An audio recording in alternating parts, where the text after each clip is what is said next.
dengar sedap loh. Kalau kita bahas yang kayak begini-begini, aduh. Tunggu ya. Kenapa? Ini juga Ella ini banyak melakukan kesengajaan pendistorsian terjemahan karena dari bahasa aslinya udah nabrak gitu. Contoh nama Israel dan Ismail ditawarik sama itu, tahu Bang Bin kan? iya. Haji Israeli sama Haji Ismaili. Padahal di situ udah berbeda, tapi disamain sama dia di terjemahan kan. Ngajar ya. Peter Haji Israeli, tapi terjemahkan jadi orang Ismail.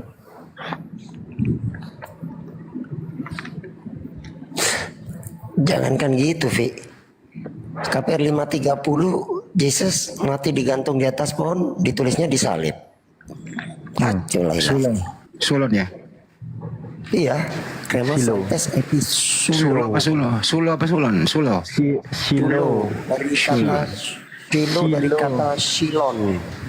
Oh Silon. Katanya Silon. Itu bacanya kenapa Silo? Karena gini.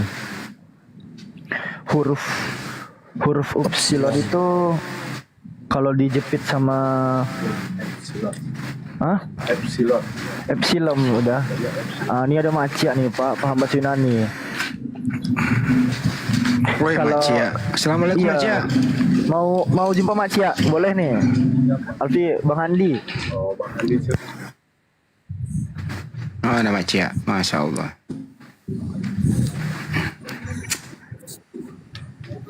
Halo, assalamualaikum Bang Andi. Waalaikumsalam warahmatullahi wabarakatuh. Gimana Maaf sehat lah. Bang Andi? Alhamdulillah sehat. Ditunggu di Bandung Bang Andi, nggak datang ke Bandung. Insya Allah Bacanya udah. lama di Greek itu ya kalau nggak salah ya kata Media ya.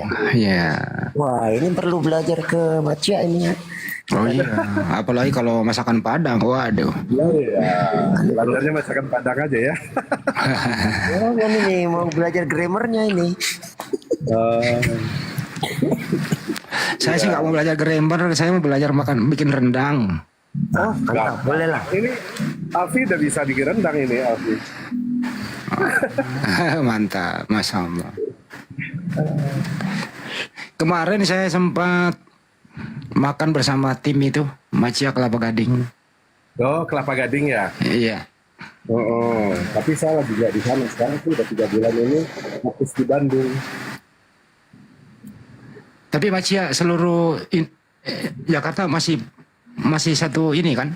Masih. Masih, masya Allah. Cuman kan kalau Jakarta sudah bisa dilepas, tukang masaknya udah bisa dilepas. Nah kalau Bandung belum bisa, masih harus dikawal. Jaring tuh si Alpi itu. Biar pinter dia, bisa mandiri nanti. Dia Iya. buka nanti Macia cabang Burundi. Oh, Burundi terlalu jauh. Cabang Zimbabwe. Nih, cabang ini aja belum nih. Cabang Bandung aja baru satu lagi belum selesai nih. Ya dididik tuh deh Alpi itu anaknya manut tuh pinter, anaknya dididik baik-baik. Iya. Dititip di sana ya Mak. Si Alfi bagus. Alfi, ini di kafe mau lah. Oke, kita itu sih. Oh boleh. Di kafe kemarin di Braga. Bisa. Oke. Ya, aku mau ke air dulu sebentar Bang Hendi. Nanti aku ikuti lagi sebentar ya. Siap udah. Oke, makasih Bang Hendi. Bang Ben ya tadi yang ini ya, yang merosting si ini. Yoi. Orang Batak tadi siapa namanya? Oh bukan, saya bukan orang Batak saya. Enggak, yang merosting orang Batak tadi, yang dari jam 3 sore sampai jam berapa tadi? Sampai lewat maghrib masih di roasting. Di tempatnya Bang Ton tadi ya, iya bahas kata Allah tadi. Di tempat Bang Ton. aku dengar aja di bawah. Iya. Iya, aku ke bawah dulu, Iya. Bang Ben. Thank you ya, Ayo Bang Ben. teman-teman yang ada di Bandung ya, yang ingin menikmati rendang top markotop, ya silakan kunjungi rumah makan Padang Mak Cia di Bandung. Bandung alamatnya di mana, Pi? Di Braga, di Braga. Di Braga teman-teman, di Braga. Depan Tugu Braga. Depan Tugu Braga. Depan Tugu Braga ya, yang ada di Bandung. Silakan mampir. Nanti ketemu DLP di sana, ketemu Uda. Nanti disuguhkan rendang top markotop. Kalau biasanya umum itu satu porsi misalnya 30.000. Kalau kenalan satu porsi menjadi 60.000 gitu. Nama kafenya ini nih. Nggak apa-apa kan ya, sekalian Alfi tunjukkan aja ya. Apa? Nama kafenya ini nih, Le Braga. Nih, dia punya rooftop itu teman-teman, langsung menghadap view ke spot Braganya langsung. Strategis tempat insya Allah. Mantap. Enak tempat nongkrong ya. Iya, memang tempat nongkrong di Braga itu. Asik mah kalau di Braga buat kungku.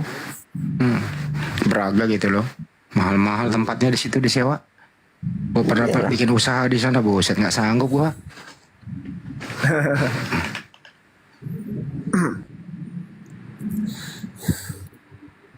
Di lebih panjang doang di terminal tuh. Jual es manis, es teh manis di situ di pinggir jalan. Daripada jual ini, minuman apa yang dijual Rasmi itu? Tuh jangan.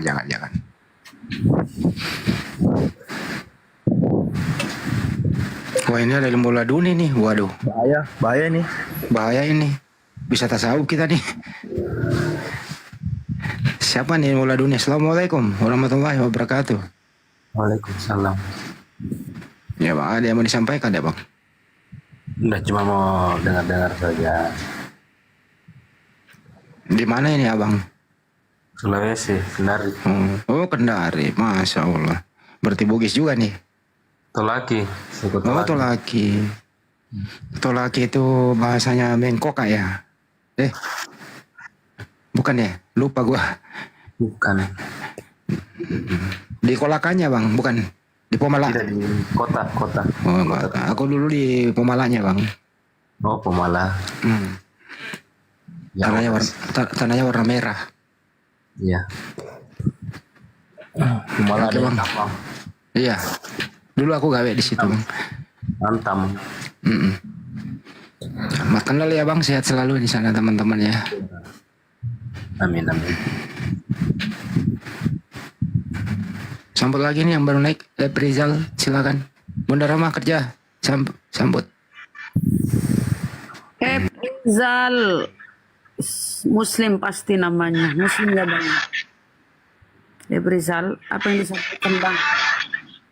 Musik, bang, matikan bang. Ada lagu. Nah, sedikit ya. Nah inilah yang apa ya?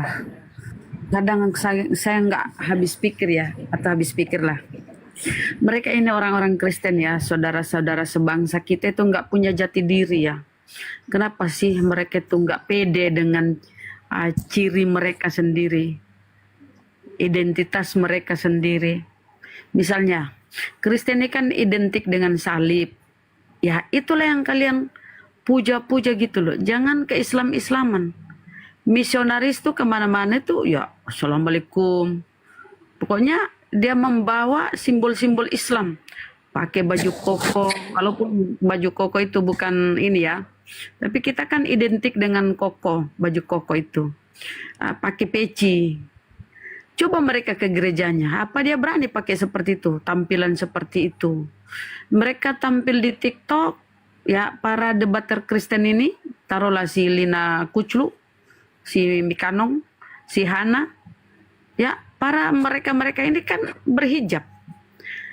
Coba apa mereka itu ke gereja berhijab atau jalan kemana-mana berhijab? Enggak. Aku pernah lihat enggak berhijab tuh si Mikana atau siapapun tuh. Apalagi masuk ke gereja mau berhijab, diusir pasti oleh bapak-bapak pendetanya itu. Nah inilah kelicikan mereka. Mereka tidak punya jati diri. Harusnya mereka bangga. Kiblat mereka ataupun patokan mereka atau panutan mereka kan Roma, Vatikan sana kan. Ya ciri khasmu gitu. Coba seperti itu di gereja-gereja besar di Roma sana. Ciri khasnya. Buatlah salib itu segede tiang listrik kek. Kau kalungkan di lehermu. Itu kan ciri kalian salib. Pembantaian di tiang salib dengan berdarah-darah.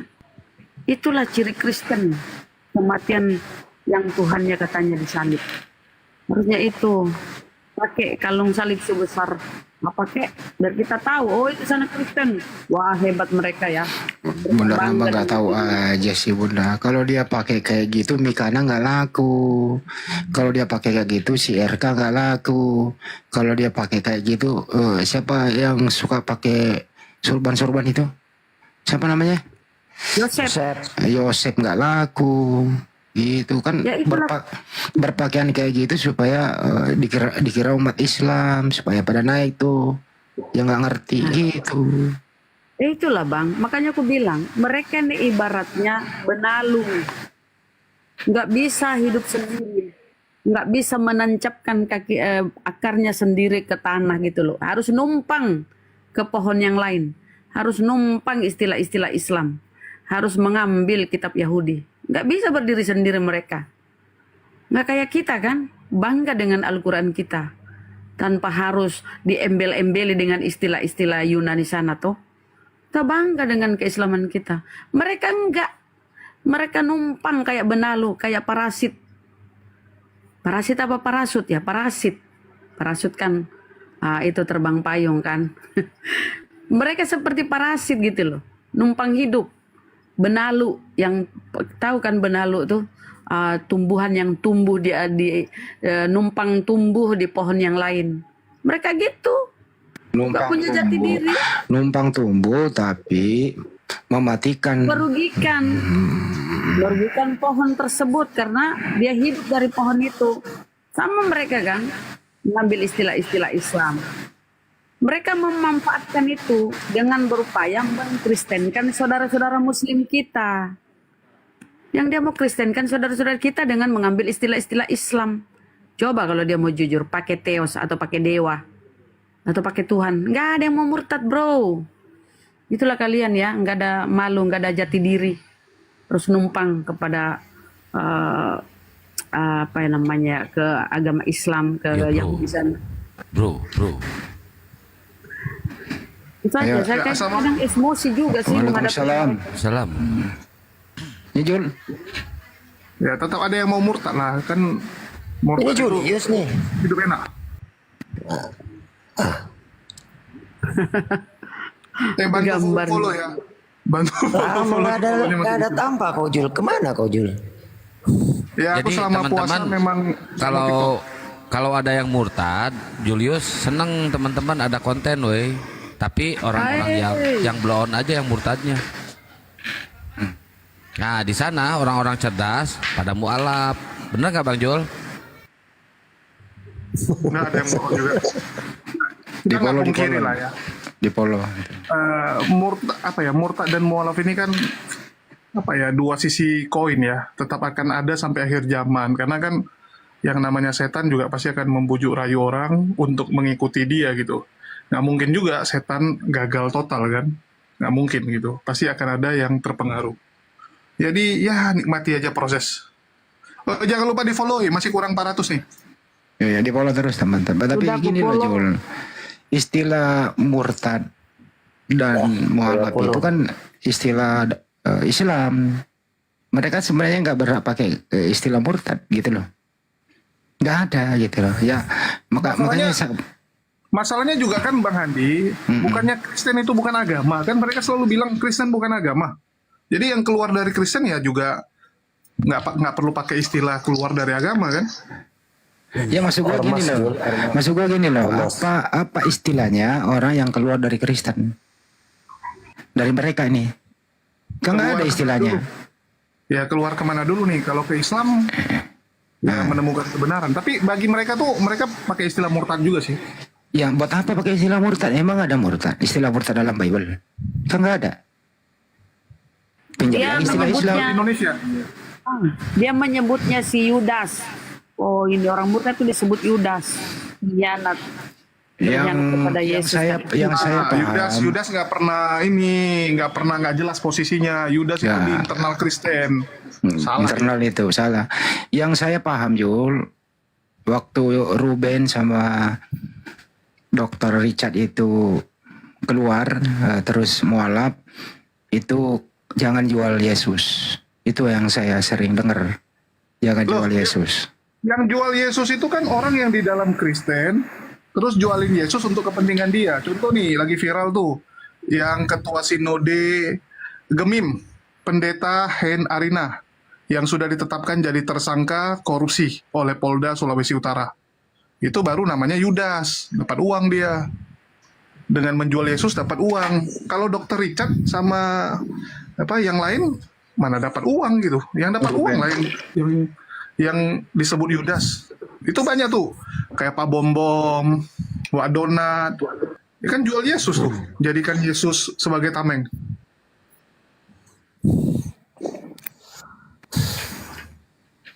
Ya sebaliknya kita hanya meluruskan gitu ya. Iya kan? Ya teman-teman yang di bawah tolong di follow ya akun Bang Julius ini Dokter Akal, tolong di follow biar nyampe 1K ya, kurang 600 lagi. Silakan di follow. Di follow teman-teman ya. Bang Handi buka WA, cek WA Bang Handi. Silakan Iya, di follow nih udah. Bang Julius. Awas Oke, kalian aku kalau di- nggak follow ya. Yang saya dangi tadi ada PT si Mikana nih. Mualaf pasti cerdas katanya kan gitu ya. Terus Mikana memberi mereaksi. Kalau mualaf pasti cerdas, umat Islam pasti cerdas. Kenapa? Nah, ini pertanyaan dia nih. Peraih Nobel itu rata-rata Kristen. Umat Islam paling sekian persen begitu orang cerdas. Itu kata Mikana gitu loh di PT-PT-nya. Hebat kali dia gitu. Nah gitu, sejak kapan parameter cerdas itu diukur dari dapat banyaknya Nobel? Ya gimana nggak dapat Nobel mereka, penitia dan jurinya juga kan orang Kristen. Pasti orang Kristen lah yang dimenangin. Tapi kalau ada piala Nobel ini, sepinter-pinternya dia ini sebagai orang Kristen ya, nomor satu lah siapa piala Nobel ya dalam hal kristologi apalah. Saya hanya ingin kasih pertanyaan sederhana sama mereka. Berapa Tuhanmu? Siapa nama Tuhanmu? Sepintar-pintarnya piala Nobel itu, dia akan pusing menjelaskan ini, menjawab ini. Atau Yesus itu manusia atau Tuhan? Itu hanya pertanyaannya ke piala Nobel. Kira-kira peraih Nobel itu kalau ditanya Yesus itu manusia atau Tuhan, kira-kira jawabannya akademik atau imani saja?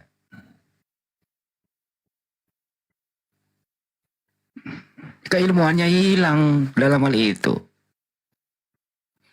Jadi orang-orang yang kayak begini dan hal duniawi itu ya memang is oke. Dunia ini memang tempat nikmatnya mereka. Tapi kalau ditanya tentang siapa itu Yesus, manusia atau Tuhan, hilang akalnya menjawab ya. Itu maksudnya. Makanya Mikana kalau ingin ketemu, panggillah yang kau andalkan itu Mikana, yang kau anggap Kristen piala Nobel lah, oke lah, jawara lah, is oke lah gitu loh. Titiplah pertanyaan di sana. Pasti nggak karu-karuan menjawabnya, hilang kecerdasannya kalau ditanya itu. Siapapun pendeta pasti kecerdasannya hilang kalau ditanya tentang siapa itu Yesus. Hilang. Hilang seketika. Bulat tuh. Manusia, dia juga Tuhan. Nah gimana? Gimana cerdasnya coba? Kalau ada orang manusia dia juga Tuhan. Cerdasnya di mana itu? Akademiknya di mana? Ilmiahnya di mana? Ketawalah hakim itu kalau misalnya ada hakim tunggal. Ketawalah itu hakim menjelaskan ini, mendengarkan penjelasan. Itu. Jadi orang cerdas itu banyak kategori yang bisa tergolong di sana. Dia cerdas di bidang apa dulu? Semua kecerdasan itu bersumber dari hitungan nol. Matematis aljabar.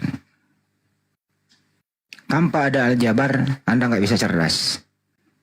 Siapakah aljabar itu? Ada yang tahu?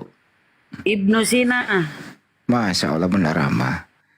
Hadiah untuk Bunda Rama kasih paus. Kasih paus Bunda Rama. Pintar Bunda Rama. Ibnu Sina. Hadiahnya naik haji Kasih bagi yang paus. mampu.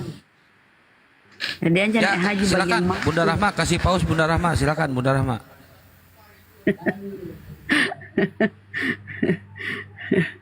Hadiahnya naik haji bagi yang mampu. Ya ini teman-teman yang nonton kan es krim. 560 nih yang nonton. Silakan di follow Bang Julius tuh ya. 300 lagi. Silakan di follow Bang Julius tuh. Dokter Akal, yang dokter Akal tuh yang digedein. Bukan Kenapa akal-akalan gambarnya ya. monyet? Itu Kenapa gambar Edis gambarnya itu, gambar Edis. Silakan, itu baru 120 ini penonton baru semua nih kayaknya nih. Silakan di follow dulu ya, biar Julius nanti bisa mualafkan lagi teman-temannya yang Cindo. Ya ini ada orang sukses. Selamat malam, orang sukses. Orang sukses. Iya Pak, malam Pak. Iya, Anda Kristen apa Oten? Orang sukses. Woi, dasar naik tapi tuh ngomong. Ngeripot. Terus dihandap sih ah. Dasar beleguk si ontohod. Bayayu, Amelia, Sukron, jazakallah khairan kasiron. Bayayu emang oh yes. Masalah Mbak Amelia. Mana Mbak Yayu Amelia kok? Yayu. Ya suka-suka Bunda Rahma lah. Pokoknya saya ngomong itu aja. Iya, syukron. Bisa promo lagi ya teman-teman ya. Yang ingin membeli bajunya yang bergambar atau fotonya Banjuma silakan diorder. Itu usahanya Aji, anaknya Banjuma, usaha sendiri dia. Buka lagi gamenya Kang, bajunya Kang. Si Akang main udah 6 bulan gak dicuci-cuci itu baju. Saya Pakai lagi pakai kaos ini nanti aja malam. dipakai tidur, dipakai mandi, dipakai apa, nggak pernah dicuci tuh baju. Tapi nggak pernah dipakai pacaran karena nggak ada. Emang lu masih bisa pacaran orang lu udah nggak laki lagi kok. Curhat. Kasihan ya, kadang mau apa?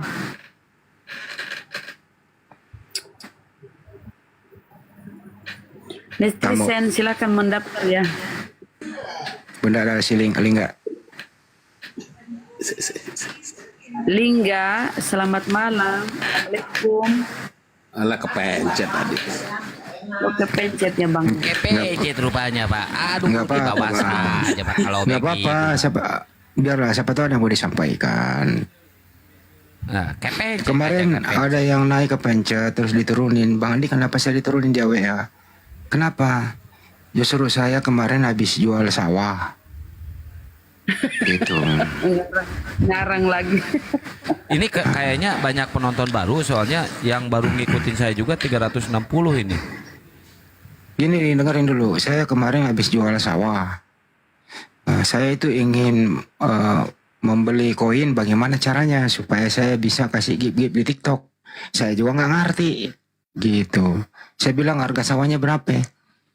Gitu hitung sih hampir 3M lah. Dia ingin beli koin semua itu. Gitu Kang. Bisa nggak beli koin 3M?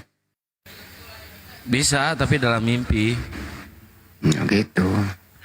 3M itu 3 ember atau 3 apa itu Bang Andi? 3 meter. Oh keren 3 ember. 3 meter. Gitu.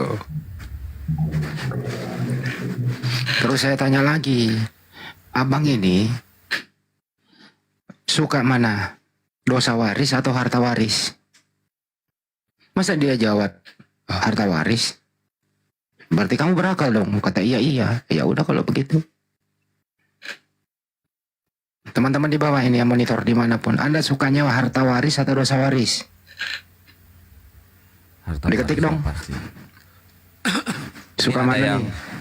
di bawah ada yang nanya, Kang itu ada yang nanya Bang Juma kemana? Ada di rumahnya, mau ke rumahnya saya antar ya. Tapi ongkosin ya, ayo saya antar. Sabar dulu Bang Juma, masih jam segini masih ada kajian. Sabar dulu, ntar paling jam 11 ya.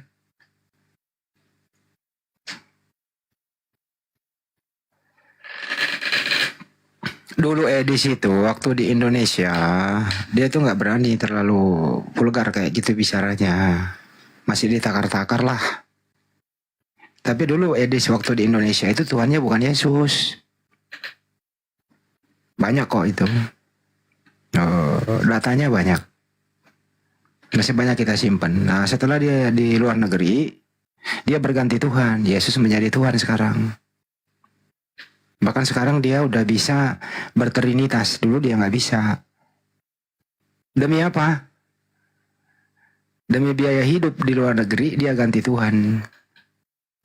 Tadinya bukan Tuhan menjadi Tuhan. Apakah hanya karena faktor keadaan atau dalam hatinya tidak sesuai apa yang diucapkan? Ya walau bisa.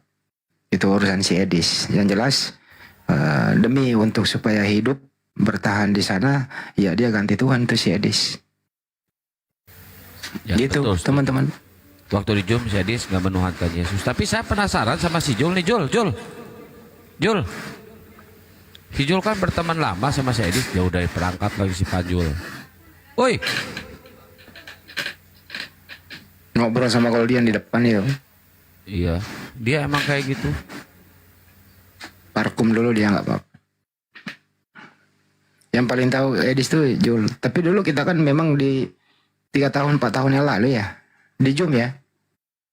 Edis mah jadi bahan Ada cerita percobaan. tragis Bang Handi tentang si Edis dulu. Ini Jul saksi matanya dan Jul juga yang ikut ngebantu si Edis. Dulu open donasi sama Sopiatul ya. Butuh duit 120 juta untuk belajar di Inggris. Ini Jul pasti masih inget nih. Dapat tuh donasi tuh. Nah akhirnya si Edis terbang dulu ke Singapura. Nah nunggu uang donasi dari Sopiatul. Akhirnya uang donasi itu tidak masuk ke si Edis. Dimakan semua sama Sopiatul. Dan si Edis jadi gembel tuh di Singapura.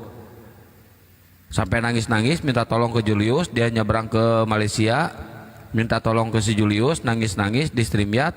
Akhirnya dibantu open donasi itu sama Julius di StreamYard, dapat, nyebranglah ke Lampung, balik lagi. Jadi ketipu juga si Edi sama Sopiatul, makanya sampai sekarang nggak pernah akur tuh sama Sopiatul. Kena berapa Gurunda, duit? assalamualaikum Gurunda, naik Gurunda. Edis kena berapa duit sama Sob Katul? 120. Buset, tahun segitu ya? Itu bukan uang si Edis, uang donasi. Iya, uang donasi, tapi ya perih juga tuh rasanya si Edis tuh.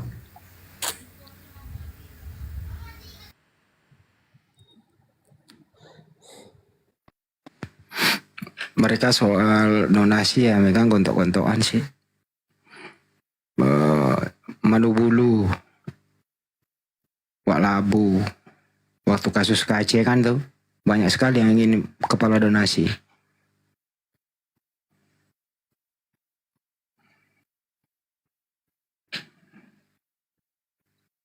Terus berujung apa? Berujung ya saling mencurigai. Bom-bom sama yang kabur ke luar negeri siapa nama? Cenangnya lali aku. Siapa ya Mas? Edwin. Yang satu lagi itu loh. Si Edwin Huta Barat. Bukan sih. Paujong. Ya Paujong. Nah itu juga Paujong itu kan mau jadi bos donatur, donasi gitu.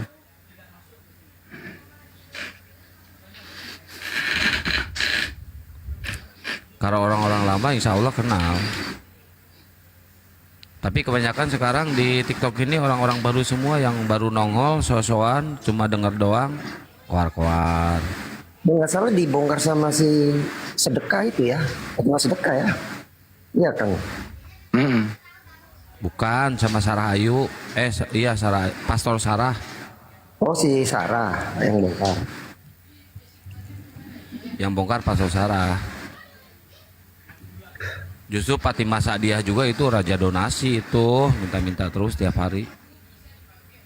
Sekarang Manu Bulu nggak naik lagi ya. Udah nggak nampung lagi. Tobat. Udah ngodong. Pas pulang dari penjara tobat dia, nggak mau ngulangi lagi. Soalnya kan ada ultimatum dari kepolisian. Sekali lagi lu berbuat kayak gini, menghujat ke Islam, bikin murtadin palsu, ya udah selesai. Ya semua yang dia ambil narasumber itu dia juga gitu loh. Iya. Ada yang mengaku murtadin gitu ya. Oh, bisa mengaji, buset dah. Malah yang perempuan itu loh. Malah Ya ngajinya kayak gini, insana inton korisana gitu ya kan, itu, yang gitu kan. iya itu. Itu mah India.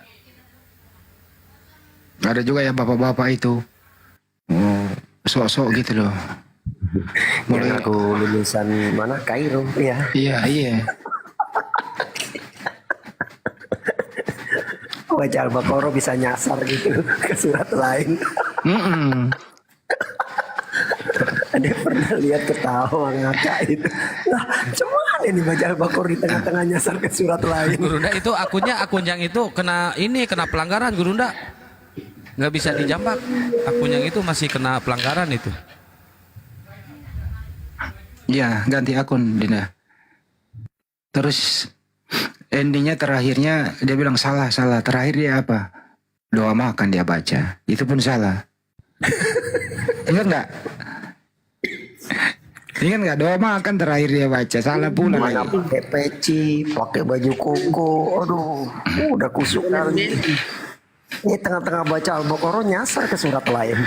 Tuh kalian netizen yang di bawah yang tadi teriak-teriak Bang Juma mana, tapi tab layar nggak mau. Terakhir doa makan dia baca. Tapi paling mantap tuh Sob Katul itu membaca Al-Fatihah. Buset dah, medok banget Jawanya. Pernah dengar gak teman-teman Sob Katul baca Al-Fatihah? Dia baca ininya. Apa sih namanya? Latinnya dia baca. Interlinearnya. Iya adalah Ar-Rahmanir-Rahim. Maliki Yaumidin. Gitu ya. Maliki gitu ya. Ada ya Sob Katul. Sok-sok ingin jadi pengajar.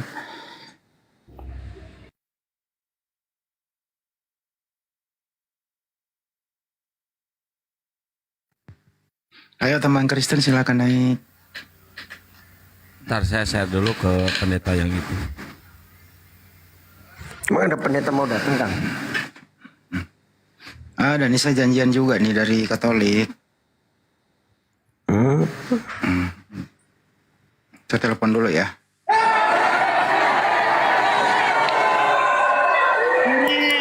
Assalamualaikum warahmatullahi wabarakatuh. Waalaikumsalam. Waalaikumsalam. Bagaimana kabar tak semuanya? Alhamdulillah sehat. Alhamdulillah.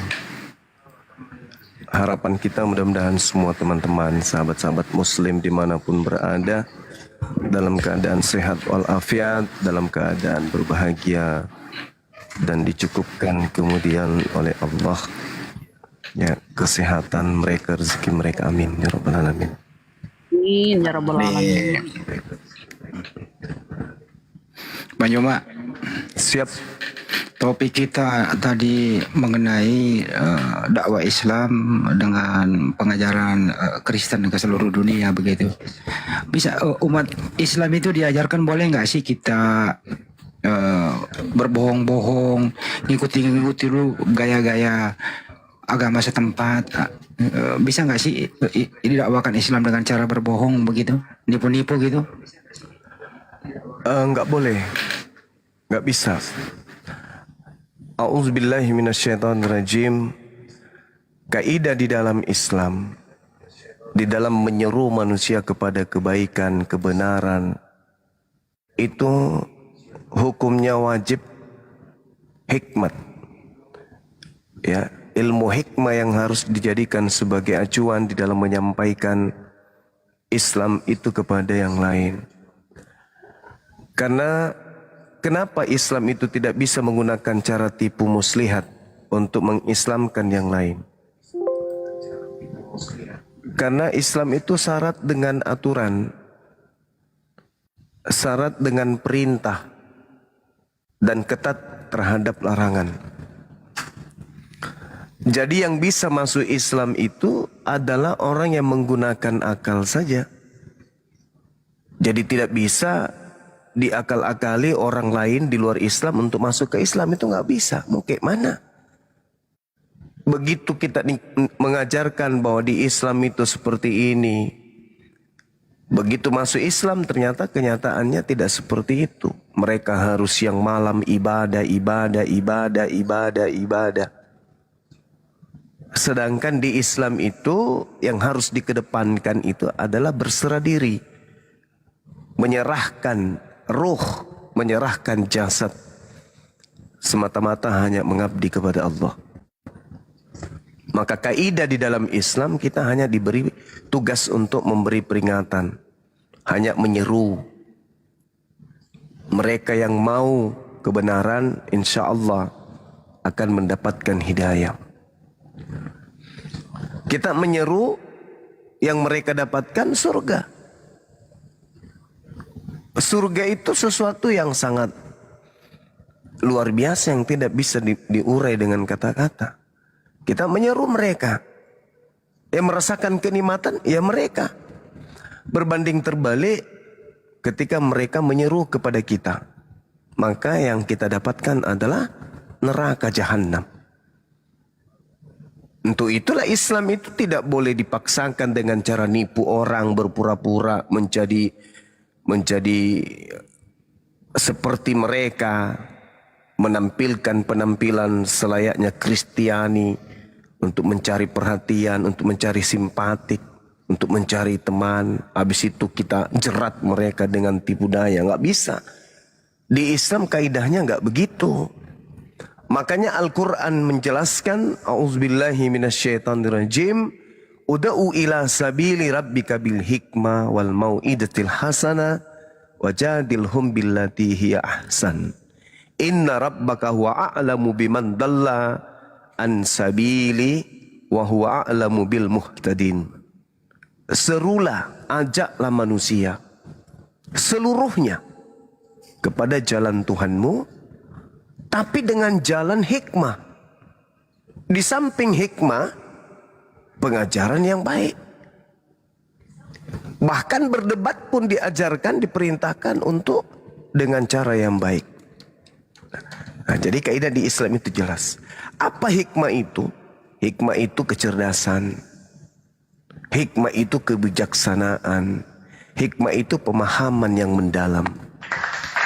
Jadi Al-Quran mengatakan, serulah manusia dengan kecerdasan, dengan bijaksana, dengan pemahaman yang mendalam terhadap Islam.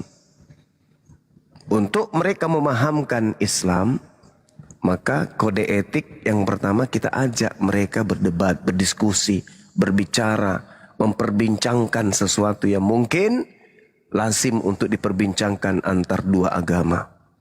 Contoh, memperbincangkan tentang konsep Tuhan. Tuhan itu maha suci, Tuhan itu maha mulia. Mustahil baginya hina, apalagi terkutuk. Nah, makanya kita senggol otak mereka dengan cara hikmah. Apa itu kecerdasan? Apa itu kecerdasan? Kebijaksanaan. Apa itu kebijaksanaan? Kemampuan memahamkan dan memberikan pesan kepada lawan bicara. Bukan cuman nyerocos, bukan cuman bisanya maki-maki. Tetapi harus memiliki pemahaman, harus memiliki kecerdasan, kebijaksanaan di dalam menyampaikan seruan tersebut. Itu perintah, itu kaidah di dalam Islam. Jadi Islam itu nggak boleh tampil selayaknya pendeta, tampil selayaknya pastor, tampil selayaknya penganut agama lain. Nggak boleh. Islam yang harus Islam. Makanya Islam itu semuanya terbuka. Berserah diri Islam itu. Anda mau datang dengan cara apapun Islam terima. Anda datang dengan cara baik, Islam terima.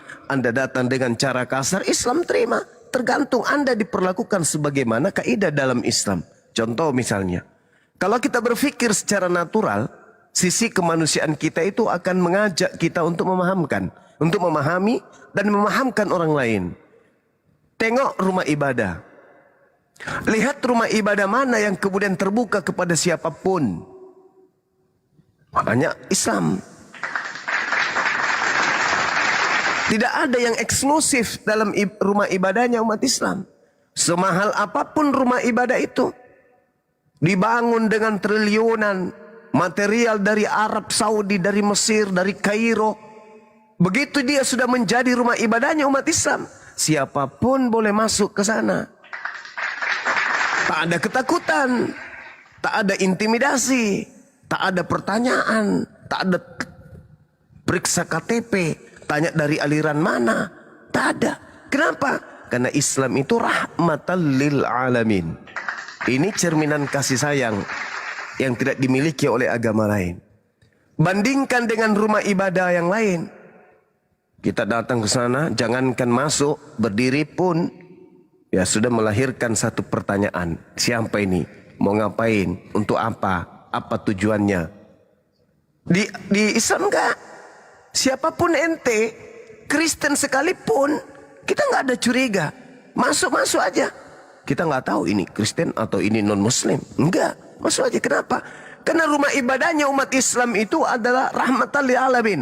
Kasih sayang untuk seluruh umat. Anda mau buang, mohon maaf, datang ke sana buang sampah Anda juga boleh. Masjid menyiapkan itu, dalam arti kata buang air besar, buang air kecil. Silakan aja, apapun agama Anda. Nah, coba kalau rumah ibadah lain, Pak, mampir dulu Pak, mau ngapain? Oh nggak bisa, di sini bukan tempat umum. Banyak yang kita temukan, bukan hanya di luar keyakinan mereka, bahkan sebeda sekte aja nggak boleh.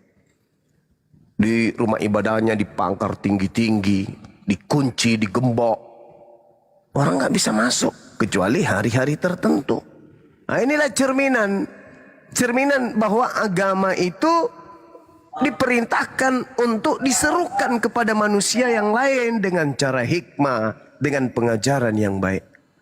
Dari tata cara kemudian melayani atau memberikan ruang kepada khalayak banyak aja sudah berbeda. Belum lagi yang lain. Dari sini kita bisa lihat khususnya umat Islam yang ada di Indonesia ini, bagaimana perlakuan rumah ibadah agama-agama yang ada terhadap manusia. Apakah rumah ibadah itu terbuka untuk umum atau kepada jemaatnya aja nggak boleh masuk kalau bukan hari yang sudah ditentukan untuk ibadah. Kalau masjid terbuka 24 jam, dari sekte manapun ente, dari agama manapun ente, kalau mau bernaung di sana silakan. Bahkan kebanyakan pencuri sendal di sana tempatnya. Orang datang ke sana boleh masuk sembarangan, akhirnya nyolong sendal, akhirnya ngambil celengan. Ya karena Islam itu terbuka, tergantung ente. Niatnya datang ke sana baik, niatnya datang ke sana jahat. Hanya Allah yang melihat itu. Allah yang melihat kemudian hati kita. Seperti itu Bang Handi. Jadi di Islam itu enggak ada paksaan, la ikraha fiddin. Satu-satunya agama yang tidak ada paksaan kemudian untuk masuk ke dalam agama syiar maksud saya. Ya, hanya Islam. Syiar tapi dengan hikmah. Pengajaran yang baik, hasanah. Begitu Bang Handi. Masya Allah, mantap. Saya pikir tuh bisa cuma kalau misalnya ke Yunani ya ditioskan dulu lah, atau ke Jepang disintokan dulu lah, atau kalau ke Bali Sang Yawidi dulu lah, diganti-ganti dulu gitu. Gak boleh kayak gitu ya. Gak bisa Bang Handi. Al-Quran melarang kita. Al-Quran membatasi kita. Makanya beberapa hari kita sudah menjelaskan. Justru hal itu cerminan iblis. Hal unabbiukum ala man tanazzalus syayatin. Maukah aku beritakan kepadamu kepada siapa iblis-iblis itu turun? Tanazzalu ala kulli afakin adzim. Iblis itu turun kepada setiap manusia pendusta yang banyak berdosa. Nah, kita lihat. Mohon maaf nih. Ada seorang yang menggunakan seragam satpam misalnya. Tapi dia nggak pernah pendidikan. Dia tidak punya ijazah. Tidak pernah ikut pendidikan bagaimana menjadi seorang security. Tiba-tiba dia menggunakan pakaian security dengan tujuan-tujuan tertentu. Ini bisa dicap pembohong atau bukan? Bohong lah. Pembohong. Jadi dari cerminan ini aja kita sudah tahu. Ini iblis. Bukan seorang TNI kemudian menggunakan seragam TNI. Pembohong enggak orang itu? Pembohong. Pendusta enggak? Pendusta. Nipu enggak? Nipu. Ini sifat apa? Ya iblis. Makanya Islam menyatakan dalam Al-Quran, hal unabbiukum ala man tanazzalus syayatin. Tanazzalu ala kulli afakin adzim. Dari situ kita lihat agama mana yang disebarkan dengan cara tipu-tipu. Disitulah tempatnya iblis bermarkas. Islam nggak boleh. Meskipun saya paham Bible misalnya, saya ngerti tentang Bible. Saya boleh tampil seperti pastor, seperti pendeta. Gak bisa, di Islam itu gak boleh. Haram hukumnya. Jadi kalau ada agama yang malah nyaman dengan keadaan menipu, dengan cara tampil sesuai dengan yang bukan cerminan agamanya, berarti penipu.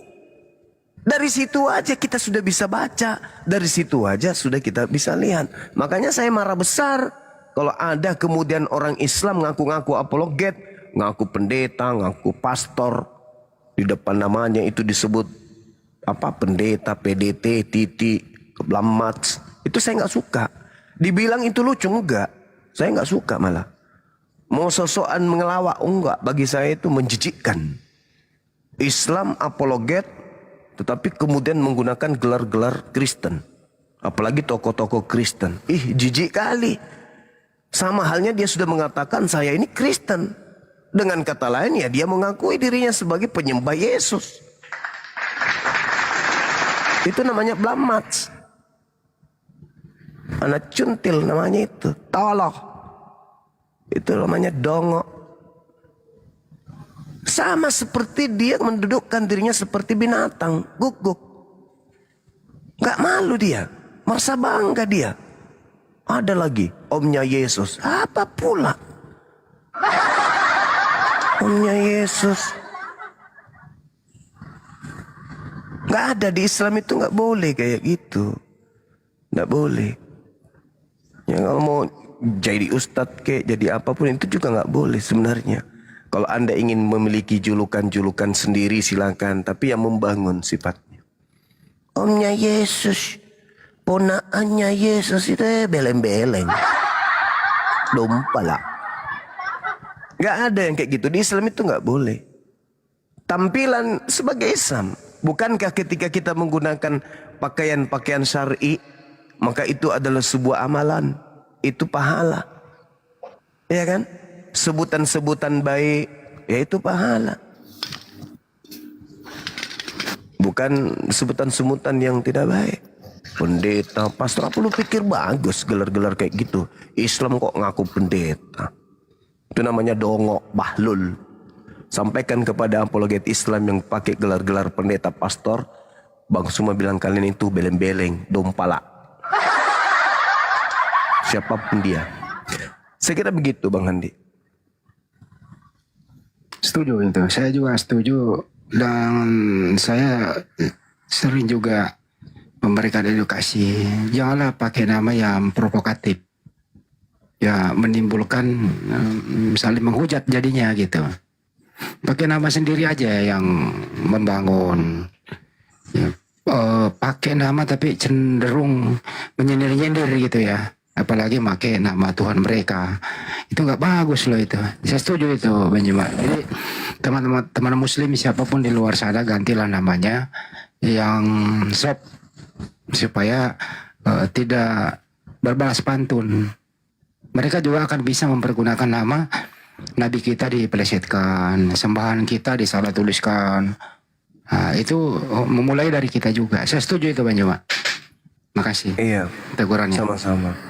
Jadi kalau misalnya Bible berjalan, ya nggak apa-apa loh, orangnya memang paham Bible. Maksudnya itu adalah orang yang bisa membaca Bible, mengucapkan Bible tanpa melihat kitab. Itu Bible berjalan, itu nggak apa-apa. Nggak masalah itu masih bisa dimaafkan. Tapi kalau bisa ganti ya gantilah. Iya Pak Det. Terlalu bagempung juga kayak gitu-gitu. Jadi gitu ya, saudara-saudara, di Islam itu kita nggak boleh kemudian berpura-pura demi Islam, itu nggak boleh, dilarang. Itu tipikal iblis, nggak boleh. Jadi kalau ada Tuhan lupa ingatan sampai dia tidak tahu dirinya itu adalah Tuhan, ternyata nanti ketahuan dia Tuhan setelah dia jadi mayat, itu juga nggak boleh. Itu cerminan itu. Makanya semalam itu saya membahas, tadi siang, tadi pagi juga saya dengan Mbak Pipo, si Ferguso. Saya mencoba angkat tema terkait Tuhan itu mulia versus Tuhan itu terkutuk. Ternyata nggak bisa. Si Ferguso nggak mampu kemudian mengurai fakta yang ada di lapangan bahwa mereka itu menyembah sosok terkutuk yang digantung di atas salib. Sampai hari ini belum ada. Kemarin temanya, apakah yang kalian sembah bernama Kristus itu adalah anaknya Maria, juga tak mampu. Nah sekarang kita lari ke tema terkait dengan sembahan yang terkutuk. Karena kenapa saya katakan tema ini penting dibahas?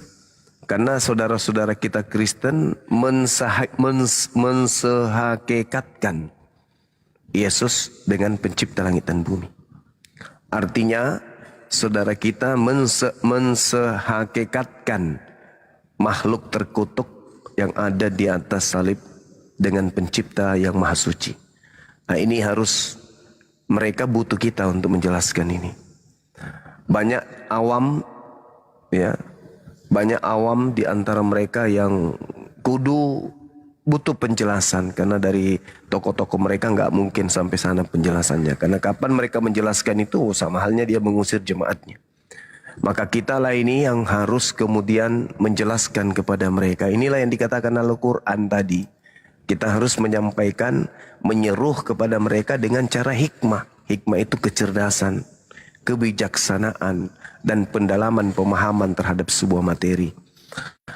Untuk itu, kalau di bawah ada saudara Kristen yang ingin berdiskusi, berbincang-bincang, ya membahas sesuatu yang menurut saya ini penting terkait dengan Tuhan itu mulia atau Tuhan itu terhina gitu. Kalau Tuhan itu terhina, silakan paparkan alasannya. Kalau Tuhan itu mulia, itu tidak diragukan lagi. Karena kenapa? Orang Kristen pun mengakui Tuhan itu mulia. Silakan host. Ini topiknya, mari kita diskusi. Sumaya, selamat malam. Assalamualaikum. Muslim. Sumaya. Oh Sumaya. Oh Sumanga.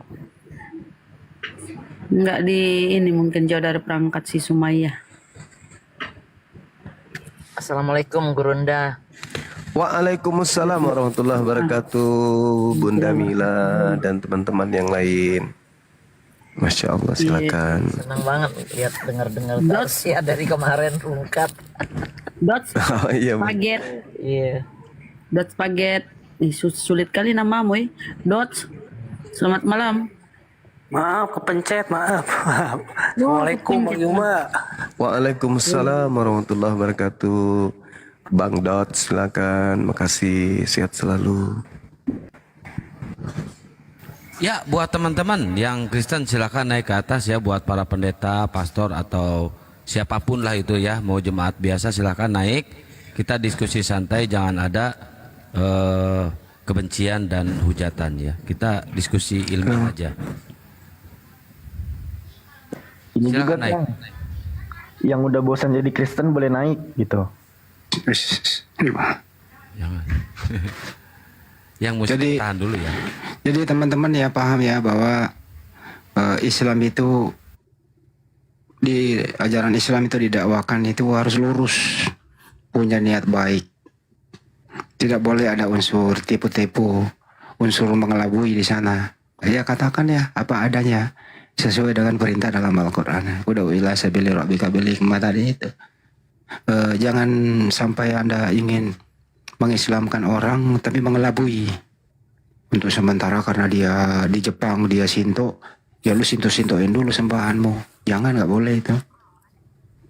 Jadi gitu ya Banyuma ya. Jadi basicnya itu dulu. Kecuali nih masuk ke syariat, ada kaum-kaum tertentu nih. Tentu kan Islam juga tidak sporadis untuk merubah secara total sebagaimana 9 wali itu. Pelan-pelan, yang penting basic nama Tuhan itu nggak boleh, itu tetap di situ.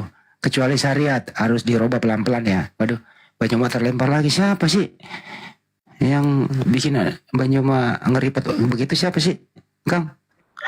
Maunya dibesarin 2. Bang Adi juga. Nggak masalah, nggak ada masalah itu mau dikecilin dibesarin, kalau narasinya ini pasti kena Pi. Sering saya kecilin Bang Juma tetap kena. Nggak pengaruh itu. Padahal bahasa santun loh. Share, ya. Bahasa santun, terus berdakwah, nggak ada nyinggung-nyinggung siapa-siapa, gitu ya. Yang muslim tolong jangan minta naik dulu ya teman-teman ya. Biarkan kita berdiskusi ya. Kalau misalkan yang di atas semua muslim, terus nanti cuma Assalamualaikum, salam kenal, wah itu nanti larinya ke curhat, nggak ada diskusi teman-teman ya. Oke? Mohon maaf ya. Coba minta kerjasamanya buat teman-teman muslim. Nantilah ada waktunya kalau mau curhat dan sapa-sapa ya. Di ini aja moderator. Bang Eko, Batalin. Bang Eko Putra, Bang Eko, kumisnya tebal banget Bang. Curhat dong. Bisa Buset dah. bisa kedengaran nggak Bang Adi? Kedengaran Bang. Assalamualaikum. Waalaikumsalam. Iya Bang Eko. Bisa kedengaran Bang Adi? Bisa Bang. Oke Bang. Dikit aja ya. Assalamualaikum warahmatullahi wabarakatuh. Waalaikumsalam warahmatullahi wabarakatuh. Pokoknya teman-teman sehat semua ya. Bang Adi, aku sudah chatting ke Aji masalah t-shirt itu. Terus aku juga chatting Bang Adi, mohon dijawab ya Bang Adi. Itu aja lah. Assalamualaikum warahmatullahi wabarakatuh. Iya ya, sabar, mungkin adanya Banyuma masih apa namanya? Biasa dia olahraga juga sih. Jadi nggak selamanya megang HP. Sabar aja dulu ya.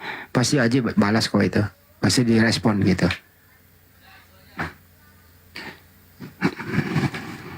Oke, teman-teman. Yang mau pesan baju Banyuma silakan. Masih dibuka. Kok segitunya sih kok kena report ya? Orang nggak ngapa-ngapain kok. Iya kena itu. Ada apa gitu?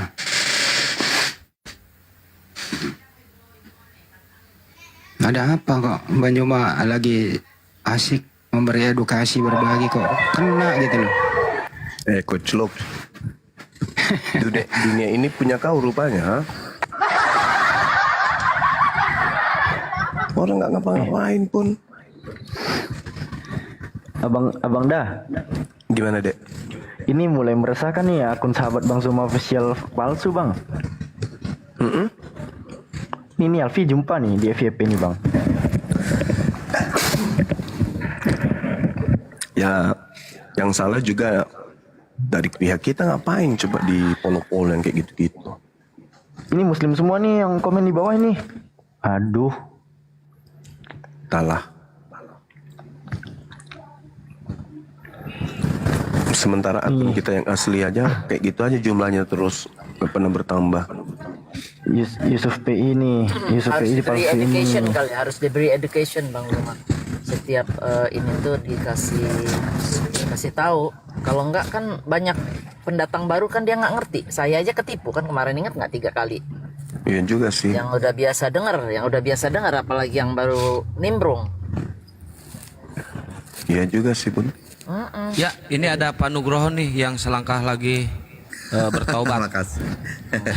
Selamat malam. Gimana Mbak kabarnya? Suma. Sehat, Pak Nugroho? Sehat. Masih penasaran dengan Islam? Kenapa belum mengucapkan juga? Silakan diskusikan dengan Gurunda Juma. Apalagi yang mau didiskusi? Sehat Bang Suma. Kapan film main Bang Suma? Kapan filmnya main Insya tuh? Allah di atas tanggal 20 Bang. Oh, makasih Bang Suma. Nanti aku Sama-sama. lihat pasti tuh kalau di bioskop aku pasti lihat tuh Bang Sip. Suma. Suka Alhamdulillah. film-film kayak gitu tuh. Iya, film honor. Tapi suka saya film-film kayak gitu tuh memang. Siap. Oke. Kalau saya Ya, naik nggak silakan. seru ya. Kalau saya naik nggak seru ya Pak Suma ya. Waduh. Ya tergantung kalau sudah jadi penari balet di situ ya seru lah.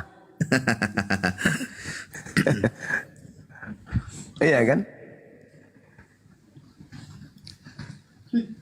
Bukan film kolor. Ada aja. Film honor. Tapi kalau sudah jadi artis jangan lupa Bang sama kita-kita. Kalau Apa hubungannya nanti sih saya ya? minta tanda tangan Pak Suma nanti kalau ketemu. Jempol sekalian nanti ku kasih jempol. Pakai tinta cumi. Tinggal cumi. Wah udah full nih kayaknya, saya turun aja nih nanti kalau Oten mau masuk. Oten. Udah berasa muslim beliau ini. Ya kan nanti kalau Oten masuk, wah itu kok di Berarti dia bukan penuhi. Oten lagi nih sekarang ya Pak Nugroho. Okat Bu, Okat orang Katolik. Kalau Oten kan orang Kristen tuh. Aku Okat Bu. Sama Okat, aja. okat, Gimana okat, sih? okat. Ya saya turun lah Pak. Oh udah kotak 1. Soalnya takutnya nanti mau ada yang naik kan. Jangan dulu, masih ada 01. Sini aja dulu ngobrol. Oh iya. Aman iya. kalau penuh nanti Alfi yang turun aman. Saya pun gak apa-apa turun, gak masalah. Oh janganlah. Guru besar kok. Ya, Mas, guru Mas, besar. ada Ya. mau tanya dikit boleh nggak ya? Boleh, Masya Allah. Silakan. Soal hukum waris Pak Suma. Hukum Oh, waris siap. dulu. Jadi Baik. kalau umpamanya kita keluarga Muslim, terus ada satu yang sudah Tapi bukan dosa waris ya, saya potong, bukan dosa waris ya. hukum Pak Suma.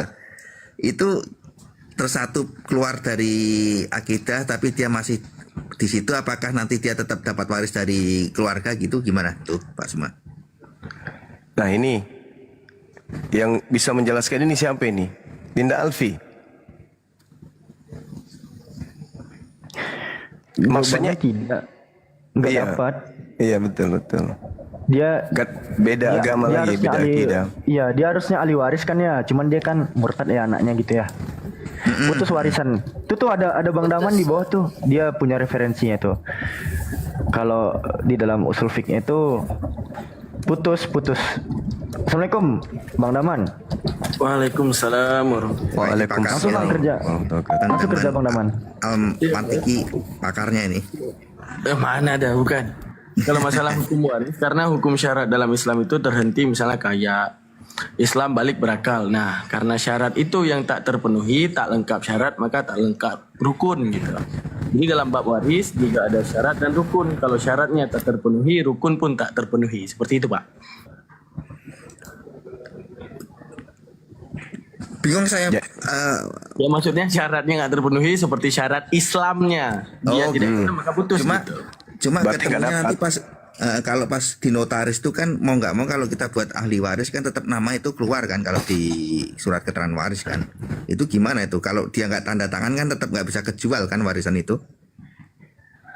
Gini Pak, yang harus kita klasifikasikan apabila ta'arud antara hukum pemerintah dengan hukum Islam, maka hukum Islam itu lebih didahulukan daripada hukum pemerintah gitu.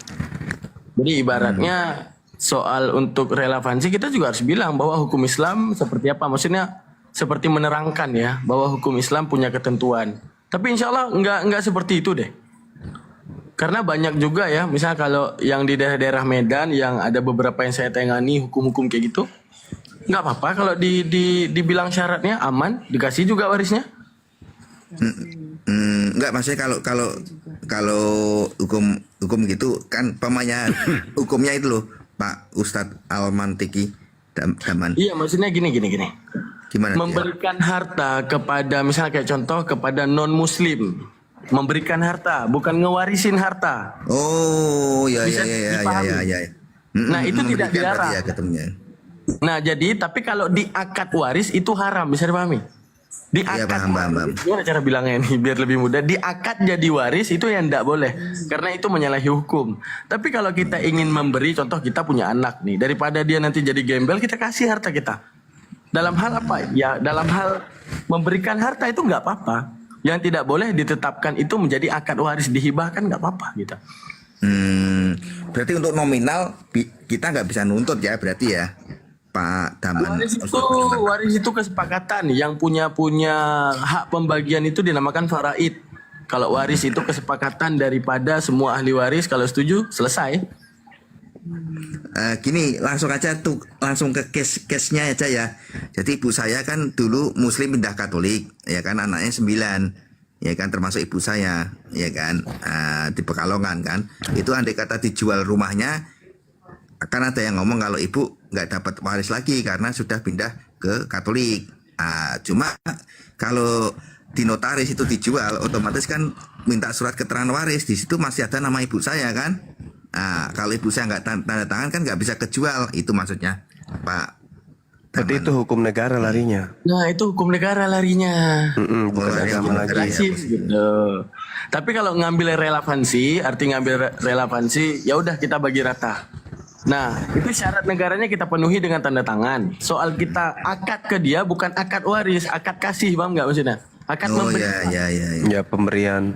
Nah, berarti kita nggak bisa nganu ya, pokoknya dibagi rata sejuta gitu, kita nggak bisa minta rata karena kita pemberian dasarnya kan gitu. Iya. Apa dikasih kita harus mau kan gitu. Iya kan? Betul. Memang ada harta waris mau dibagi, Bang? Enggak, ini tanya aja. Kan keluarga saya Muslim, Pak Suma. Jadi kan kalau duluan itu Bang Suma kalau ada. Kirain ada lapangan bola mau dibagi gitu. Dalam Islam semua dirunutin biar semua nggak berantem tuh. Apa kurang lagi Islamnya nggak Bang Juma? Benar. Berarti nganunya ya Pak Ustadz Daman tadi, akadnya pemberian ya, bukan dibagi waris, baru itu halal ya, ketemunya pas ya berarti ya. Karena konsekuensinya Bapak, yang menciptakan kita itu udah tahu membaca psikis kita, emosional kita, otak kita, makanya diturunkannya utusannya yang dapat menjabarkan segala kebutuhan agar menjadi untung di antara kita dan makhluk kita yang lainnya dan makhluk yang lainnya, antara kita dan keluarga, antara kita dengan makhluk Allah lainnya. Makanya di dalam Islam ini ketat hukumnya. Kenapa? Karena Tuhan paling tahu apa yang dibutuhkan oleh hambanya. Maka dikekanglah hambanya ini dengan hukum-hukum yang sebenarnya hukum itu bukan memberi kekangan berat kepada mereka, justru jalan keluar untuk mereka, gitu Pak. Wah, ini Profesor Mantik nih. Keren baru ini, keren nih, jawabannya pas banget. Karena kelebihan tuh pemaparannya Alfi kurangi lagi. Ini pesan untuk teman-teman Protestan di bawah. Tengok nih Bang Nugroho dari Katolik. Adem loh dia diskusinya. Kalian kok tantrum? Pakai AC Bang, kamarnya pakai AC. Iya. Bukan Tapi gini, kalau panas Pak ya. Nugroho itu nanya, ibunya kan ini udah keluar nih. Nasib ibunya dia perhitungkan.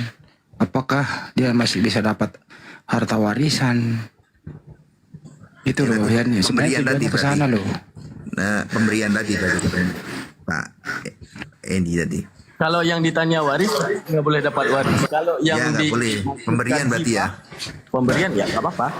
Tapi secara hukum negara dia juga punya hak karena dia anak. Nah, yang dipakai di sini hukum Islam apa hukum negara kan itu yang ditanya. Oh, ini Jatinya ini gimana itu? dihibahkan Hibahkan berarti Pak Jatuhnya ya. inisial B tadi informasi dari Pak Mantik tadi tetap dibagi Iya kan cuma Bang Daman ya? Iya karena gini, Iya, itu kan masuk jatuhnya ke dalam hibah. iya, masuk ke dalam kaidah fikih itu apabila ta'arud antara hukum negara dengan hukum agama, maka hukum agama itu lebih didahulukan. Artinya kita punya hak untuk menggugat dengan versi agama. Andaikan tidak disetujui, kita tetap lakukan seperti prosedur negara karena dosa mereka yang tanggung.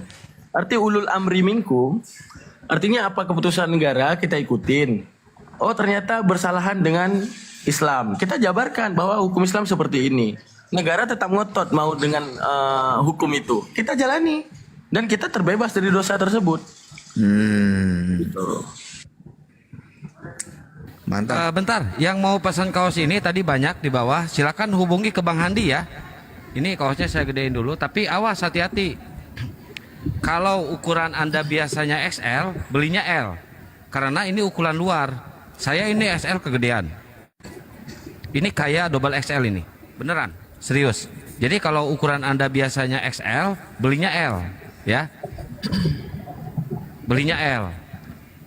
Turunin satu, soalnya ini kayak double XL ini, ukuran luar ini. Gambarnya apa tuh Pak Panglima? Oh Bang Suma Bang ya. Suma. Ya, Kalau kenal sama Bang 200 Suma dapat diskon nggak Pak? Kalau kenal dapat sama Bang diskon. Suma. Dapat Bang diskon. Suma, aku kenal sama Harganya Bang kan Suma ya. harganya 229. Ke Bapak 230 aja ya. Ada diskon itu. Diskon ke atas ya berarti ya. Diskon ke atas ya. Bang Daman, izin aku nanya. Bukannya di Indonesia itu hukum negara kalau kita Muslim dia ngikutin secara Muslim pembagian waris. Saya nggak pernah tahu kalau negara itu terlibat dari pembagian hukum waris. Sekarang kan gini Bunda, sekarang kan Kalau kita terhenti Muslim di atas tanda tangan, terhenti di atas surat-surat ya kan? Nah, jadi karena terhenti di atas hal yang seperti itu, maka wajib ikuti prosedur. Nah, prosedur yang diberikan itu gimana modelnya? Kalau seandainya prosedur yang diberikan itu justru mendobrak agama, maka agama lebih didahulukan. Artinya kita punya hak klarifikasi bahwa seperti ini hukumnya itu bagaimana. Kalau mereka katakan oke, tanda tangani, ya udah, nggak saja, nggak jadi masalah. Setidaknya kita udah pernah klarifikasi gitu. Ya, tapi kayaknya nih ya, kalau di luar memang negara udah nggak terlibat sama sekali urusan masing-masing keluarga, malah nggak ada urusan agama atau apa. Tapi kalau di Indo, sepengetahuan saya, menentukan hukum waris itu tetap negara tidak ikut campur dan itu dibalikkan ke keluarga. Jadi kesepakatan keluarga seperti yang Bang Daman tadi bilang. Benar. Makanya memutuskannya seperti apa. dalam Islam itu ada hukum wasaya. Hukum wasaya itu hukum wasiat. Wasiat itu kesepakatan, tidak tinjau berapa jumlah yang dibagi. Misalnya kan ada 1/8, 1/6, 1/2. Ya, Itu untuk nggak tinjau anak, itu untuk lagi istri, diri. kalau hak wasiat gitu. Ya, tapi wasiat nggak bisa 100% diberikan juga. Harus ada bagian-bagiannya. Man, coba cek Apa-apa Anissa. Coba cek Anissa ayat 8 man. Misalnya pun ada orang yang bukan ahli waris datang hadir pada saat pembagian itu kan dikasih juga meskipun sedikit man ya. Iya, ya harus jelas itu ya. benar-benar. Rujukannya Anissa ayat 8 itu. Ya, kita lanjut diskusi aja. Silakan. Ada lagi Bang Nugroho. Panjang kalau kita udah buka bab fikah itu panjang. Iya benar. Nanti kita Oh, iya. DM-an Pak Ustadz Daman. Dikit lagi nih. Kang Ya. Satria. Ada pesan dari bawah Kang Satria untuk moderator juga yang lain. Ini bentuk komalnya jangan diubah-ubah. Soalnya ada yang ngetep layarnya tuh kadang kalau kegeser komalnya susah. Ya gini-gini aja modelnya, jangan dirubah-rubah. Gini aja modelnya jangan Gini diubah aja. lagi. Sebenarnya yang disampaikan Nugroho itu sebenarnya kasuistik. Ini banyak yang terjadi loh. Kayaknya lari juga ke ranah hukum. Ya contoh emak kamu kan ya, udah keluar karena murtad. Jadi secara hukum Islam dia nggak bisa dapat apa-apa. Tapi secara hukum negara dia bisa menuntut. Kok saya tanah ini dijual misalnya, harta warisan ini dijual, kok saya nggak tanda tangan? Nah, ini dua hal yang Notaris nggak berbeda. bisa. Notaris BPN nggak bisa juga. Jadi dua hal yang berbeda begitu. Makanya yang almarhum kalau bisa sebelum meninggal lebih bikin sholat wasiat. Udah meninggal, Pak. Anak saya yang sudah murtad dia tidak dapat warisan, lebih bagus begitu. Udah meninggal semuanya.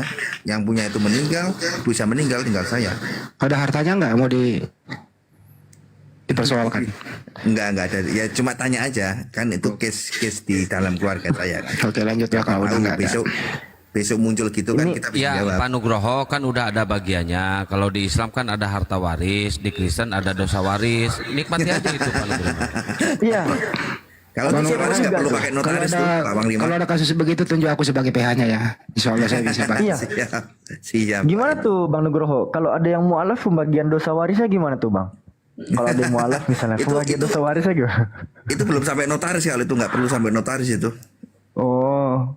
Diatur Sama-sama nggak tuh waris dosa tapi nggak warisnya? perlu sampai notaris kalau itu. Enggak, itu artinya nggak perlu tanda tangan Paulus berarti ya. Ya. Ustadz Bang Teman, Luma, silakan. sarung gimana sarung Ustadz Teman? TMD man, aku tertarik tuh sarung. Iya, sekalian iklan ya, sekalian iklan. TMD man. Jadi kita distributor sarung. Kita lagi nyari distributor sarung ya. Distributor, jadi yang mau pesan grosir boleh. Reseller bahasanya man. Nggak, lebih ke distributor. Jadi kita lagi nyari setiap pulau itu ada yang mendistribusiin sarung kita ya. Yang mau ikut join boleh DM Bang Daman. Dah itu aja. Pak Nugroho mau beli peralatan sholat, mau dipakai tidur itu sarung. Sudah punya Bang, aku ada sarung 3 di rumah dari dulu. Bukan pakai sholat, pakai tidur itu. Lu tanya aja ke Gurunda tentang Islam. Enggak, makasih. Kalau ada Kristennya mau naik, saya turun aja nggak apa-apa. Makasih ilmunya. Bang Nugroho udah disunat belum? Udah disunat ya? Saya sudah. Sudah dari zaman lama dulu tahun 89.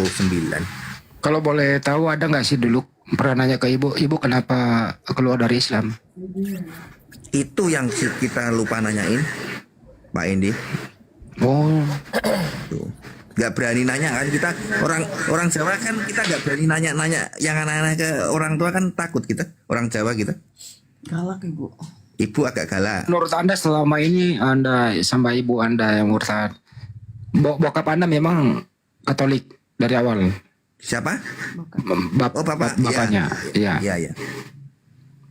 Pernah nggak sih nanya-nanya kita ini agamanya apa gitu sama orang tua? Nggak berani. Tapi waktu kecil sering diajak ke gereja gitu. Ya gereja terus sampai sekarang rajin. Ke masjid juga rajin, keluarga banyak muslim. Enggak, Andanya sendiri. Rajin gereja rajin. Oh. Terus perasaan gimana? Lebih cenderung kemana sekarang? Kalau ditanya ya saya masih Katolik ya berarti cenderung ke Katolik Pak Endi, ya kan? Jadi Anda masih cenderung Katolik menyembah Manusia, ya. nggak ingin berubah. Ya cuma kan kita itu kan nggak tahu Pak Endi, kita kan ada besok lagi. Siapa tahu komunikasi sama Pak Ustadz Daman yang ilmunya keren tuh, ya kan?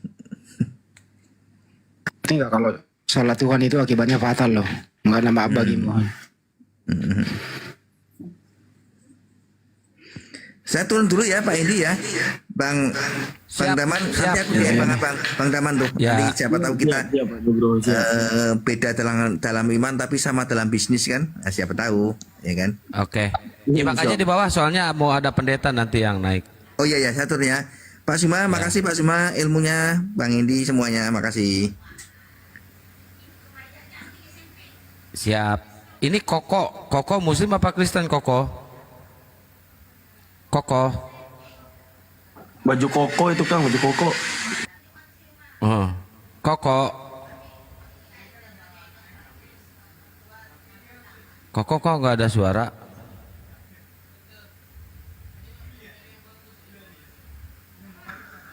Ya moderator yang Kristen tolong dinaikin ya, yang Kristen. Silakan.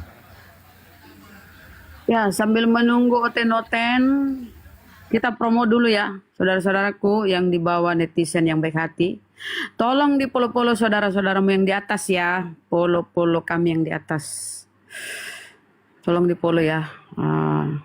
Follow Bang Dama, Bunda Mila, Gurunda, Bang Akang, Kiang Santa, Bang Alpi, semuanya di follow ya saudaraku. Terutama Bunda Mila ya, karena beliau itu ya suka kalau banyak yang follow. Tolong di follow. Terima kasih banyak yang sudah follow ya. Thank you. Semoga dibalas dengan segala kebaikan oleh Allah ya. Oke, kita beralih ke Mita. Biar bisa bagi-bagi Mita. rezeki juga, Bun. Ustaz Alif naikkan Alfi di bawah. Kang. Boleh, Ustaz boleh. Alif, gantian kita. Alfi dari tadi di sini, Ustaz. Gantian shift kita, Ustaz. Berbagi rezeki Alfi. nanti. Alfi izin turun ya semua guru-guru sekalian. Assalamualaikum. Bang Man, jagain room ini, Bang. Waalaikumsalam warahmatullahi wabarakatuh. Mita, Kristen Masya atau Allah. Muslim? Alfi mualaf cerdas mana dia? Mana mualaf? Bang Daman. Mita, Muslim Kristen? Makasih polo-polonya ya saudaraku. Saudariku. Mita, monitor. Muslim Kristen. Mbak Mita. Aduh kayaknya dia sudah tidur. Assalamualaikum Ustaz. Assalamualaikum Ustaz Alif, Najim Al-Faizin Ustaz. Waalaikumsalam warahmatullahi wabarakatuh. Sama-sama mohon maaf lahir dan batin Ustaz semua Alif. para guru kami. Siap. Ya Lahir Ustaz. batin. Ya, Adin wal faizin Bang. Guru Nda, Daman. Masya Allah, baru kembali kita. Ya, lanjut Ya, moderator. sama host juga ya, baru ketemu ini. Mohon maaf lahir dan batin host. Iya, Sering di- Ustaz Alif harus banyak minta maaf ke saya. Iya, sering dicandain nih kan.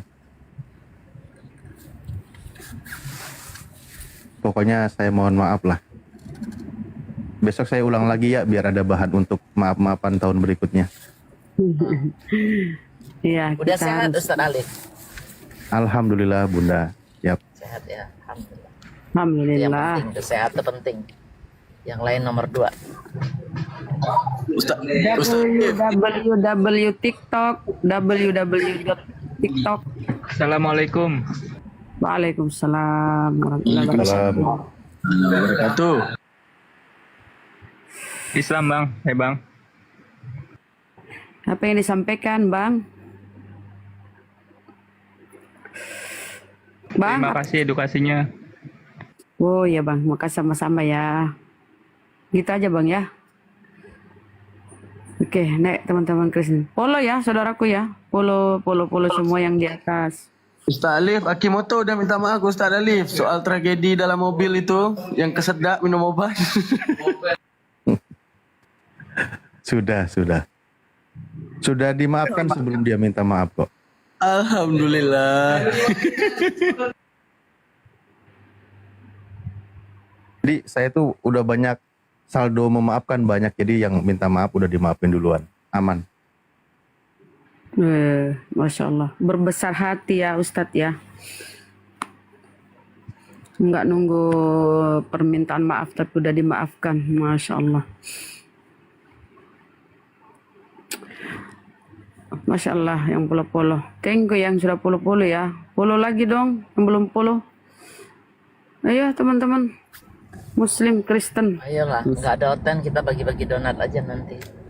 Ya, yang belum, Pasti yang udah izin. follow biar ada kesibukan, unfollow dulu baru nanti follow lagi. Jangan dong. Ya Allah, Ustaz Alif sadis bener. Kasih Enggak bantu. akan di follow lagi. Iya, mereka tuh udah ngantuk ini sekarang ini. Makanya naiknya lapas banget. Heeh. Padahal 1.700. Bener-bener. Udah hari ini nggak jadi bagi-bagi donat, nggak usah lah deh. Pun besok-besok aja Bun.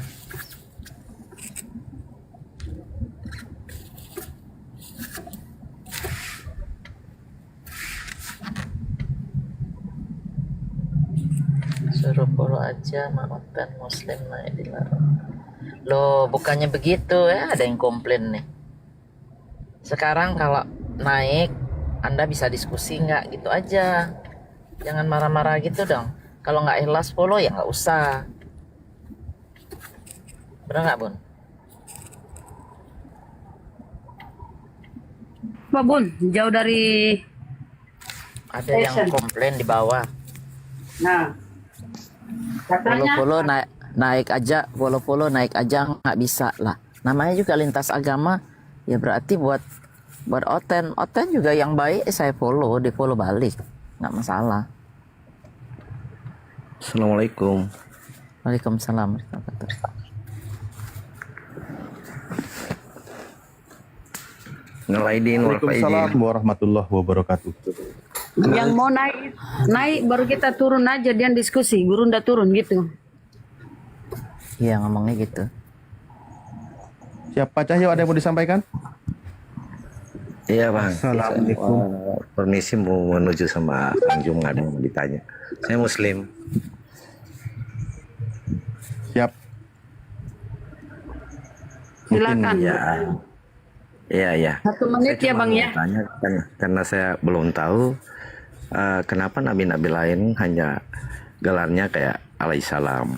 Kalau Nabi Muhammad kan lain SAW. Cuma itu aja.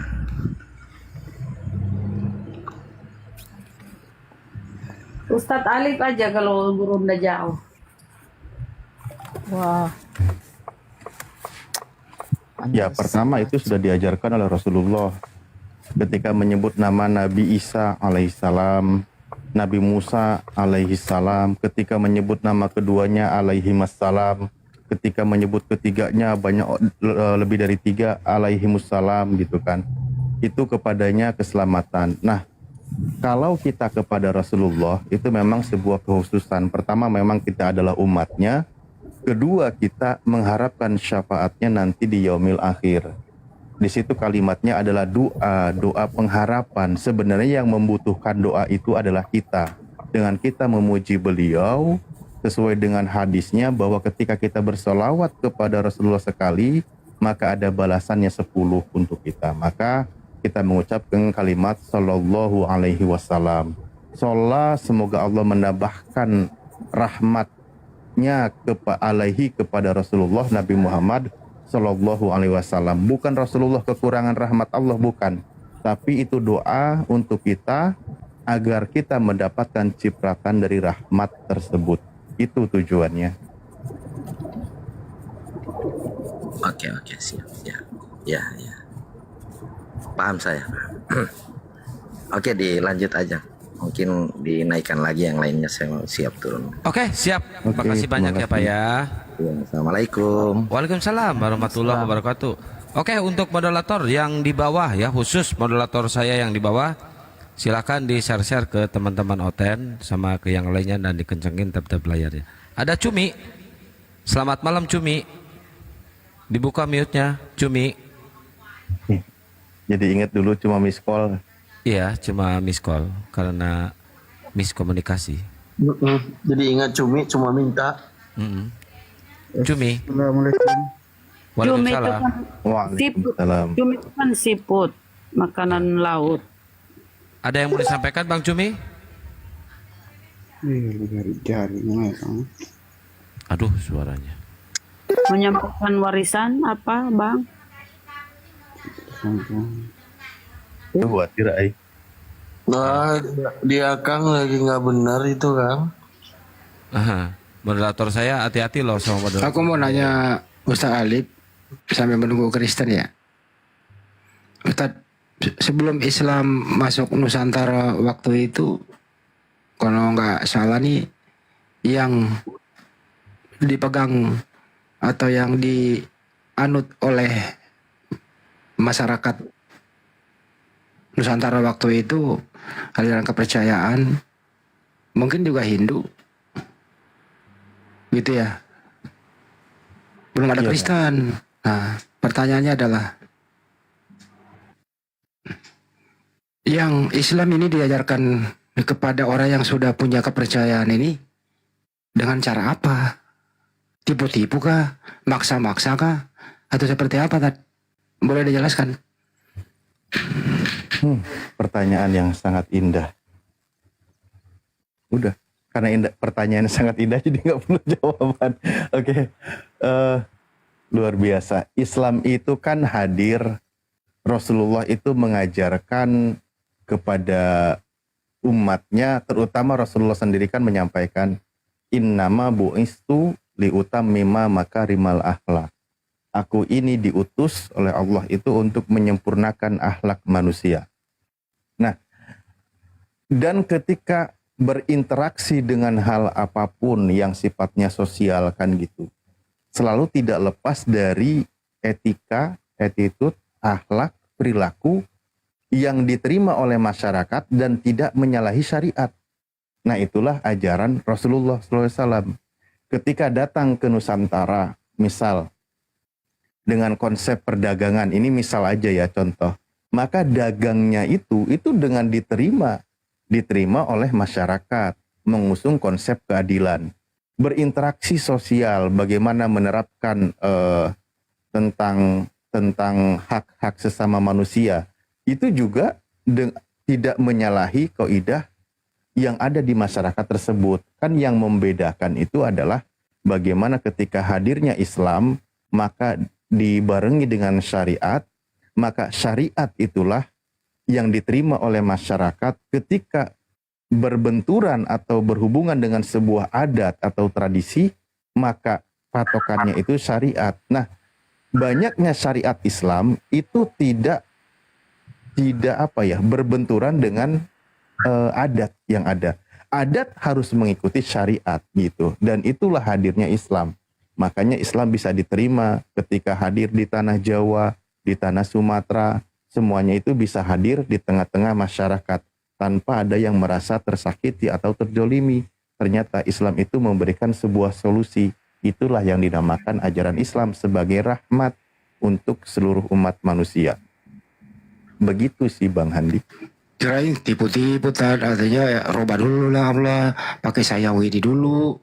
Nanti kalau udah ini baru diajarin lagi. Oh, nggak boleh nipu-nipu ya tadi ya? Oh, nggak boleh. Nggak boleh. Justru Islam itu kan mengenalkan ajarannya nanti. Ketika masalah perilakunya, sifatnya, karakternya sudah diterima di tengah masyarakat, ini dari mana sih? Ini ajaran apa sih? Oh, ini ajaran Islam. Islam itu apa sih? Oh, ini konsepnya, ini kalimat syahadatnya. Mengenalkan siapa nama Tuhan. Nah, itu di Islam. Nggak boleh harus mengikuti keyakinan dia dulu. Ini nama Tuhannya pakai nama Tuhan yang diyakini oleh kepercayaan tersebut, itu nggak bisa. Itu namanya menyekutukan Allah. Karena Al-Quran prinsipnya hadir sesuai dengan surah Muhammad ayat 19. Fa'lam annahu la ilaha illallah gitu. Ketahuilah oleh kalian semua, ilmui oleh kalian semua, pelajari oleh kalian semua bahwasannya tiada Tuhan selain Allah. Itu prinsip. Tidak boleh ikut serta atau ya nyamar ke masyarakat. Oh, dengan beda cara tipu berarti daya. sama Iya, yang iya, iya. Ustaz Alif. Jadi nggak boleh bilang, oh, misalnya kalau Yunani nih, kita teoskan aja dulu. Itu kan bahasa Yunani itu. Nggak boleh Oh, tadi. nggak bisa. Wah, udah ada ototnya ya. Oh, nggak bisa. Nggak kayak agama sebelah yang Iya. bikin kita masuk ke negara kita. Wah, Tiba-tiba benar. dia bikin Nggak terjemahan bisa, di kitab Ustaz. sucinya. Lalu dia menggunakan istilah-istilah yang ada di Islam. Ini sama-sama nih. Ada orang misionaris datang bawa Bible masuk ke Indonesia.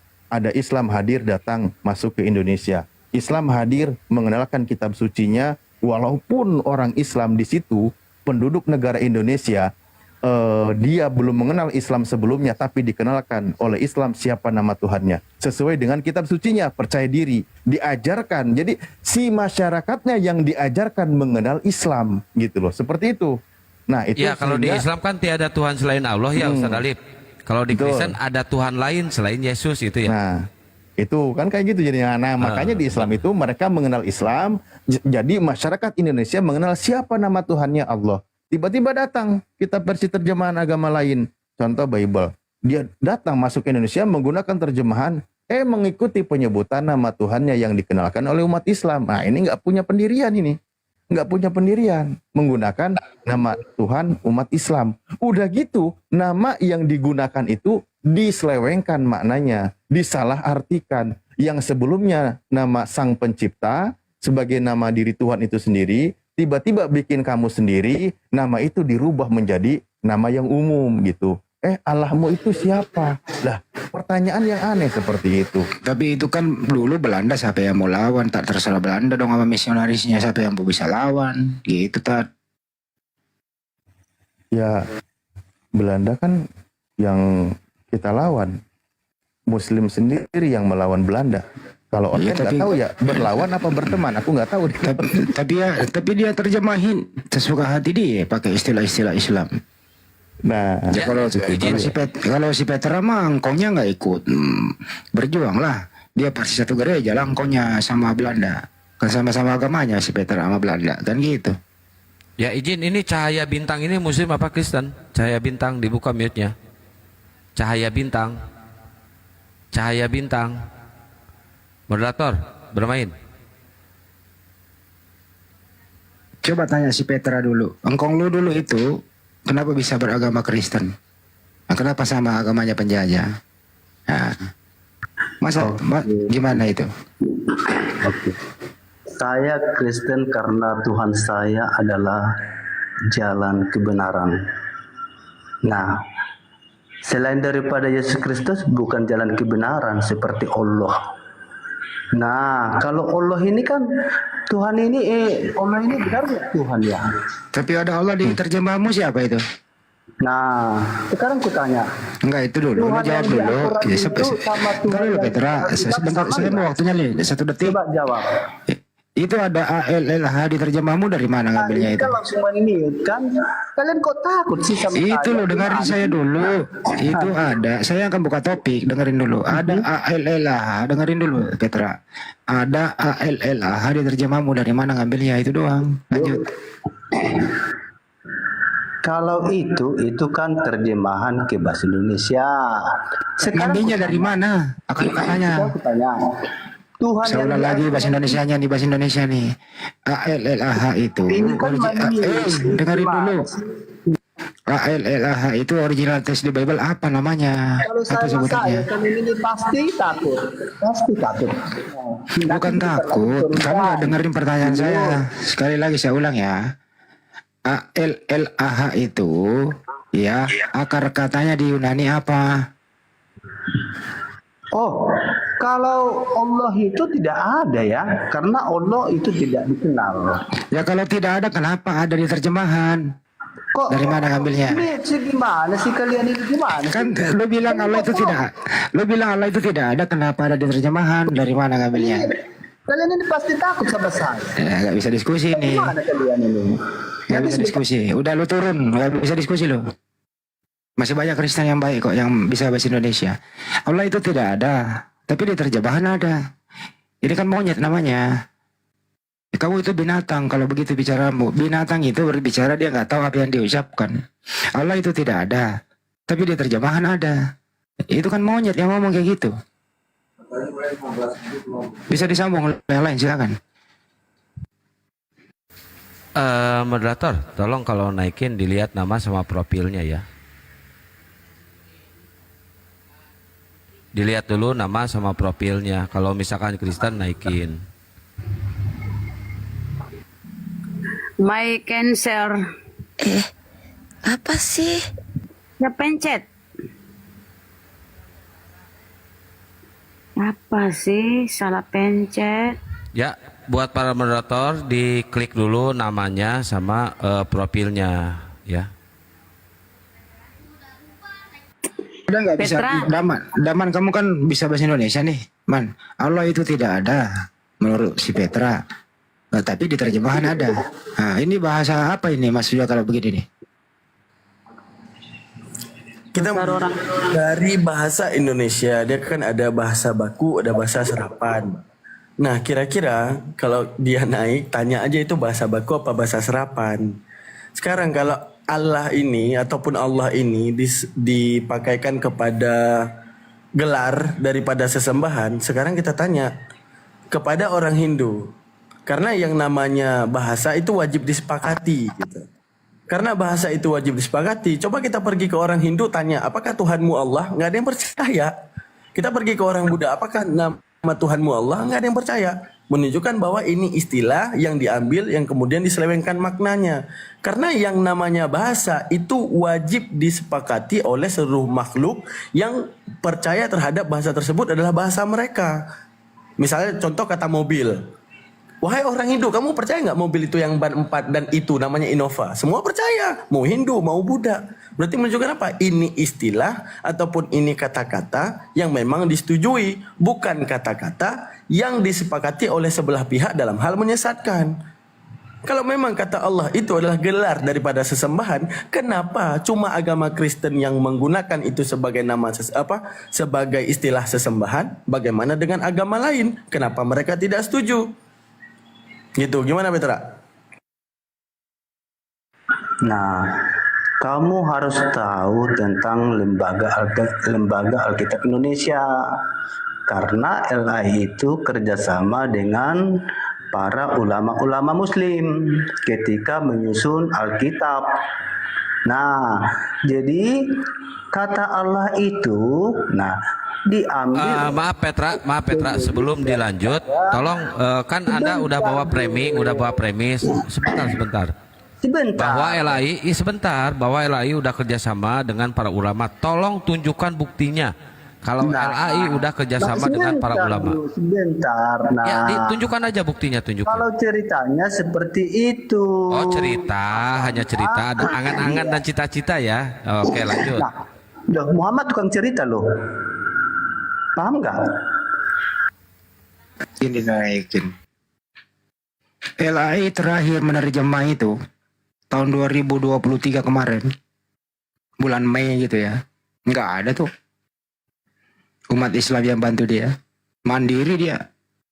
Justru kita minta soal ke sana untuk diskusi kok nggak mau terima. Udah beberapa tahun kita menyurati nggak direspon. Ada aja kamu.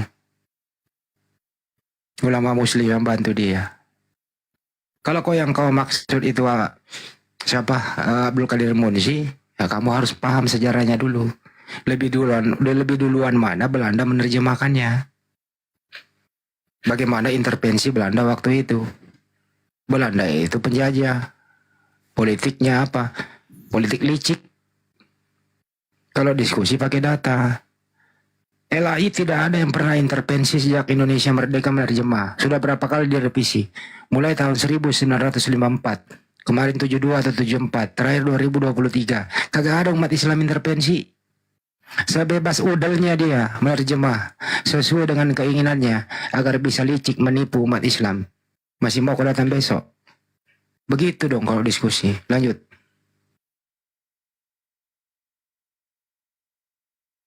Bibel kuno itu belum Allah di situ. Coba kita lihat ya datanya. Nih, Leidecker ini masih ilah di sini. Nih, Leidecker ini kan yang menerjemahkan bahasa Belanda ke awal mula ke Indonesia. Berani ya dia bawa ulama bekerja sama LAI ya. Hebat sekali itu orangnya. Nilai Dekker ya.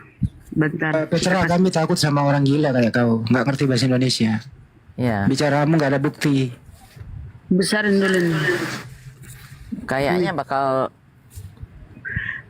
host besarin dulu nih. Masih ilah di sini nih. Kenapa belakangan hari ini penerjemah nih? Ya ini Leidecker ya. Leidecker ini orang Belanda. Pendeta Belanda. Ilah. Itu bapak. Kenapa jadi simsalabim? Jadi Allah.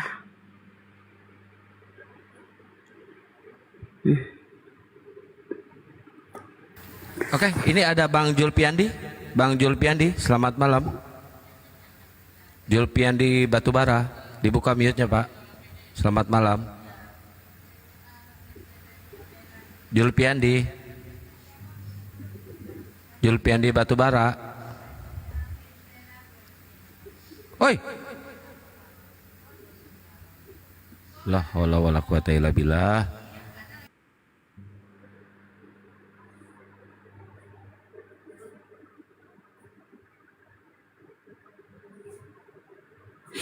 Naiklah kau Nurul, mau ku tengok kau Nurul. Kau kafir nyamar ya Nurul ya. Nurul, naik yuk. Ya, Bang Julpiandi. Zulfan. Oh, Jul Pandi, iyalah, Bang Jul. Selamat Ya, malam. gimana? Salam kenal.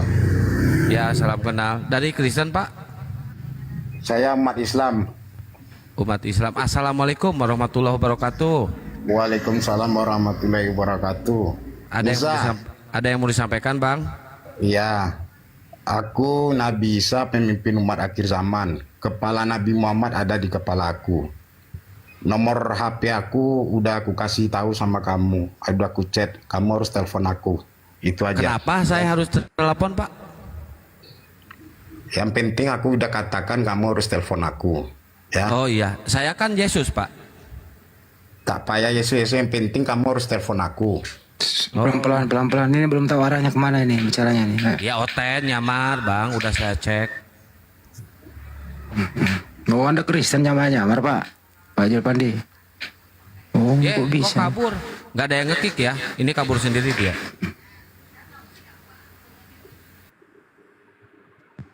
Kenapa minta ditelepon? Saya nggak ada pulsa, Pak. Kita nggak ada pulsa nih kalau nelpon. Habis pulsa. Lanjut. Ya teman-teman, yang Oten aja ya yang dinaikin ya. Ini udah penuh roomnya di atas, udah muslim semua. Tolong yang Oten silakan diangkat ya dan di share-share. Biar nggak monolog kita ya teman-teman.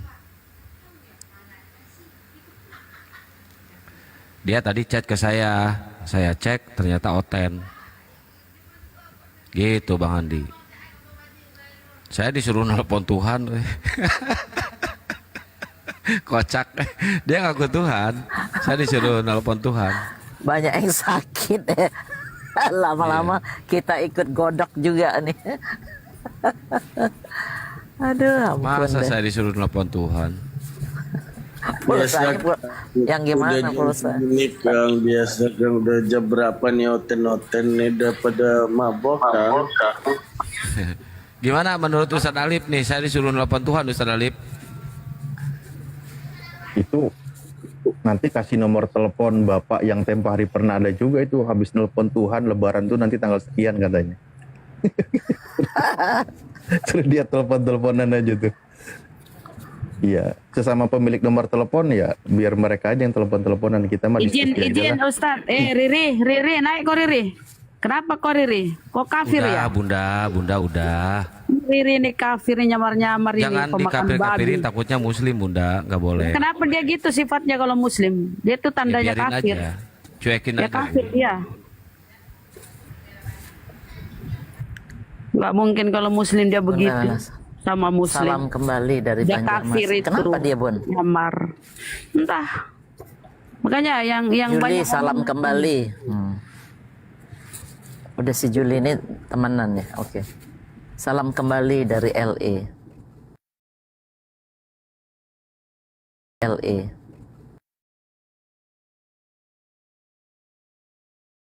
LA.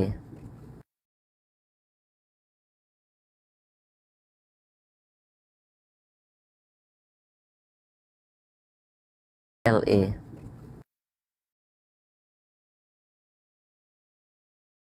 LA.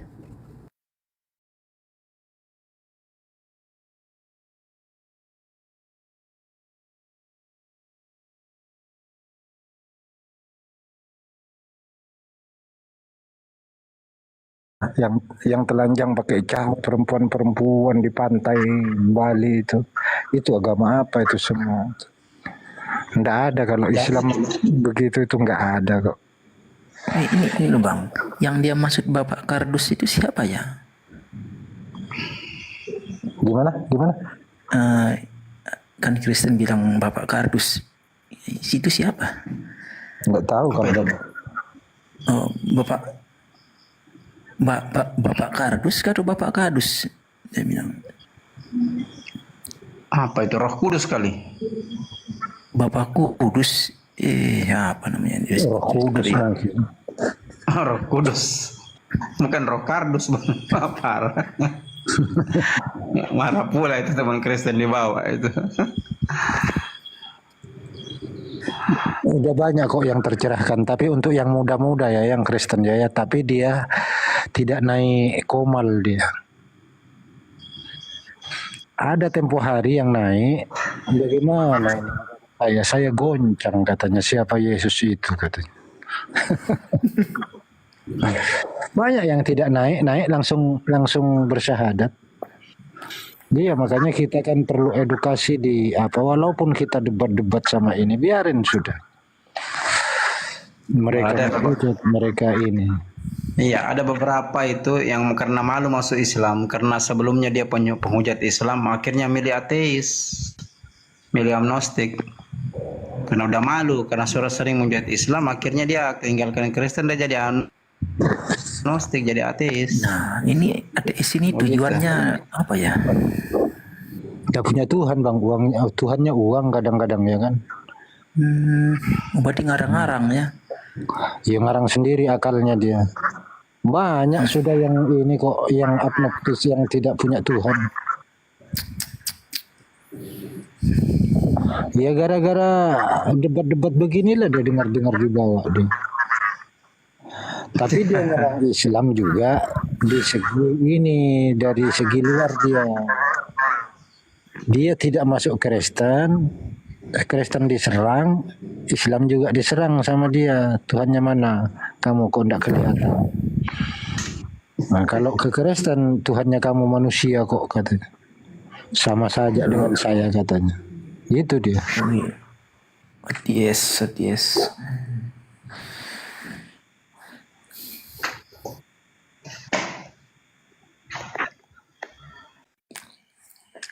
Jarang kali ya kita dengar Buddha ikut-ikut debat. Kan dia tidak terganggu, dia mandiri dia kan. Oh iya. Dia mandiri dia. Sebenarnya yang dimaksud dengan Dewi Sri itu, Dewi Sri diambilnya dari ini, dari istrinya Nabi Ibrahim waktu bertani itu. Oh, Dewi Sri. Ya, Dewi Sri itu. Gitu. Tapi dia mandiri kok, ndak nyenggung Islam, nggak nyenggung Kristen juga. Tapi tempo hari pernah ada marah Pak Komang, Pak siapa itu ya, yang dari Nusa Penida itu. Dia agak sedikit ngeritik sama Kristen, bukan sedikit lah, tolonglah katanya gitu. Jangan bawa dewanya dia gitu loh, dewa punya anak, dia juga disucikan, dewanya dia satu, ndak punya anak, gitu. Oh, berarti dewanya itu Krishna, Brahma itu apanya itu ya?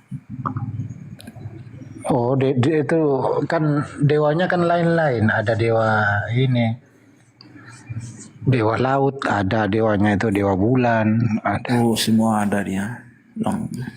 Iya. Istilahnya bulan itu ada dewanya. Gitu. Dewa Brahma.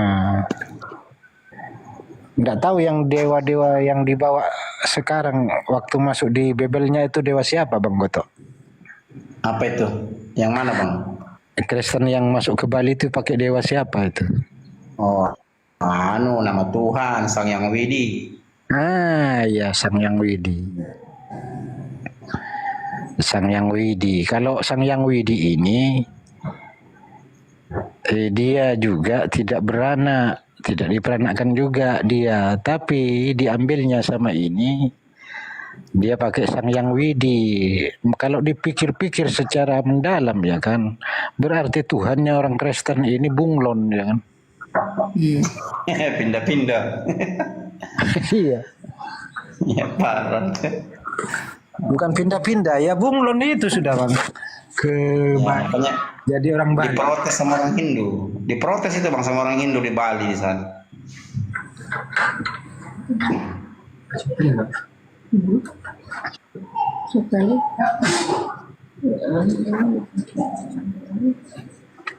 Masih ada cuma.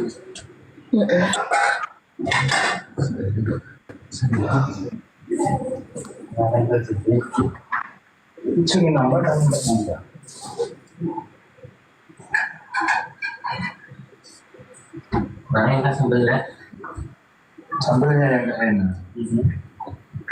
Saya dapat sambil waktunya sama begini. Kami baru mau segera. Baik. Ini sudah tidak ada Kristen lagi Bang Amir, ini kita tutup aja deh. Ya. Oke, lanjut ya. Di sini sudah 1:30 Bang, waktu Sulawesi. Ya, kita tutup aja Bang ya. Assalamualaikum. Waalaikumsalam warahmatullahi wabarakatuh.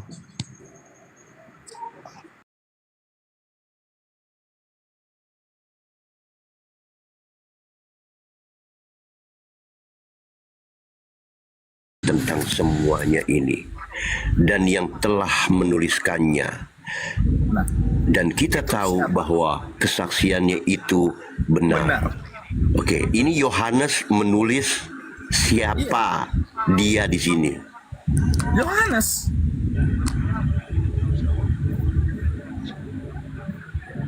Yohanes yang menulis. Kata Yohanes dia ini siapa? Kalau Yohanes yang menulis aku menuliskannya. Yohanes bilang dialah murid. Siapa dia ini? Jangan kamu hanya bernarasi satu bagian isi. Lalu kamu mengklaim bahwa tidak bacakan datanya. Kau ini dasar. Ini saya bilang kalian. Ini redaksional, tidak ada yang dikurangi, tidak ada yang ditambah. Biar kamu paham. Belagu. Biar kamu paham ya, bahwa tidak ada satu bagian dalam kitab suci orang Kristen yang tidak ditulis oleh manusia. Beda seperti kitab-kitab orang lain itu yang turun dari sorga.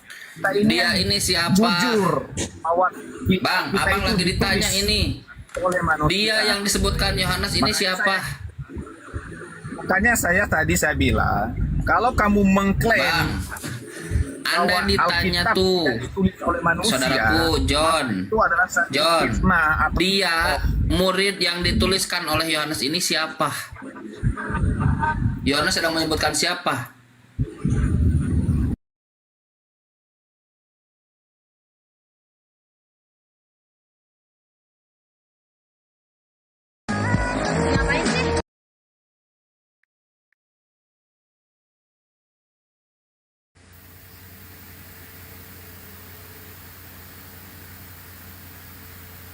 Kayaknya pada kena semua kayaknya ya. Takutnya pada kena semua tadi. Soalnya apa namanya?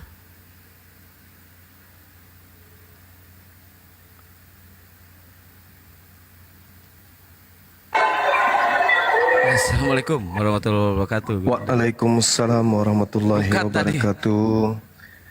Iya tahu. Oh, iya, masya Allah. Allahu Akbar, masya Allah. Ini mereka lagi panas-panasnya ini.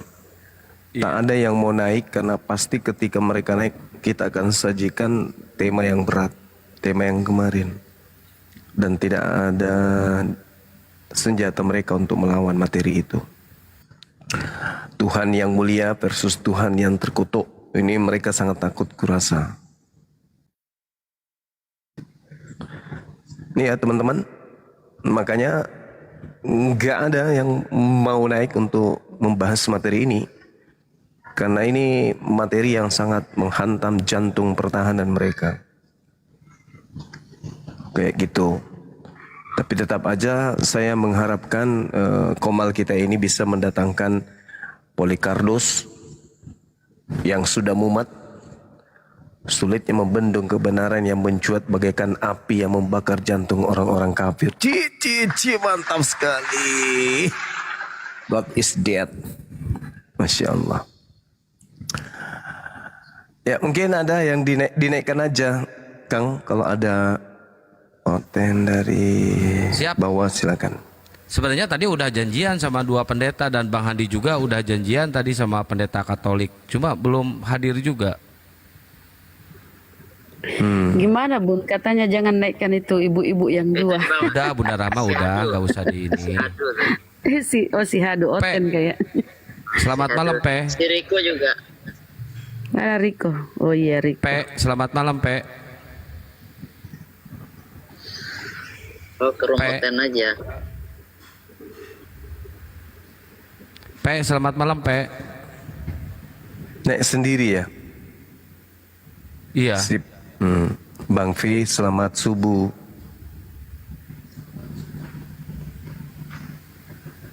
Nggak ada suara ini Bang P ini. Ya, mungkin masih malu-malu dia. Sidang santai nomor berapa ini? Hah? Ini berapa ya, nomor berapa ya? Lupa saya. Temanya terlalu berat Gurunda. Mungkin mereka berat untuk bisa ngejawabnya. Memang nggak bisa. Kita hanya beri peringatan aja, 2000 tahun loh mereka menyembah sosok yang digantung terkutuk gitu loh.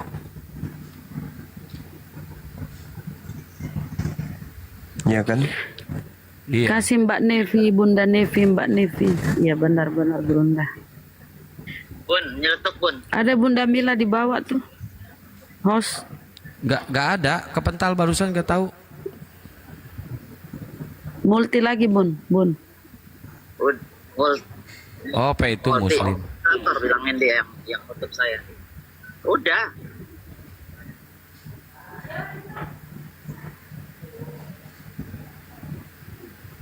Aku bukan moderator. Ya Nggak moderator nggak ada. minta naik, nggak ada. Nggak ada. Ulang. Oh ada udah. Ayo teman-teman Kristen, mari kita diskusi nyambung lah. Minimal pandai bahasa Indonesia gitu loh. Yang bikin mumet itu kalau nggak ngerti bahasa Indonesia itu. Topiknya apa, jawabnya apa. Misalnya contoh nih. Siapakah yang mati terkutuk di tiang salib? Dia menjelaskan apa? Dia menjelaskan bangkitnya. Malu ya, malu mengakui. Tapi ada juga yang keteteran dengan bingung mau jawab apa gitu kan ya, sampai dia harus pasrah. Itu sisi kemanusiaannya kata dia gitu.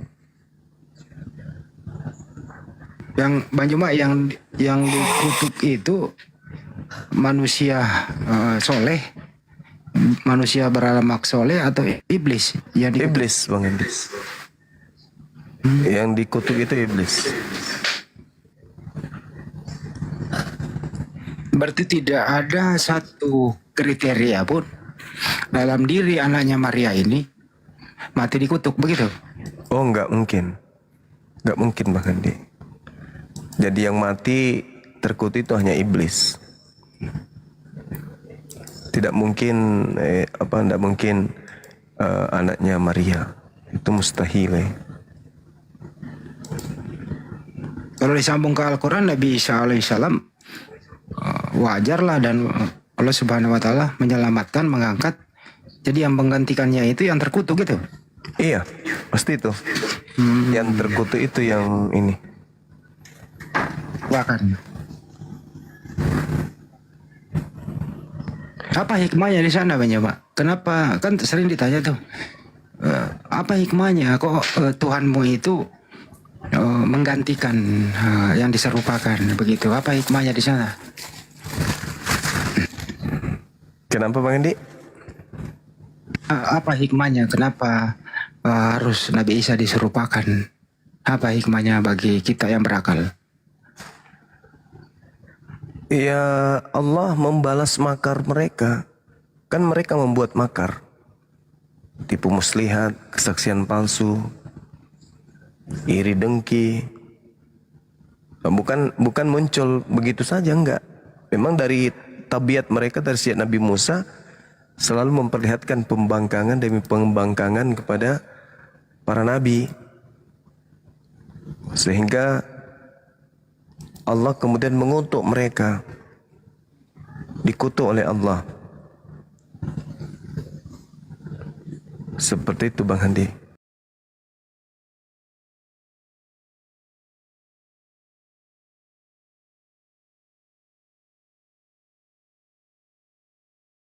Yahudi ya, yang mereka tidak suka memang para nabi itu karena bukan dari Mesias yang ditunggu-tunggu gitu ya, bukan yang dia kehendaki. Tapi mereka sampai detik ini masih ada keraguan, berselisih paham di antara mereka siapa yang mereka bunuh gitu kan ya? Betul. Benar, berselisih paham. Bahkan di dalam Kisah Para Rasul 25:19 kan jelas itu. Diterangkan bahwasanya memang mereka ini berselisih paham tentang seseorang yang bernama Yesus. Itu real, itu terjadi.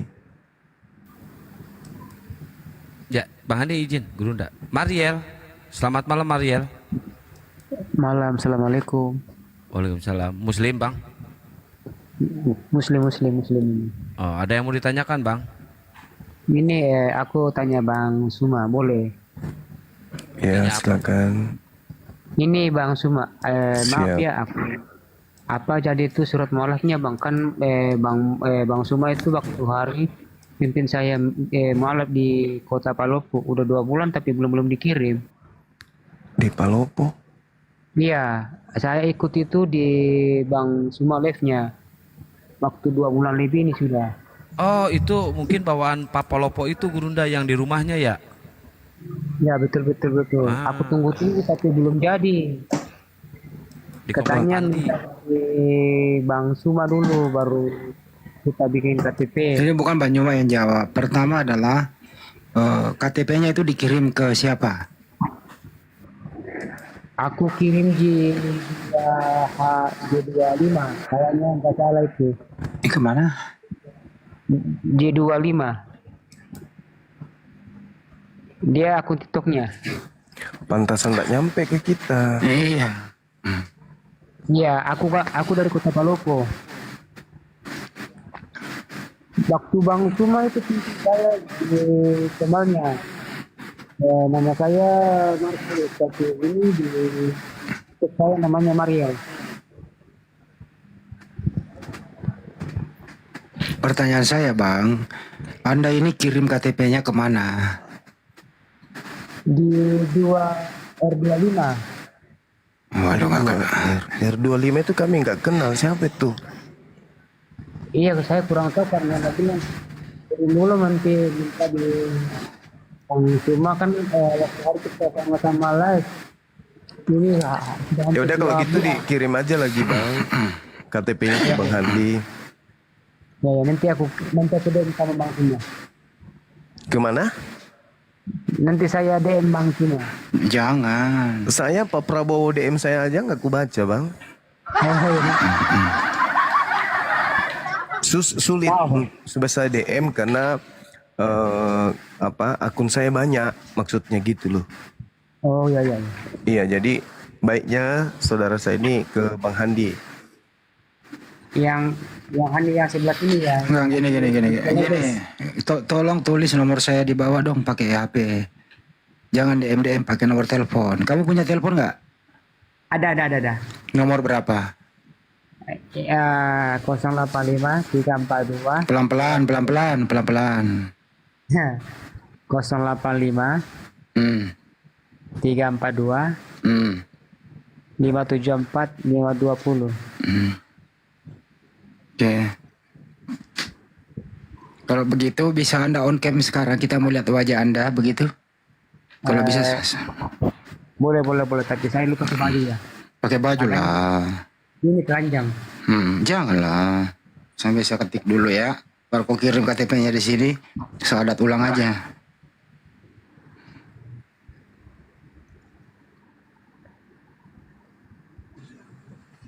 Oke, siap. Saya pakai baju dulu ya. Ya, siapa namanya ini? Saya kasih nama. Nama saya Marcus. Tapi di TikTok saya Mariel. Oh, Markus Mualaf. Iya. Oh, sudah ada, pernah saya simpan ya. Oke, tunggu ya.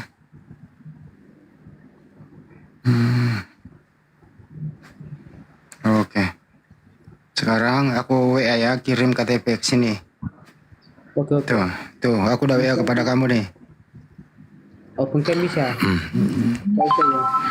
Itu kirim dulu, foto dulu KTP-nya, baru kirim ke saya.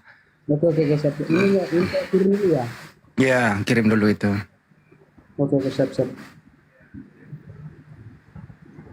Saya izin turun dulu bisa. Turun dulu. Ya, nggak apa-apa, turun dulu aja. Sama tanda tangan di atas kertas yang bersih ya. Turun dulu aja, nomormu sudah sama saya.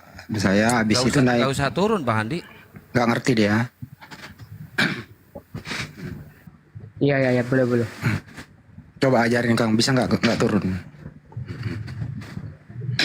Iya, kalau mau ngirim KTP, Bang, gak usah turun. Abang klik yang tengah aja, yang tengah, yang bulat, ya, atau yang kotak di tengah HP, masuk ke WA, kirim langsung. Nah, gitu. Syahadat ulang aja, Bang Andi.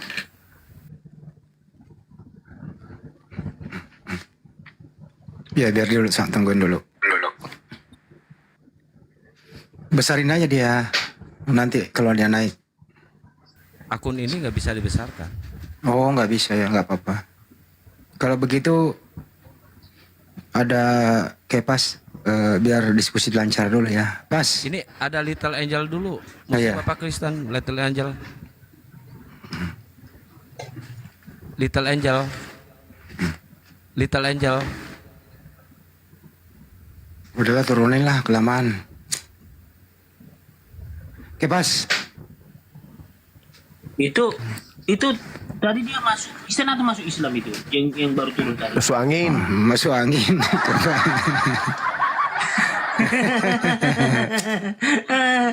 Kita kira enggak gini loh, opsi ini kan dua, dia mau masuk Islam atau masuk Kristen tadi itu gitu loh, minta KTP gitu loh. Mau masuk Islam. Dia bilang begini. Agamanya apa basicnya? Buddha, Hindu, Kristen. Kristen. Dia ngomong gini, saya tidak mau lagi seperti Kepas menyembah makhluk yang terkutuk di tiang salib begitu. Pas. Berarti dia menyalibkan Yesus 2 kali ya. Berarti dia menyalibkan Yesus 2 kali ya Bang Hen ya. Lo kok nuduh orang sih lo? Pas kamu masih berpendirian. Iya dong. Pas dengerin saya biar Banyuman nanti luruskan. Kamu masih percaya yang Tuhanmu itu yang kau sembah itu makhluk yang terkutuk di tiang salib? Dia kan Tuhan. Segini ya, memang di kayu tiang salib itu kalau mati memang manusia terkutuk. Tapi kan Yesus Tuhan gitu loh. Banyuman, gimana itu? Itu malah asa. Bagaimana ceritanya ada Tuhan jadi manusia? Gimana ceritanya itu, saudara? Tuhan kok jadi manusia?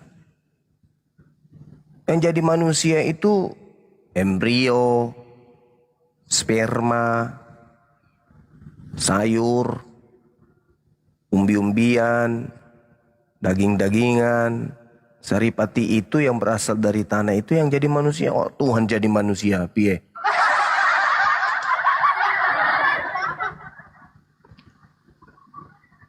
Yang jadi manusia itu ini bahan bakunya beda. Ya, inilah Tuhan itu laisa kamitslihi syai'. inilah Tuhan tidak serupa dengan cerita apapun. kita bahan baku. Dia kan dari firman Bang Juma. Dia kan nggak seperti kita manusia biasa. Kita kan hasil dari orang tua, hubungan orang tua. Kalau Yesus kan Yesus dari Roh juga hasil Kudus. dari orang tua. Yesus itu berasal dari orang tua juga. Buktinya Maria berasal dari kedua orang tua. Terus ke bawah Yesus. Buktinya dia manusia. Cuman karena ada yang mempengaruhi kemudian kalian mencuci otak kalian, yang sejatinya bukan Yesus anak Maria yang kalian sanjung-sanjung ini. Dia kan Tuhan ya. Yang Anda maksud itu yang datang kepada Paulus itu. Yang mati terkutuk itu yang Anda maksud. Sedangkan kalau anak Maria bukan. Dia itu manusia 100%. Kalian ingin menjadikannya Tuhan karena kalian terpengaruh sama sibilisis. Sibilisis inilah yang kemudian membuat kalian ini epilepsis. Sampai-sampai kamu menganggap bahwa yang kamu sembah itu adalah anak Maria. Anak Maria itu 100% manusia. Kalian melantiknya menjadi Tuhan. Makanya kalian nanti ditendang dengan tendangan tanpa bayangan. Karena kalian Melantiknya menjadi Tuhan. Padahal yang mempengaruhi kalian melantik jadi Tuhan si Yesus ini karena si bilisisis ini. Makanya nanti Yesus pun heran. Pada hari terakhir nanti banyak orang menuhankan aku. Pada saat itulah aku akan berterus terang kepada mereka. Aku tidak mengenal kalian. Kan lucu. Yesus tidak mengenal kalian. Yesus anak Maria tidak mengenal kalian. Kenapa? Karena kalian itu menyembah bukan dia sebenarnya. Bukan anak Maria yang kalian sembah, bukan. Tetapi adalah sosok yang mati tergantung terkutuk, yang memakai nama Yesus anak Maria itu. Anda salah sembah, Anda salah sasaran. Makanya nanti diusir. Anda itu nyahlah daripada aku tidak mengenal. Mungkin mana dibilangnya? Yesus dengan mulutnya sendiri mengaku. Nah nanti kalian juga heran loh. Jadi selama ini yang kami sembah siapa? Ya si bilisisis itu. Si bilesi yang kau sembah itu. Bukan yang lain. Kan Yesus sendiri yang mengatakan. Tidak lama lagi aku akan bersama-sama dengan kalian. Sebab penguasa dunia telah datang dan dilemparkan keluar. Siapa itu? Ya si belis itulah. Siapa lagi? Nah si belis inilah yang ngaku Yesus Kristus. Itulah yang kamu sembah. Begitu saudara. Beda ya, beda konsepnya beda. Beda jauh, beda. Bukan beda, itu Yesus loh yang mengatakan itu. Waspadalah kepada iblis yang datang kepadamu dengan memakai nama Yesus Kristus. Masa nggak sadar-sadar sih? Masa iya Anda mempercayai Tuhan jadi manusia, habis itu dia jadi terkutuk di atas salib, habis itu Anda sembah? Ngeri kali lah Anda menyembah makhluk terkutuk.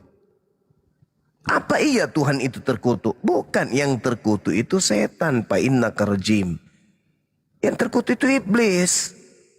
Loh kok Tuhan yang terkutuk? Macam mana pula Anda ini?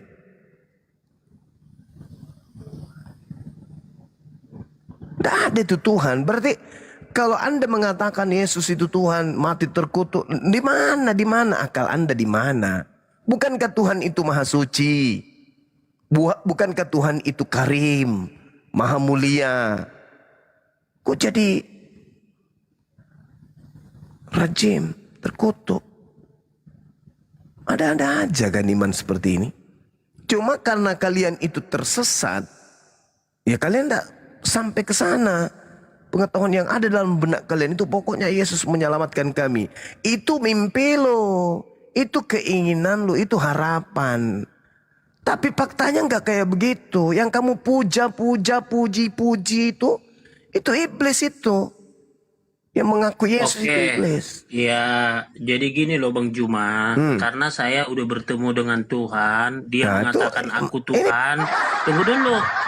Artinya gini loh. Tuhan itu udah bicara langsung kepada saya gitu loh. Gimana ceritanya?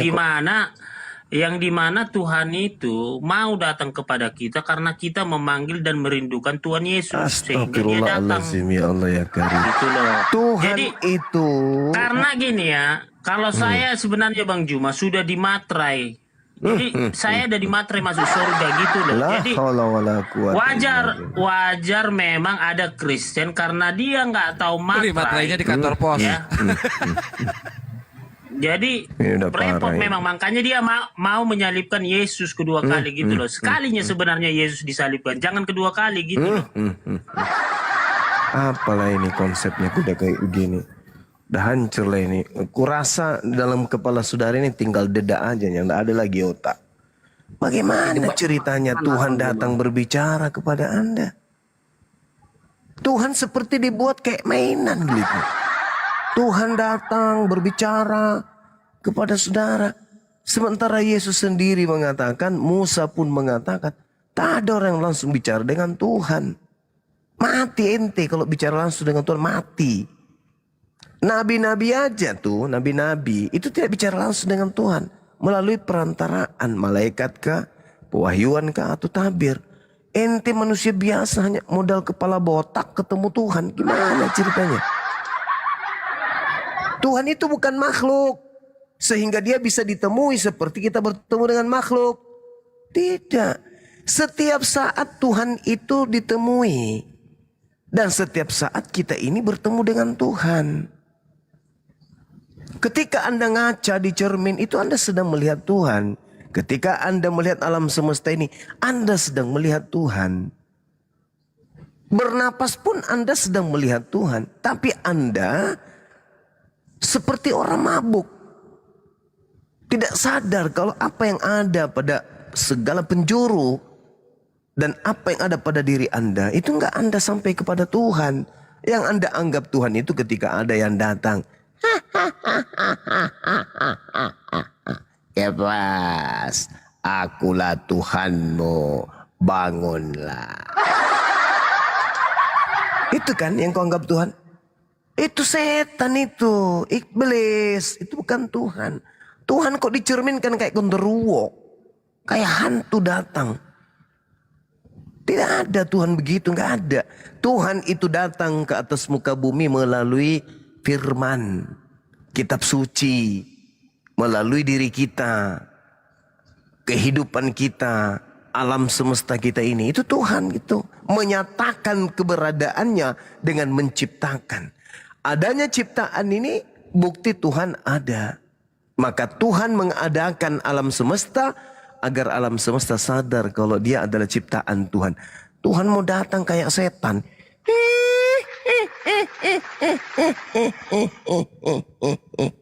Itu setan itu. Itu bukan Tuhan, Kepas. Di dalam dirimu itu ada Tuhan, Kepas.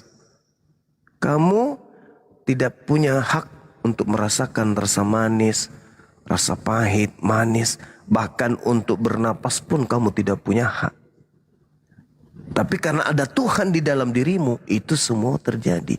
Kamu mau dayamu apa? Nggak ada. Nggak ada dayamu.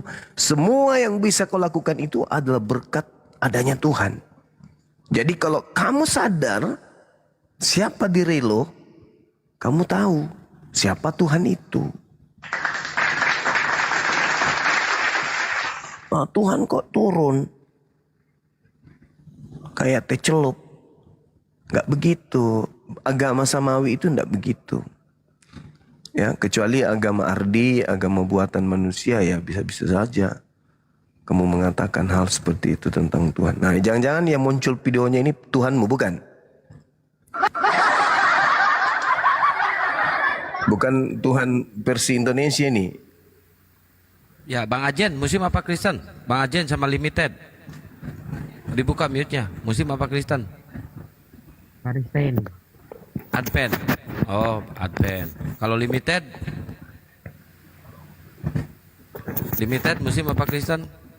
Aku Muslim, Bang. Muslim. Baik, tunggu dulu ya. Silakan yang Advent dulu bertanya. Yang Advent dulu. Aduh, noise. Yang Advent silakan bertanya. Nah, ini Bang Juma ini tunjukkan dulu mukanya ini. Bang, suaranya dibesarin dikit, Bang.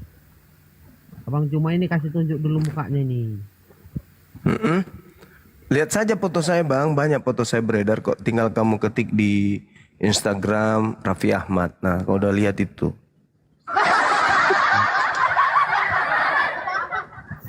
Ya kan kita nggak kayak gini, Bang. Abang ini kan orang yang benar. Orang kenal. Nah, saya nggak pede. Saya nggak pede, Bang. Abang ganteng, wajar buka kamera. Kalau saya jelek, Bang. Nanti semua orang takut termimpi-mimpi nanti. Nanti si Kepas pikir saya Tuhan lagi kalau saya buka kamera. Cukup Anda lah yang cakep-cakep ini yang buka kamera. Lah kalau misalnya saya ganteng itu, abang itu laki-laki suka nggak sama saya? Bertanya aja. Justru karena itu saya tidak suka. Tidak mau buka kamera. Lah kalau abang nggak suka sama saya, kenapa abang takut sama saya?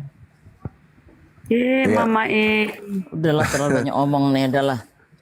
Ayo tanya jawab aja lah. Iya, tanya jawab aja lah. Iya, apakah Advent juga menyembah sosok yang terkutuk di atas salib, Bang?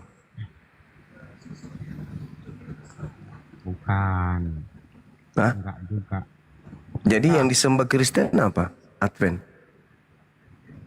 yang disembah Apen itu tetap juga Allah. Yang digantung di salib. Yang digantung di salib itu siapa? Hah? Itu bukan Tuhannya Yang Advent. digantung. Nah ini nggak waras lagi tanyaannya nih. Loh, Yesus itu bukan Tuhan Anda rupanya. Kalau di ajaran Apen itu mana ada itu? Lah, jadi Yesus ini bagi Anda siapa? Yesus itu bukan data pembilangan dari kita sendiri, dari Apen. Jadi Yesus ini apa? Kalau Pak Pipo kan sudah akui tadi kalau Kristus itu adalah makhluk terkutuk. Nah, kalau Anda sendiri gimana? Ya. Kalau menurut Apen itu kami tidak memasukkan Yesus itu di dalam kitab kami. Nah, seperti itu. Batuk dulu saya, batuk dulu. Bentar. Diam dulu ke orang tua. Jadi Yesus bagi Anda ini bukan Tuhan. Batuk dulu, batuk. Kalau Apen itu Ini aja bro. Bentar dulu aja nih. Bentar dulu aja nih saudaraku. Papi pun jangan ganggu orang lagi diskusi ya. Jadi Yesus itu siapa bagi Anda? Kalau Pak Pipo kan Yesus itu adalah makhluk terkutuk. Kata Pipo. Nah, kalau kata Anda siapa Yesus ini?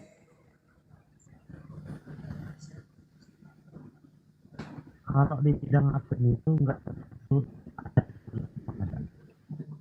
Oh, Mama Kristus yang menebus dosa saudara ini itu siapa?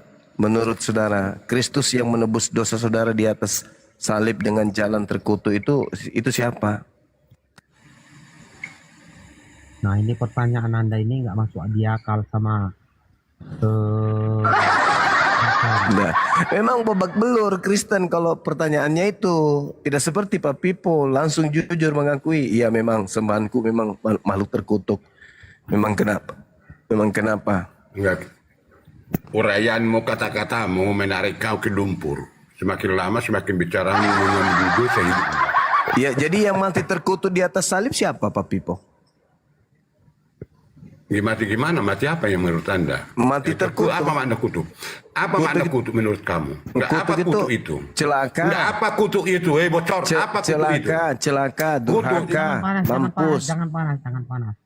Jangan panas Pak Pipo. Ini Pak Pipo memang sering makan babi hidup. Langsung ditelan jadi cepat emosi dia. Iya, sering ciuman sama congor babi. Pak Pipo ini dia pelatih babi. Dari usia 20 tahun kata tetangga Pak Pipo ini di kampungnya dipanggil Ferguso. Dia ini pelatih khusus babi. Jadi kalau ada babi main kelereng, dia inilah orangnya yang pelatihnya. Si Ferguso ini. Makanya kalau dia berbicara selalu emosi. Jangan panas. Iya, betul. Jangan panas. Ini Pak Memang Pipo Pak Pipo ini ya, si Ferguso namanya, nama aslinya. Itulah makanya iblis itu suka selalu marah-marah itu kayak gini lah. Ya, masih mau aku datang besok Pipo.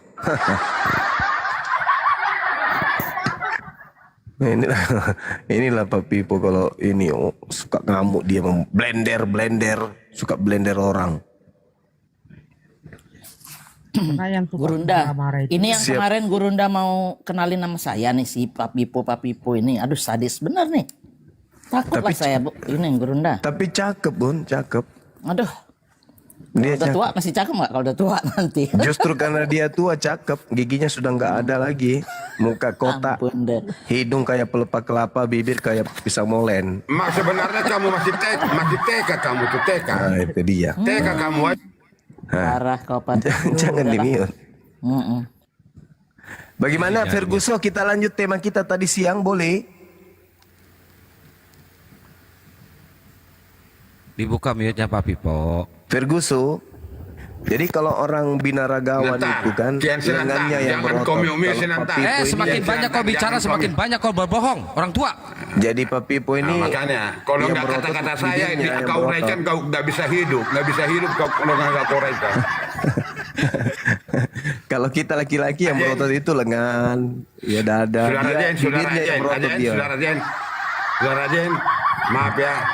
Biar Pernah saya nggak gas lihat dulu, biar saya manusia gas dulu buat bibirnya saya ini. berurat? Buat saya Nah, yang inilah dia, kerdil Pak Pipo. piki ini, Kesurupan dia kan. Jangan suka marah-marah.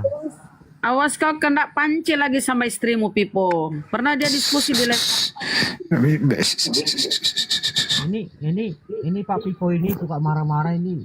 Nanti jadi stroke nanti. Udah berapa kali masuk rumah sakit itu. Makanya aku bilang dia bibirnya sudah berotot. Orang itu yang punya berurat lengan, paha, dia yang berurat bibirnya. Wih, Ferguso. Buka mic-mu, Ferguso. Lagian orang masuk rumah sakit diantar ambulan kalau dia Kian Sinantang. Diam kau, Handi Selebet. Diam kamu pun segar. Diam kau. Wah, hiburan nih pagi-pagi, hiburan. Ya, jadi Ferguso ini, Bun, dulu pernah Bukan begitu, Homang. Maksud saya begini, bro. Kalau Anda mau bicara dengan saya, apa yang mau kita diskusikan, Homang? Iya, mari yang kita diskusikan yang tadi siang. Tuhan mulia versus Tuhan terkutuk. Mau lanjut lagi tema tadi?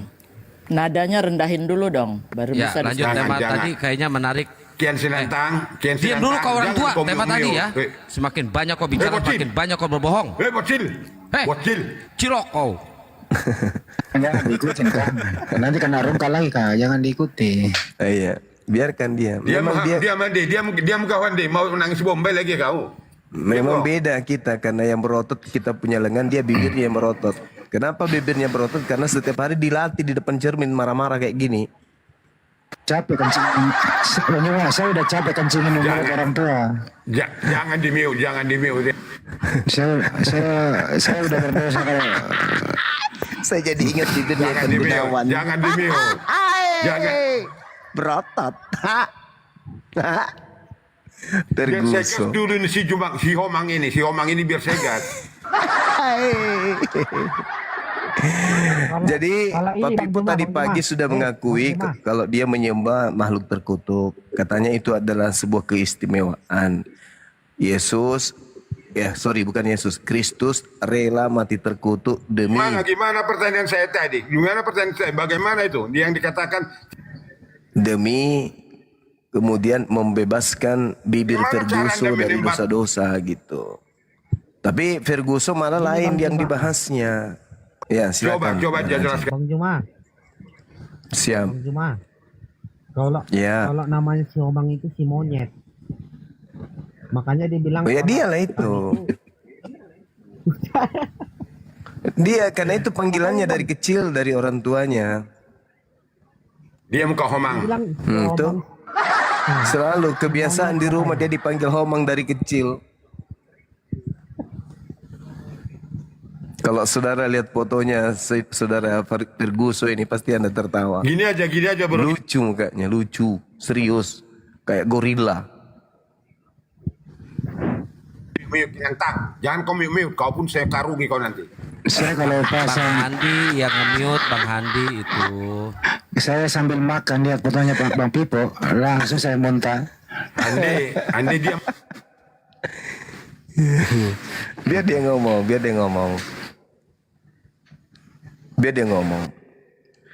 Dia kan hidupnya tinggal beberapa minggu lagi ke depan. Ya coba jangan di-mute dulu, biarin. Ya sabar, mumpung masih ada. Iya. Mumpung masih ada. Kalau nggak ada kita kangen juga ya Gurunda ya. Iya betul. Kian Sinantang, diam kau dulu. Jangan jengol-jengol gua, orang tua. Semakin banyak kau bicara, semakin banyak bohongmu, penderitaan yang kau rasakan di dalam hidup. Semakin banyak kau bicara, semakin banyak bohongmu. Iya, jadi kangen waktu Bocil. Ku blender kau, bocil. Gini aja bro. Mari kita diskusi apa judulnya, bikin waktunya. Kalau kau sanggup, baik. Kalau kau sanggup diskusi, oke silakan. Oke, baik. Kian Sinantang buat dulu aturannya. Biar saya gas dulu gurundamu ini, biar Oke, saya nangis bombe saya buat. satu Silakan. lawan satu ya, Gurunda sama Pak Pipo Ya ya. benar. Iya. Ya benar. Oke, Bunda Rahma bisa buka kamera untuk waktu. Bunda Rahma kan HP-nya 2 tuh, timer. Iya. Berisik dia nggak apa-apa. Ini orang Nggak tua berisik. apa-apa, pakai timer. Enggak apa-apa. Kita kasih kesempatan, kan sebentar lagi dia pindah dunia. Iya, kasihan dia. Ini kesempatan terakhir dia diskusi. Nanti duet sama Uti Besok dia ikuti istrinya, Uti Matimena. Gurunda, dia Iya. nggak tahu yang namanya Bang Zuma itu terlahir memang berdebat. Dia belum tahu tuh. Udah ada di zaman dulu, bocah. udah sering. Bocah, itu Bunda ini Bila kan dibilang bagi saya gurundamu ini anak kecil bagi saya, nggak ada apa-apanya ini, bocor nih ini, nggak ada apa-apanya ini.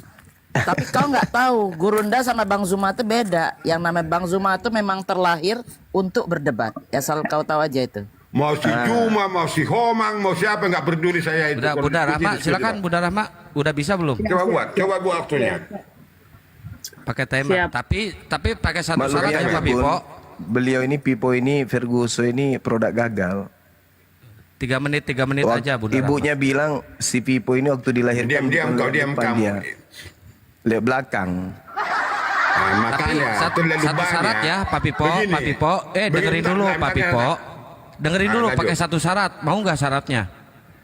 Syarat apa Kalau itu? diskusi jangan kayak dulu. Sekarang harus safety. Pak Pipo jangan lupa pasang gigi dulu sebelum diskusi. Jangan kayak dulu. Giginya copot. Enggak gini aja, kalau kamu menjadi hostnya di sini, ikat pinggangmu supaya kamu jangan turun nanti barangkali. Besar mulut. Begitu ditanya langsung au. Lain ditanya, lain dijawab. Itulah Ferguson. Udah buat waktunya. Kian catat. Ya, silakan Bunda Rahma, bisa nggak? Berapa menit? 3. 3 menit, oke silakan. Terlalu panjang. Apa? Hei, jangan takut kau. Jangan 50 detik aja, 50 detik, setengah angkat menit. bendera kau kalau takut. Jangan kau takut. Kalau takut kau angkat bendera. Diam kau, diam. 30 detik, Kalau kau 30 takut, detik. diam kau. Kalau kau takut, ya nggak usah 1 menit aja Bunda. Oh iya, 1 menit. 1 menit aja. 2 menit terlalu. 1 menit orang tua diam kau aturan. 1 menit buat Diam, pasang diam. gigi aja habis. Pak Pipo ya. 1 menit ya, Ferguson.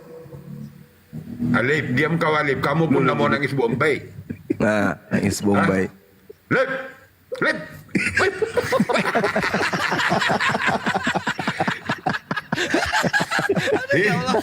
Dari dulu nggak berubah. Lanjut.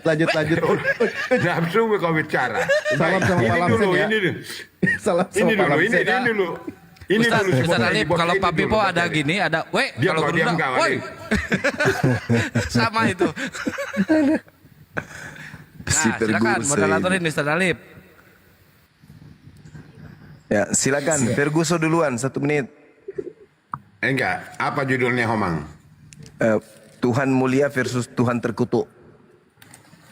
Tuhan mulia, Tuhan ini enggak begini nih. Ini isinya dulu. Langsung goyang Ferguson. Bingung langsung. Bukan.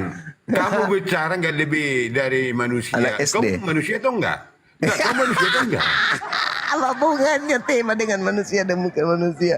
Memang lucu Ferguson ini. Makanya kurangi makan Bukan, debat. kamu dan uraianmu, cara narasimu, kau makan comberan. Comberan dari kau telan. Ferguson. Aduh. Gimana kau? Istrimu sudah tidur kan? Aman, lanjut. Udah cuci piring kau di belakang rumahmu, pel rumahmu, perempuan. Ayo Ntar lagi mulai hati- Ferguson dulu. melayang Tuhan mulia malam. versus Tuhan terkutuk. Silakan. Tuhan mulia, Tuhan apa itu? Apa itu Tuhanmu? Tuhan apa? Tuhan apa yang Anda tahu? Itu kan masuklah cepat. Nggak usah, waktu sudah disiapkan itu. Cara menikah, cara berpikirmu. Ini murid, ini Jangan gurunya, seperti anak kecil. gurunya Edis ini gini caranya. Enggak. Begitu cara kamu hidupmu yang menguraikan Tuhanmu. Tuhan terkutuk, Orang bahas apa? Tuhan mulia versus Tuhan terkutuk. Tuhan siapa? Tuhanmu. Mau kita bahas. Tuhanku yang mulia. Tuhan mulia gimana? Cara Tuhan, yang mulia Tuhan itu saya apa makna mulia mulia? dong. Apa makna mulia? Mulia itu apa? Fa inna Mulia itu rabbi apa? ganiyun karim. Dan sesungguhnya Tuhanku maha kaya lagi maha mulia. Mana dia? Ferguson kemana? Alah, turun pula dia. Aduh, Majang. Naik lagi. Assalamualaikum. Waalaikumsalam warahmatullahi wabarakatuh. Aduh, Itu Mak. dikik ya? Udah kena panci itu. Bang Andi, aduh. Aduh, naikkan lagi. Aku ngejar dia tuh lah. naikkan. Naik lagi Pak Firgo, naik lagi. Ferguson. Manusia bibir berotot. Naik. Semua guru-guruku semuanya. Bunda, minal aizin wal faizin. Mohon maaf lahir batin. Sama. Minal aizin wal faizin. Mohon maaf lahir dan batin. Lanjut. Itu tadi dikik tadi itu ya. Naik lagi. Si Pipo. Opung. Dia ada Pung. Menteri. biar selesai dulu. Opung. Nggak begini aja mungkin. Ini bagian anda itu saya bocah kecil semua. Anda di-kick, diturunkan, di-mute. Karena cara anda itu nggak bisa berdiri secara hidup anda. Penakut. Oke, Pung sama aku Pung. Opung sama aku ya Pung. Lanjut. Bang Blinder, silakan. Pung sama aku ya Pung yuk. Nggak kamu juga kamu homang. Kamu bocah, masih bocah kau. Masih bocah kau Blinder. Opung 10 pertanyaan ku kasih. Cepat aku jawab. Diam. Cemananya. Ku kasih 10 pertanyaan aku terakhir. Ayo, Blender itu pun itu kau ceplak kalimat saya Blender jadi Blender hidupmu. Opung gak ada aku bicarakan aku. Ada aku di sini gak mau diskusi. Ya udah mulailah berapa kita. kali nangis Bombay kamu Ku itu. kasih Opung kesempatan. 10 pertanyaan, silakan. Cepat, ku jawab. Kamu buat nama Blender, Komalmu nama Blender, karena kalimat saya dan kau tarik itu semua nanti jadi udah mulai lah, mau curhat nanti stroke. Kenapa kamu katakan Blender dari mulut saya dan Blender itu ada kamu situ lalu biar kau buat ku blender itu. Opung ini biar ku blender. Udah bertanya mulai. Diam kamu. Kau ceplak kata Blender menjadi di Komalmu, menjadi Komalmu itu kau buat. Kenapa kamu curhat? tidak bisa hidup tanpa yang kamu. Diam kamu. Kenapa? Mulailah. Enggak. Si Komang ini dulu mau udah, saya gasin di manusia satu. Bang Juma udah mewakilin aku udah, apalagi yuk. Sama aku yuk. Diam kamu. Gak ada apa-apaan ya kau. Itu kecil dipicik. Diuji dulu lah. Opung diam ya. kamu, gak perlu diuji kamu. Kasih Opung 10 pertanyaan. Kalimat saya menjadi Komalmu, kalimat saya menjadi hidupmu. Blender itu dari bulu saya lalu kau ceplak. Apa ini? Ini cemana nih kau curhat? Opung kau nggak curhat. Nggak malu 10 pertanyaan. Nama Blender dari bulu saya maka kau buat itu menjadi Komalmu. Mulai cepat. Malu kau kalau manusia. Malu kau kalau manusia. Nggak manusia kau bertanya. Dari kalian, dari itu nama saya, dari itu kan kalimat saya. Kau raikan menjadi Komalmu. Kau bahas nama ini. Apa. Mulailah. Apa nih Opung ini? Mulailah. Bocor. Betul. Udah, sekarang kalau aku yang bertanya, Aku yang bertanya, boleh? Diam kau. Jadi gimana? Bang Juma sudah mewakilkan aku. Hapus kata Blender. Dari mulut saya itu baku kurai menjadi hidupmu Blender. Ketawamu penderetanmu. Kenapa bahas nama? Kenapa itu kata Blender itu kamu buat tanpa izin saya? Karena inilah aku makanya aku buat Blender. Iya, dari mulut saya kata Blender di TikTok di rumpun yang itu kata-kata saya lalu kau ambil. Lalu kau ambil karena kamu tidak bisa hidup tentang itu maka kamu katakan itu Blender. Yang namanya Pipo mau ke Blender. Yang namanya Pipo ini mau ke Blender kepada saya. Iya, nama yang saya uraikan. Lalu kamu tidak bisa hidup tanpa itu. Mulai. Ayo mulai. Kau bocah. Jadi gimana nggak jadi? Kalau nggak aku bertanya. Aku bertanya nih. Jadi gimana ya? Diam. Kok biar aku Blender? Hapus Blender. 10 pertanyaan. 10 pertanyaan aku kasih nggak berani. 2000 enggak. Hapus nama Blender itu. Cobalah. Buat teman-teman ya, tengok. Saya lalu kau ceplak menjadi nanti lama-lama nanti jadi saya Tuhanmu. Biasanya. Tunggu dulu, Opung. Sebentar. Bocor kau. Biasanya kalau orang-orang Kristen itu paling biasanya mengatakan Islam paling tangguh banyak. Ini aku kasih kesempatan 10 pertanyaan. Apalagi? Dari aku dulu. Nama Blender dari mana kau tahu? Dari mana kau tahu nama Blender? Rumahku ada Blender, Liban rumahku Blender. Mulut saya menguraikan Blender itu. Kau nggak pernah berpikir untuk itu. Kau tahu ini masalah Blender kok dipikirkan? Makanya kau ceplak. Uraian saya kau ceplak menjadi begitu nanti jadi saya kau angkat Tuhanmu. Saya nggak mau. Ini kenapa ini? Iya, kau ceplak nama itu dari Blender itu dari mulut saya itu. Jadi apa urusannya ini sekarang mau diskusi? Siapa mau curhat? Iya, aku dulu, betul itu.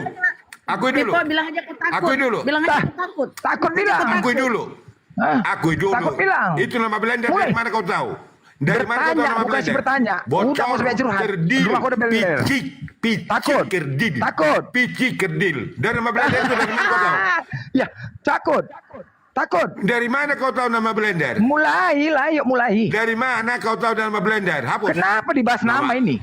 Iya, uraian saya. Ya, Mang Tai. Blender itu apa itu namanya? Bocor. Ini nggak usah bahas nama. Ini lintas agama. Iya, akui dulu. Itu nama blender dari mana? Kok nggak dari mulut saya? Oke, terus ya kalau dari mulutmu terus apa masalahnya? Iya, akui dulu. Dari mana kau tahu kok nggak dari mulut saya? Dari mulutmu udah selesai. Akui. Apa lagi? Iya, dari mulutmu. Iya, udah. kalimat dari Pipo itu maka saya buat di Iya, dari Pipo. coba ngomong kau dulu. Iya. Ini dari Pipo, Dari Pipo, ya. Apa itu makna itu blender kalau kau ceplak di dalam hidupmu? Udah langsung lah. Iya, apa itu maknanya kalau kau ceplak itu dari apa? Mengakuin biar supaya kita diskusi. Mulailah. Iya. Iya, cara makna kenapa kau ceplak itu nama blender dari mulut saya? Kau nggak ngerti. Udah karena mau blender. Kalau mau blender kau, udah cepat mulai lah yuk. Ya, kenapa dari mulut saya yang kau ceplak dari kalimat saya? Apa ini kau bahas blender? Udah mulailah. Tadi sudah kuakuin biar supaya mulai diskusi ya mulai. Kalau nggak bertanya, itu nama itu si Jumang itu dia diam itu. Kejang-kejang gini nih. Kamu yang ketakut, jangankan kamu, si Jumang pun udah ketakutan itu dia diam dia. Enggak ada, aku mewakilkan, enggak perlu aku aja. Kalah jauh kali. Levelmu sama Bung Juma jauh sama aku aja udah, yuk. Cepat. Kamu antara bumi dan langit Anda dengan ya saya. Udah, makanya diuji bos, diuji dulu. Hapus nama itu. Mulai lah. Hapus nama itu, janji. Kok nggak berani sebenarnya nih? Janji. Diam. Udah cepat.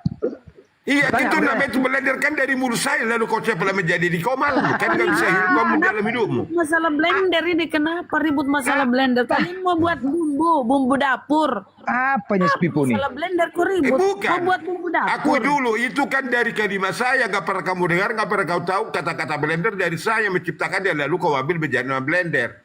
Apa? Untuk apa itu kau buat seperti itu? Oke, aku bertanya ya. Oke, kutanggapin ya. Kutanggapin ya. Diam. Kutanggapin. Di mana Yesus mengatakan dirinya Tuhan sehingga kalian tuhankan dia? Bukan, yang Anda katakan tadi blender itu dari mulut saya. Astaga, jawablah, Mak. Enggak betul. Enggak. Kau dulu betul itu enggak?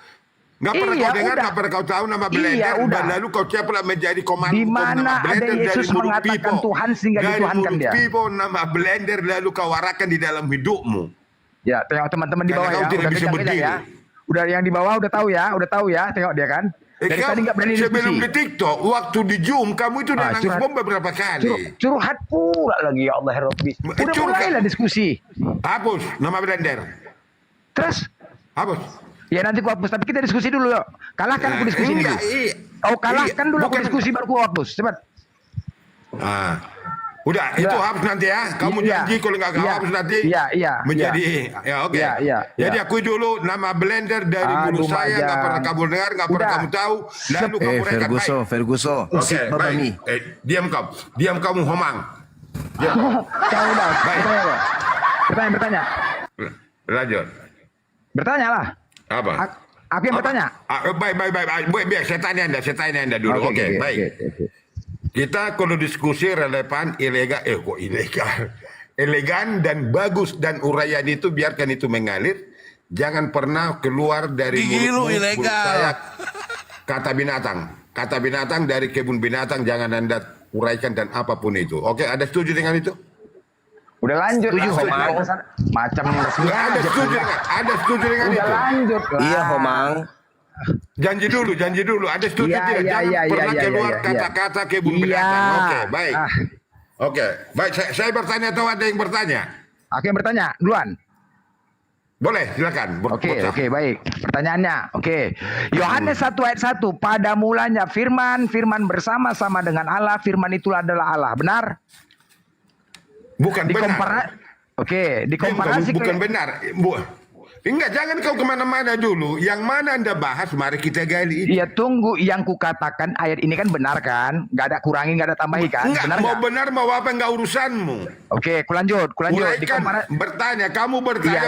Iya, abis nih. Dikomparasi ke Yohanes 1:14. Apa dia iya? Kenapa kau jantungan?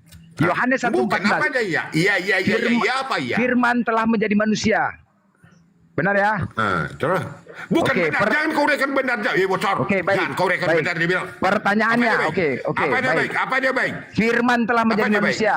Firman Nah, telah apa menjadi dia manusia. baik? Apa Ya dia baik. baik? Baik Uraianmu kata-kataku.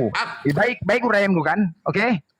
Baik Oke, apa menurut Anda? Baik itu apa? Baik itu Udah apa menurut Anda? pertanyaannya, Baik itu aduh, mana? Mak. Woi, bocor. Kenapa Makna ketakutan baik gue? apa? Makna baik apa? Barang baik kau longor. Bocor. Baik Anda. Apa yang baik? Aku mau bertanya ini bisa nggak? Makanya jangan baik, benar. Firman Bocor telah kau menjadi ini. manusia. Pertanyaannya, apa nama zodiak Yesus? Silakan. Gimana? Apa? Coba dulu rekan. Coba dulu. Kau jawab aja. Apa nama zodiak Yesus? Benar-benar kamu Macet. TK pun nggak pernah ke sekolah. Loh, cumananya? TK pun kau nggak ada. Cara berpikirmu.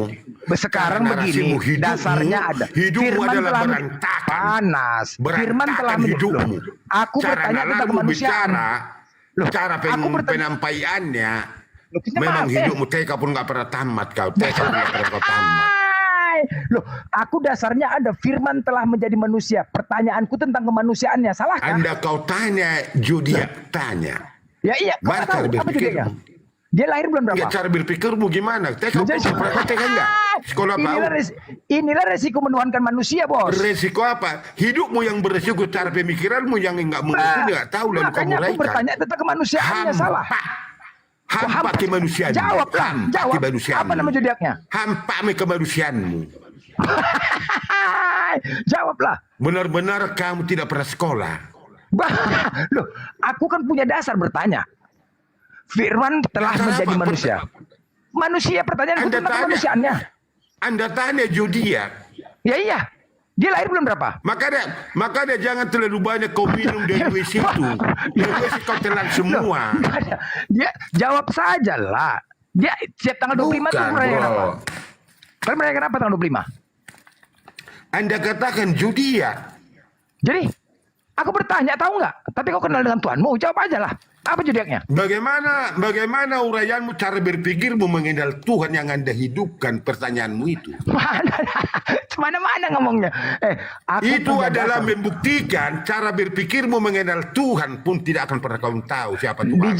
Itulah resiko menuhankan manusia. Harus siap, bos. Jangan Bukan baper. cara berpikirmu di bawah rata-rata manusia. Kalau Tuhan kamu bukan manusia. Kan pasti manusia, uraian dan kalimatmu akan terarah dan pertanyaan akan Dia membuat kan satu manusia. edukasi. Manusia Zodiak kan? akan mu katakan. Zodiak. Zodiak itu apa? Zodiak itu apa? Ya apa? Tanggal 25 Zodiak itu apa? Mana tahu aku? Enggak, Coba zodiak jawab itu aja. apa? Zodiak itu apa? Tuhanmu Jawab zodiak. aja. Bukan lah, aku Enggak, bicara Tuhanmu Tuhanmu. zodiak. Aku bicara Tuhanmu. Iya, kan kamu tanya zodiak bocor. Loh, Tuhanmu lahir kan? Bodoh-bodoh, jangan terlalu bodoh. Loh, tadi janji apa? Nggak boleh ngomong-ngomong gitu kan? Kenapa ngomong gitu, bos? Dari Santai, bicaramu, bos. dari enggak, kebun binatang saya larang. Dari bicaramu, dari uraianmu. Kalau saya dipertanyakan, kamu hanya sebagai berbentuk manusia cara berpikiranmu, bukan kau manusia cara berpikirmu. Tuhanmu manusia tidak? Tuhanmu manusia tidak? Kamu bukan manusia. Dia dong, aku bukan manusia. Begitu menungkik. Udah, lanjut. Kau yang bertanya. Kau yang bertanya. Udah gantian. Kau bertanya. Anda kamu tanyakan. Udah. Cara Kau itulah bertanya. cara berpikirmu mengenal Tuhanmu. Cara seperti itulah Udah, hidupmu. itu minum obat 2 skadon minum. Udah, kau bertanya. Gantian. Nggak bisa jawab, udah. Kalau kau nggak bisa jawab, udah. Kau bertanya sekarang, maku. Mengapa begitu rendah cara berpikirmu, cara uraianmu? Udah, itulah menuhankan manusia, itulah resikonya. Baper kan? Lalu kamu bahas zodiak tentang yang Anda bahas tentang diskusi. Iya kan memang dia manusia, punya zodiaknya nggak dia? Zodiak menjadi Tuhanmu barangkali. Mana ada, Tuhanku bukan manusia, bos. Enggak aja. Enggak, bukan cara bicaramu itu. Kan cara bicaramu, cara uraianmu. Yesus itu lahir nggak? Cara uraianmu, cara bicaramu. Kok cara uraian? Memang begitu lah. Silakan kau bertanya. Udah, Apakah itu tidak merugikan hidupmu dari kalimatmu itu mengandung dosa di dalam engkau? Lanjut, Pipo, bertanya. Lanjut, pertanyaan cepat. Udah kupingmu, lanjut. Lanjut bertanya. Jadi Anda tanya. Aduh, mati lagi. Udah. Bertanya. Udah mulai cepat. Renungkan hidupmu dulu dan kalimatmu supaya kamu sadar kalau kau manusia. Lah, kan dasarku ada. Firman telah menjadi manusia. Karena mungkin cara berpikirmu, cara narasimu, begitulah caramu mengenal Tuhanmu. Udah, Tuhanku bukan manusia. Tuhanku tidak dilahirkan. Dari Itulah cara resiko Tuhan dilahirkan. bicaramu, dari uraianmu kamu tanya kepada saya zodiak, saya pastikan kamu tidak Itulah mengenal resiko Tuhan dilahirkan, Tuhanku Bos. tidak mengenalmu. Memang Mau gak kenal apapun aku kamu Tuhan sembah, lahir. Udah saya lanjut bertanya. pastikan kamu tidak mengenal Tuhan, Tuhan pun tidak mengenalmu. Ya udahlah, suka hatimu lah. Udah tanya pertanyaan, cepat. Pertanyaan dua, cepat. Kami bertanya. Maka zodiak kamu tanya, bocah. Ya udah. Kalau kau nggak bisa menjawab, udah. Lanjut kau yang bertanya. Skip, cepat. Iduka siapa yang kamu tanya? Karena di dalam cara bicaramu kau nampak di dalam apa yang kamu kriteria Anda tidak mengenal Tuhan di dalam udah hidup. kemana-mana macet. Udah lanjut, Opung lanjut. Bertanya cepat. Jangankan ateis sekalipun tidak seperti Anda bicara, ateis tidak seperti Anda bicara. Aduh nah itu kalau ateis tuannya sakit hati dia. Ateis tuannya bukan manusia, Bos. Udah bertanya Kasihan lah. saya melihatmu cara bicaramu. Kamu udah berumur, kau barangkali udah dewasa, tetapi cara bicaramu. Opung kecewa nih sekarang, kecewa. Kecewa. Dia kamu tanya. Kecewa nggak? Cara Kecewa seperti nggak? itulah kamu mengenal Tuhanmu. Loh, bukan. Tuhanku bukan manusia, Bos. Tuhanku tidak Itu dilahirkan. membuktikan cara hidupmu, cara narasimu, begitulah hidupmu. Lah, memang Tuhan kan dilahirkan kan? Apapun kamu uraikan karena caramu itu berbicara, itulah hidupmu. Tuhanmu dilahirkan kok, aku bicara fakta. Hidupmu hampa, hidupmu tidak berarti kalau kau bicara Ini seperti itu. kenapa Bang Blender sama Pak Pipo yang debat saya yang capek ya? Aduh. Iya, itu makanya dari tadi disuruh bertanya nggak mau. Lanjutlah bertanya. Zodiak kamu tanya, bocor. Udah lanjut bertanya, udah. Cepet. Begitu kerdil pikik nafsumu yang kamu buat bicara. Curhat dia. Curhat dia. Aku mute lah. Kalimatmu nggak ngerti, nggak tahu, lalu kamu tanya itu zodiak. dari dulu. Itu kata Zodiak. TK pun ngerti itu, nggak ngerti. Kamu menguraikan sesuatu nggak bisa kamu pahami. Pertanyaan apa itu namanya zodiak kamu tanya. Habis zodiak apa kamu tanya Ya nanti Pak lagi. Pipo kan nggak kenal zodiak, udah nggak usah dilanjut. Udah, diam kau Blender. Ini si Alip ini, kau masuk. Satu-satu, Terserah siapa juga pun. tuh ini. Ya, Enggak, ya, kamu Opung. pun harus nangis Bombay. Iya Opung gimana? Gimana caranya bikin aku nangis Opung? Gampang, dari Anda dulu di Zoom berapa kali kamu nangis. Iya, Ini Opung, zodiak iya, lo, tapi tolonglah zodiak Ali. lagi. Jangan anduk zodiak kamu tanya. Manusia Siapa yang tanya? Siapa yang bilang? Pipo jangan nangis, Iya, udah. lalu Blender Udah, jangan nangis. Sian Selantang, kamu pun diam kamu dulu. Diam kamu. Bro. Jangan nangis. Selantang, Jangan diam kamu. Bocah kamu. Udah, Pak Pipo jangan nangis. Enggak, dulu kamu Mau pakai sopan. timer Sekarang nggak? kamu lama-lama kamu terarah lebih nggak ngerti apa lagi. Dulu kamu Mau sopan. pakai bagi saya. timer Saya sopan nggak? kepada Anda. Perguso, mau pakai timer nggak? Nah, mulai kamu dari narasimu santan kelapa sawit. Gimana kau itu? Semakin banyak kau bicara, semakin banyak kau ngibul, Pipo. Nah, kalimat saya kamu tidak bisa tanpa kalimat saya kamu hidup. Kamu tidak bisa hidup tanpa kalimat dari saya. Nah, itu dia. Ditulis, Silakan. ditulis. Diam kamu Blender. Ini si Alip ini dulu. Alip ini biar nangis Bombay lagi. Satu-satu. Siapapun saya hadapi di Komalanda ini. Sama aku tadi ampun ya, Tapi udah kita- ampun ya. Ampun sama aku tadi ya, ampun ya. Udah ya, clear ya. Udah. Sama aku ampun tadi ya, udah Tuhanmu kan. zodiak lah. Udah Tuhanmu Alah, zodiak lah ampun kamu buat. Ampun ya, udah ya. Ada Zodiak. kesepakatan kita. Maka dari Oke, kata-kata lanjut. dan dengar dulu, dengar. Dari Blender pun kau sudah tahu bagaimana cara hidupmu. Kau Blender. Kalimat dan menurut saya kamu buat menjadi komal hidupmu. Gimana cara lebih berdikari? Nggak bisa. Baik, Alip, kamu diamlah ya, bro. Diam ya, Blender. Kita kan sopan lah kita dulu. Arahan dia dalam diskusi kita. Baik, Alip, apa yang akan ada diskusi dengan saya? Ini dulu, buat saya ini lagi. Iya. Pak Pipo mau diskusi apa? Tuhan yang Ini saya mulia kasih tema. versus Saya Tuhan kasih yang tema ya, terkutuk. Ustadz Ali, Pak Pipo, Gurunda. Saya kasih tema. Islam menyembah Allah Subhanahu Wa Taala, Kristen menyembah zodiak. Alah. Kenapa? Kalau bocor jangan bocor-bocor amat lah. Ada zodiak. Sakit hati dia, guys. Bukan sakit hati. Cara narasimu, cara pembicaramu. Kamu tidak mengenal Tuhan. Kalau caramu berbicara. Gitulah cara hidupmu menguraikan tentang Tuhan Anda barangkali. Begitu menyakitkan cara hidup Anda. Ya udah, mau bicara apa Pak Pipo? Kita bahas aja. Kalau kamu hargai cara bicaramu, kamu guna harga diri orang. Tetapi kamu tarik semua kalimatmu menjadi sesuatu, menjadi hancur secara pikiran dan naratif. Sedih. Judi nangis ada bobai ke orang tua. dalam diskusi. Dari kau bantah, kau turuti dari kau ceplak kata-kata belajar tadi judi ya. Mengerikan secara hidup Anda bicara berpikir Anda seperti itu tentang ketuaan. Mengerikan, bukan mengerikan. Saya kasihan melihat mengerikan. Bukan mengerikan. Ada manusia seperti Anda, seperti Blender, tentang judi yang dibawakan kepada diskusi ketuhanan. Gimana cara hidup Anda mengenal Tuhan? Bocor benar Anda itu. Bukan nangis, saya kasihan. Cara berpikirmu di bawah rata-rata manusia, bro. Sakit hati, Pak Yuso. Sedih aku sama Judian nih. Sedih aku Bukan sama sakit Judian. hati. Sedih aku dengan Judian. Pakai timer aja, Apa pakai makna timer. judi yang Anda uraikan secara di dalam diskusi? Weh.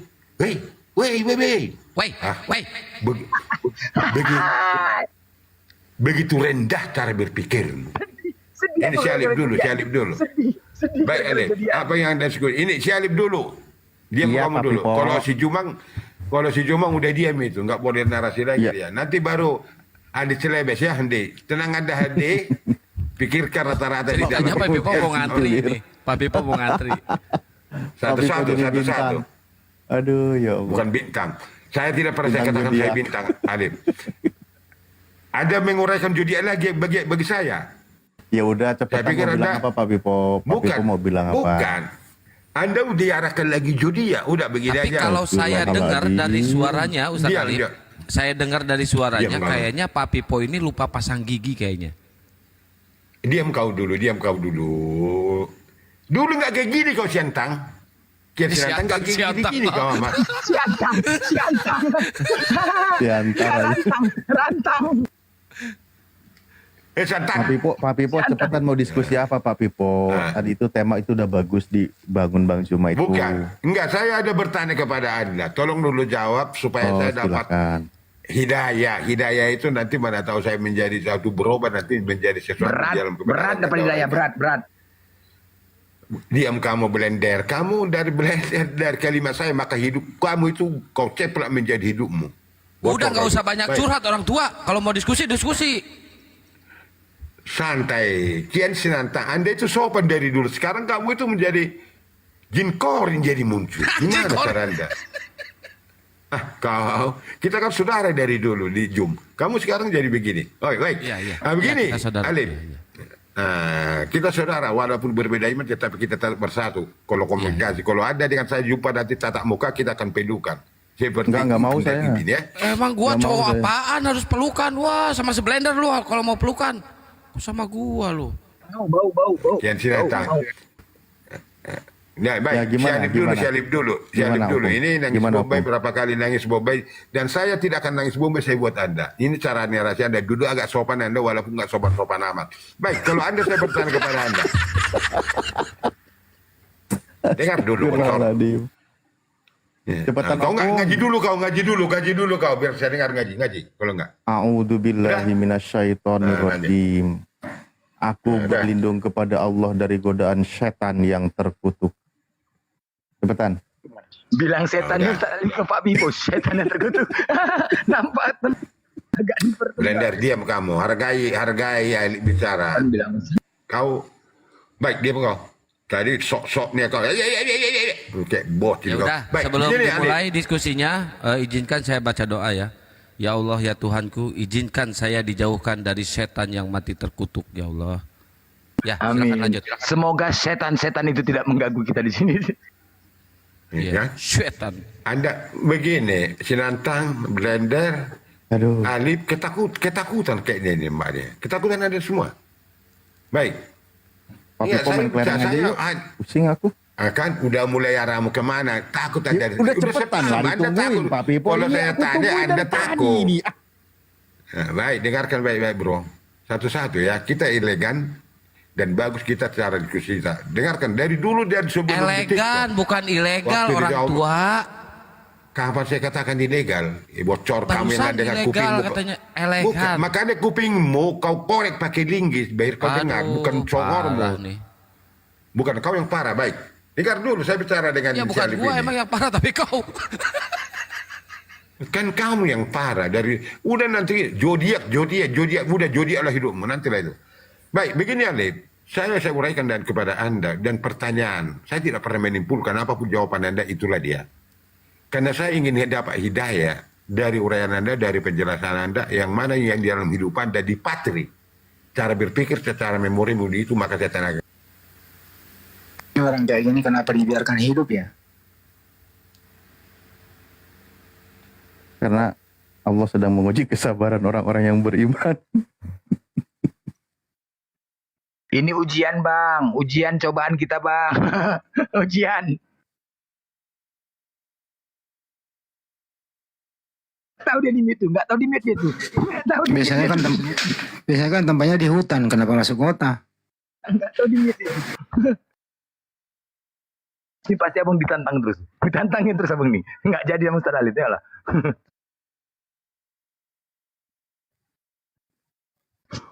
Agak lega sedikit ya tadi, kok nggak bising kali ya, agak nyaman Komal nih dengar suara dia.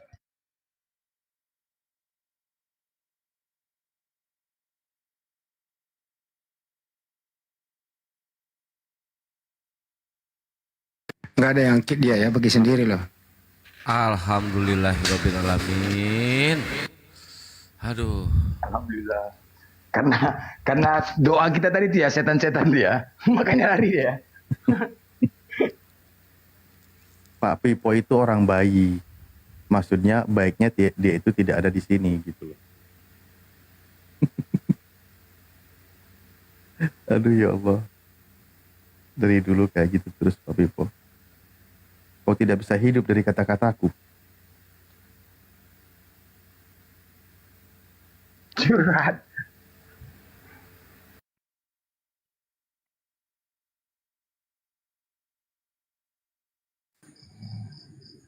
Caniago monitor.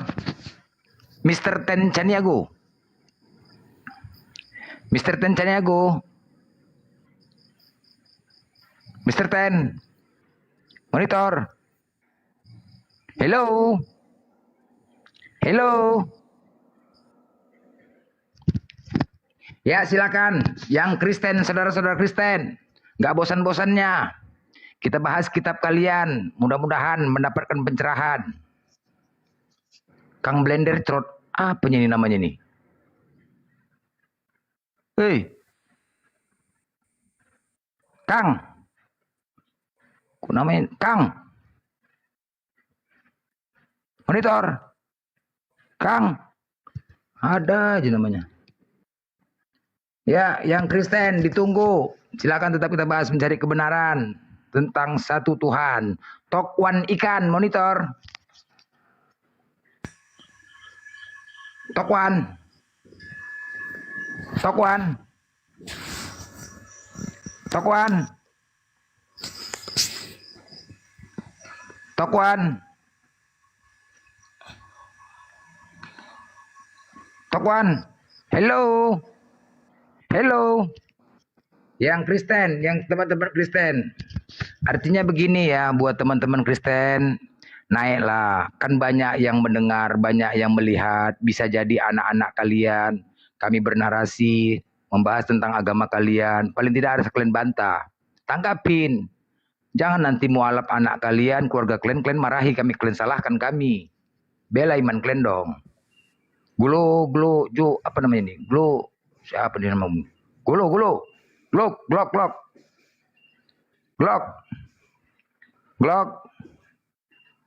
Glock, monitor.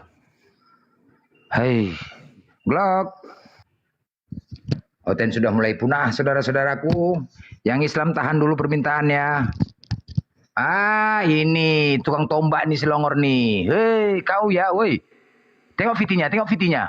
Semua kaum muslim nih yang tombak nih. Blokir. Tengok fitinya. Tengok fiti dia. Akun tidak ditemukan ya. Tengok VT-nya. Blokir itu, blokir. Tengok VT-nya. Semua Komal Muslim dia yang tombak itu. Kurang ajar itu. Ini udah kerja di bawah nih. Host. Yang di bawah moderator, buang yang ini. Akun-akun yang apa? Yang baru-baru. Blokir aja. Tengok VT dia tuh. Semua Komal Muslim tombainya. Tismi.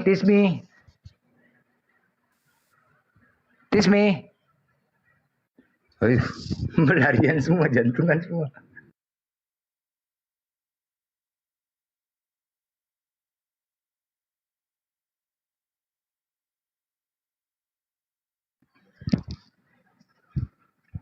Jelpak.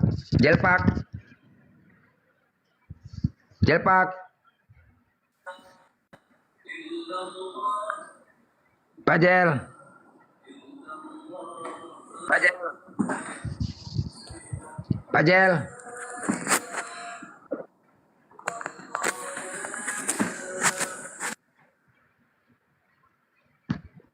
Ini kepencet orang yang di bawah nggak sengaja. Di cancel aja buat yang Islam, kalau kepencet, di cancel, dibatalin. Ya Ustadz. Assalamualaikum. Waalaikumsalam Ustadz. Oh belum minta izin aku ya. Iya, Minta izin, Ustadz. sama-sama Bang Blender. Ya. Di follow teman-teman. Ini akun saya dua-duanya tumbang. Oh, akun baru ya? Baru buat ini. Oke, silakan teman-teman di follow Ustadz Wapi. Nah, itu tadi tuh. Aku tidak ditemukan itu. Di fallback Ustadz Wapi yang saya. Siap. Ntar ini Udah, saya Sar, follow. udah. Saya follow semua ya. Yang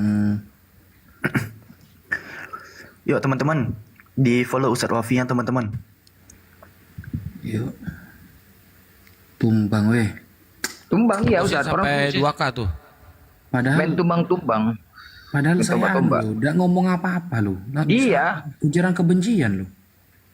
Ustadz, tadi akun tidak ditemukan, itulah yang nombak. Mungkin di Fituras ada tuh. Tengoklah VT dia. Dibuatnya itu, dia nombak. Gimana Bang Blender? Akun tidak ditemukan tadi kan naik. Lihat di VT-VT-nya semua, Komal Muslim dibuatnya. Tombak semua, dia nombak. Entah mungkin punya Ustadz pun ada. Waduh. Dia tuh. Iya. Udah aku cari tuh orang timur. Akunnya dia? Akun tidak ditemukan. Tadi kan naik di sini. Itu yang laporin, dia yang laporin. Orang ini bawa orang. Jadi mereka kan kalau melapor nggak bisa satu, bergrup. Biasalah. Kalau pakai duit ya kan. Kan itu bisanya. Bisanya cuma nombak mereka ya. Tad ada salam tuh dari Pak Pipo, Tad. Pak Vivo? Vivo Kristen? Oten, bukan Kristen dia. Oh iya, gimana? Apa katanya? Lupa pasang gigi katanya. Astagfirullah. Pak Vivo. Ada dia tah? Ada lah. Lagi nyari zodiak dia, Pak Vivo. Kalau ngomong gak jelas itu kan dia kan? Sudah zaman Zoom dia itu marah-marah biasanya.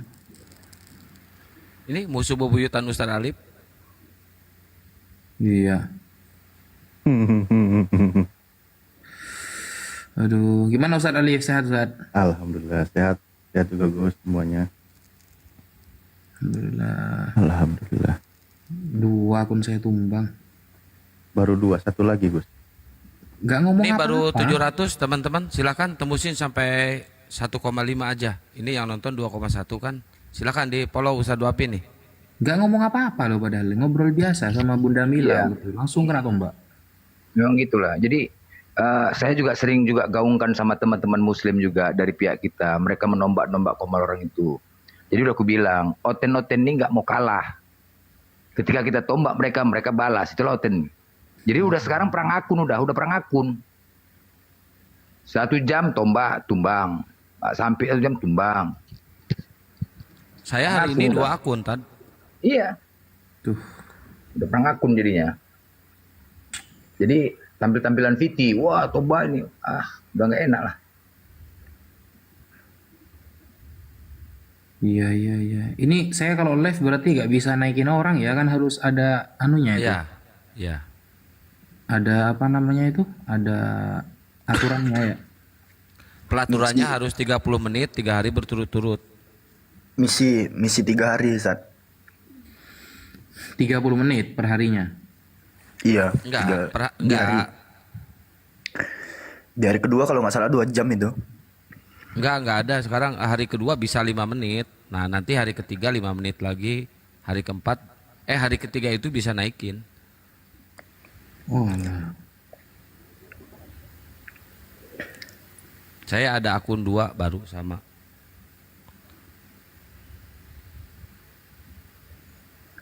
Oke, 200 lagi teman-teman. Silakan di follow Ustadz Wapi 200 lagi. Buat teman-teman Oten, kalau mau diskusi silakan naik, tapi jangan keras-kerasan ya, santai aja. Padahal saya tuh kalau diskusi sopan loh. Iya. Ditombak juga sama mereka. Kalau misalkan memang kesalahan kita di atas, dia seperti rungkat, seperti ngelek dia ditumbangnya. Tapi kalau ditombak langsung hilang dia. Iya. Laporan tuh, langsung hilang dia. Nah itu, jadi perhatikan di bawah, memang harus ada moderator Ustaz satu, memantau akun-akun yang baru buat. Nah itu blokir.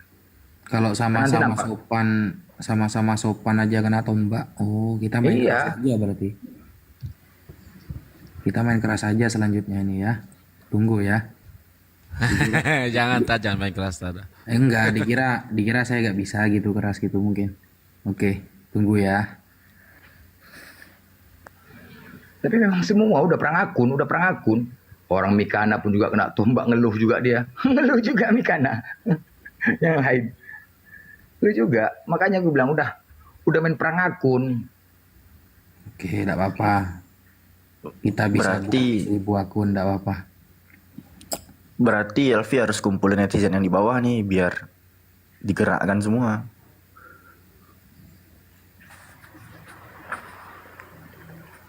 Oke, kalau sopan dengan cara menjelaskan aja ditombak. Oh, kita main keras ya guys ya ke depannya ya.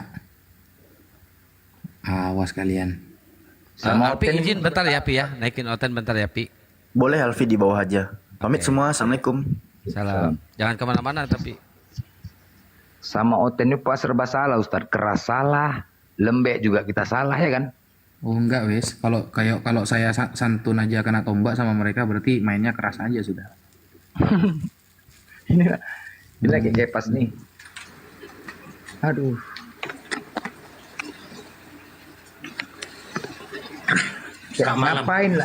Ngapain lagi kau minta permintaan kepas? Kau kan sudah dimaterai. Jadi tadi saya lihat mau mualaf gitu loh. Jadi saya bilang sama Bang Juma, dia menyalibkan Yesus 2 kali. Cukup Yesus disalibkan sekali, jangan 2 kali gitu loh. Loh, bukannya senang, siapa? Kan berarti penebusan dosa 2 kali. Inilah yang dibilang tadi domba-domba yang hilang.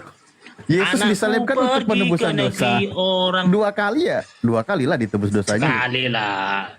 Yesus itu kan matinya karena minum racun kan, bukan karena ditombak kan? Kok racun? Di mana ditulis itu? Ternyata. Wifi. Ternyata. Di mana? Racun apa? Racun anggur. Maksudnya anggur merah gitu. Bentar. Nunggu akun saya sembuh dulu ini.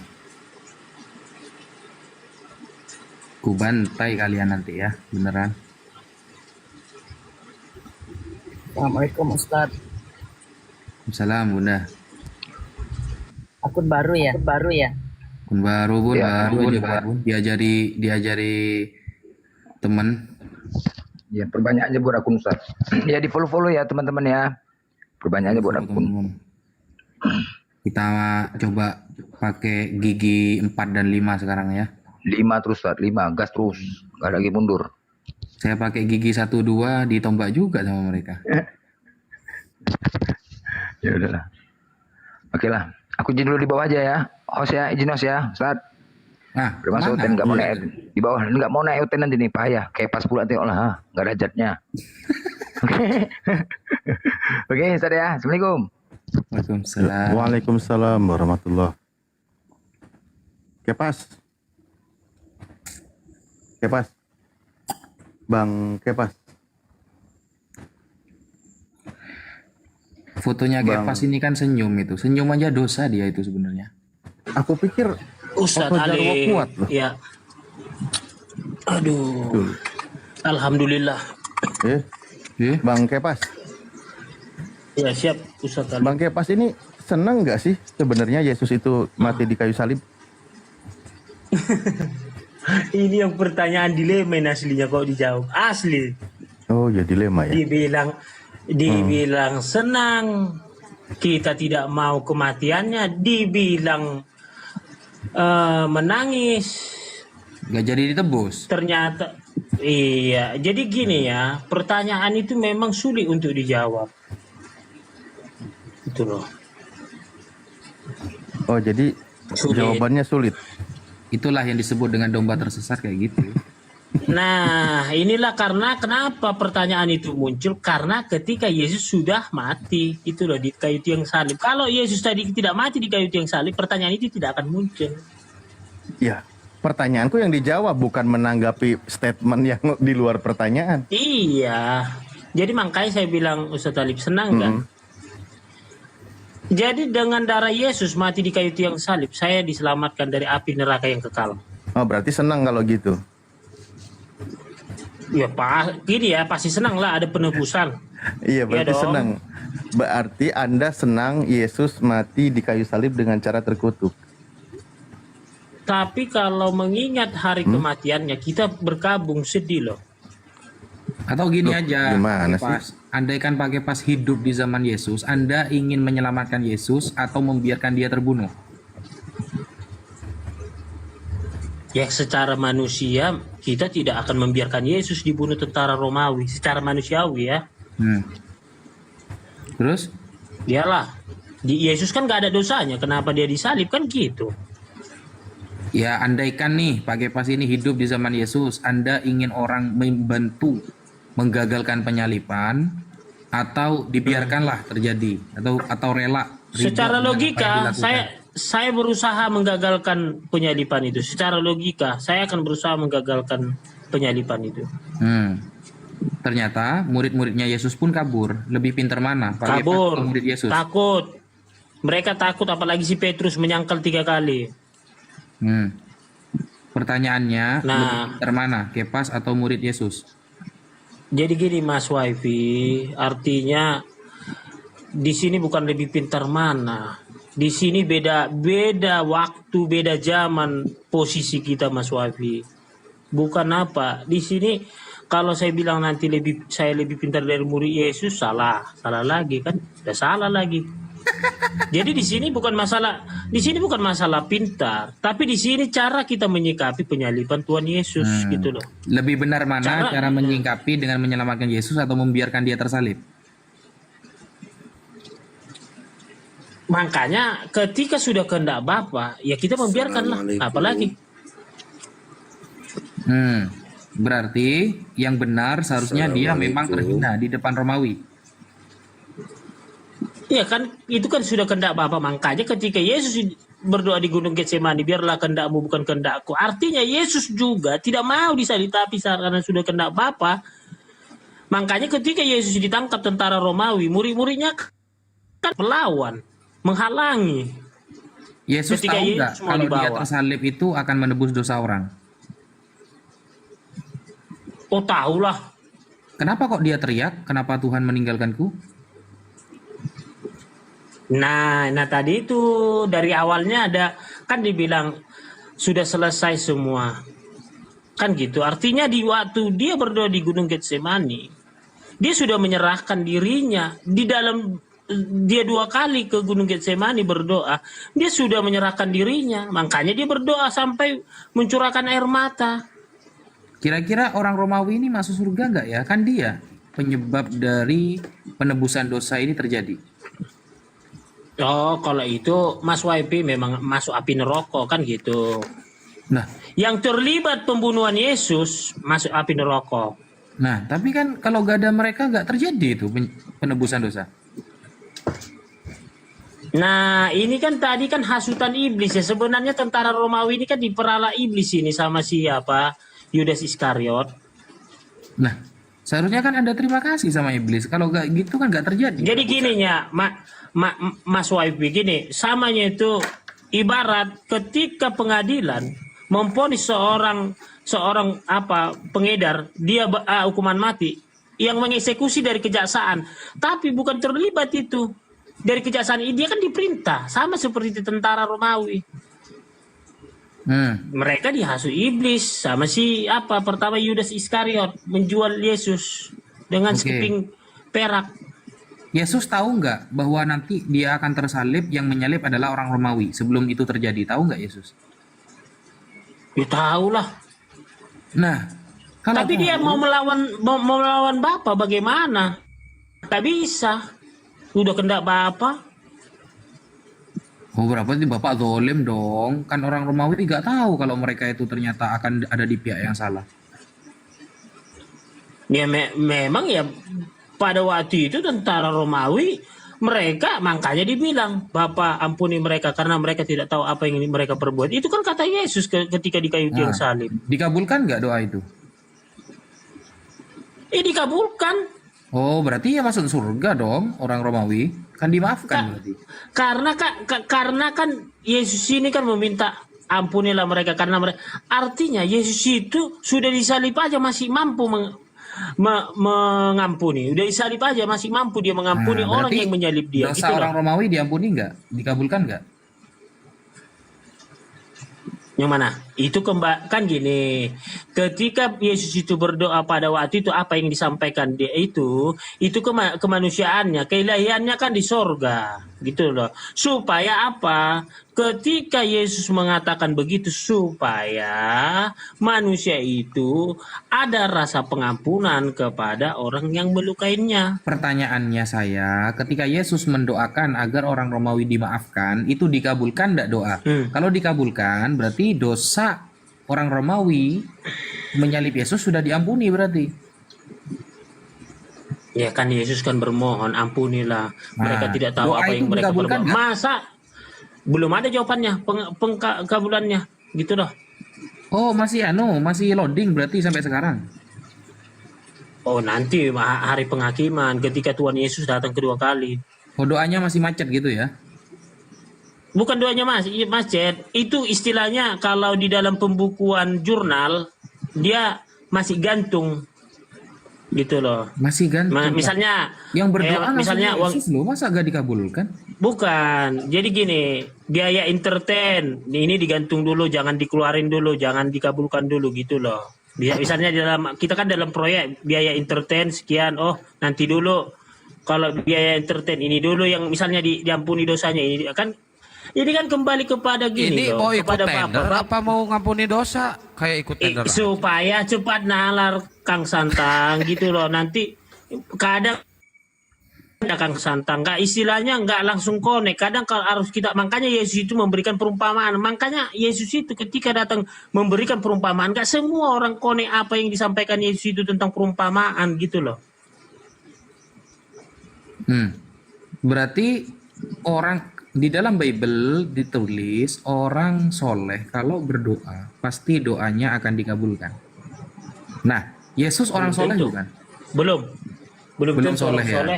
Berarti gak terlalu soleh Yesus ya? Enggak, kita tadi bicara orang soleh ini, jangan kita katakan setiap doa orang soleh langsung dikabulkan. Ada ditunda, ada langsung dikabulkan, ada yang tidak diterima Tuhan gitu loh. Anda sudah sering baca Bible nggak sih? Kalau tertulisnya seperti itu, apakah Anda berani menafsiri? Kenapa penafsiran saya mengatakan yang dikabulkan? Ini kembali kepada kewenangan Bapa. Makanya terkadang kita ini manusia, kita ambil alih kewenangan Tuhan. Jadi seolah-olah kita lebih tahu dari Tuhan. Gitu loh. Makanya ketika masalah pengkabulan itu kembali kepada Bapa. Berarti doa Yesus tidak dikabulkan oleh Bapak, betul?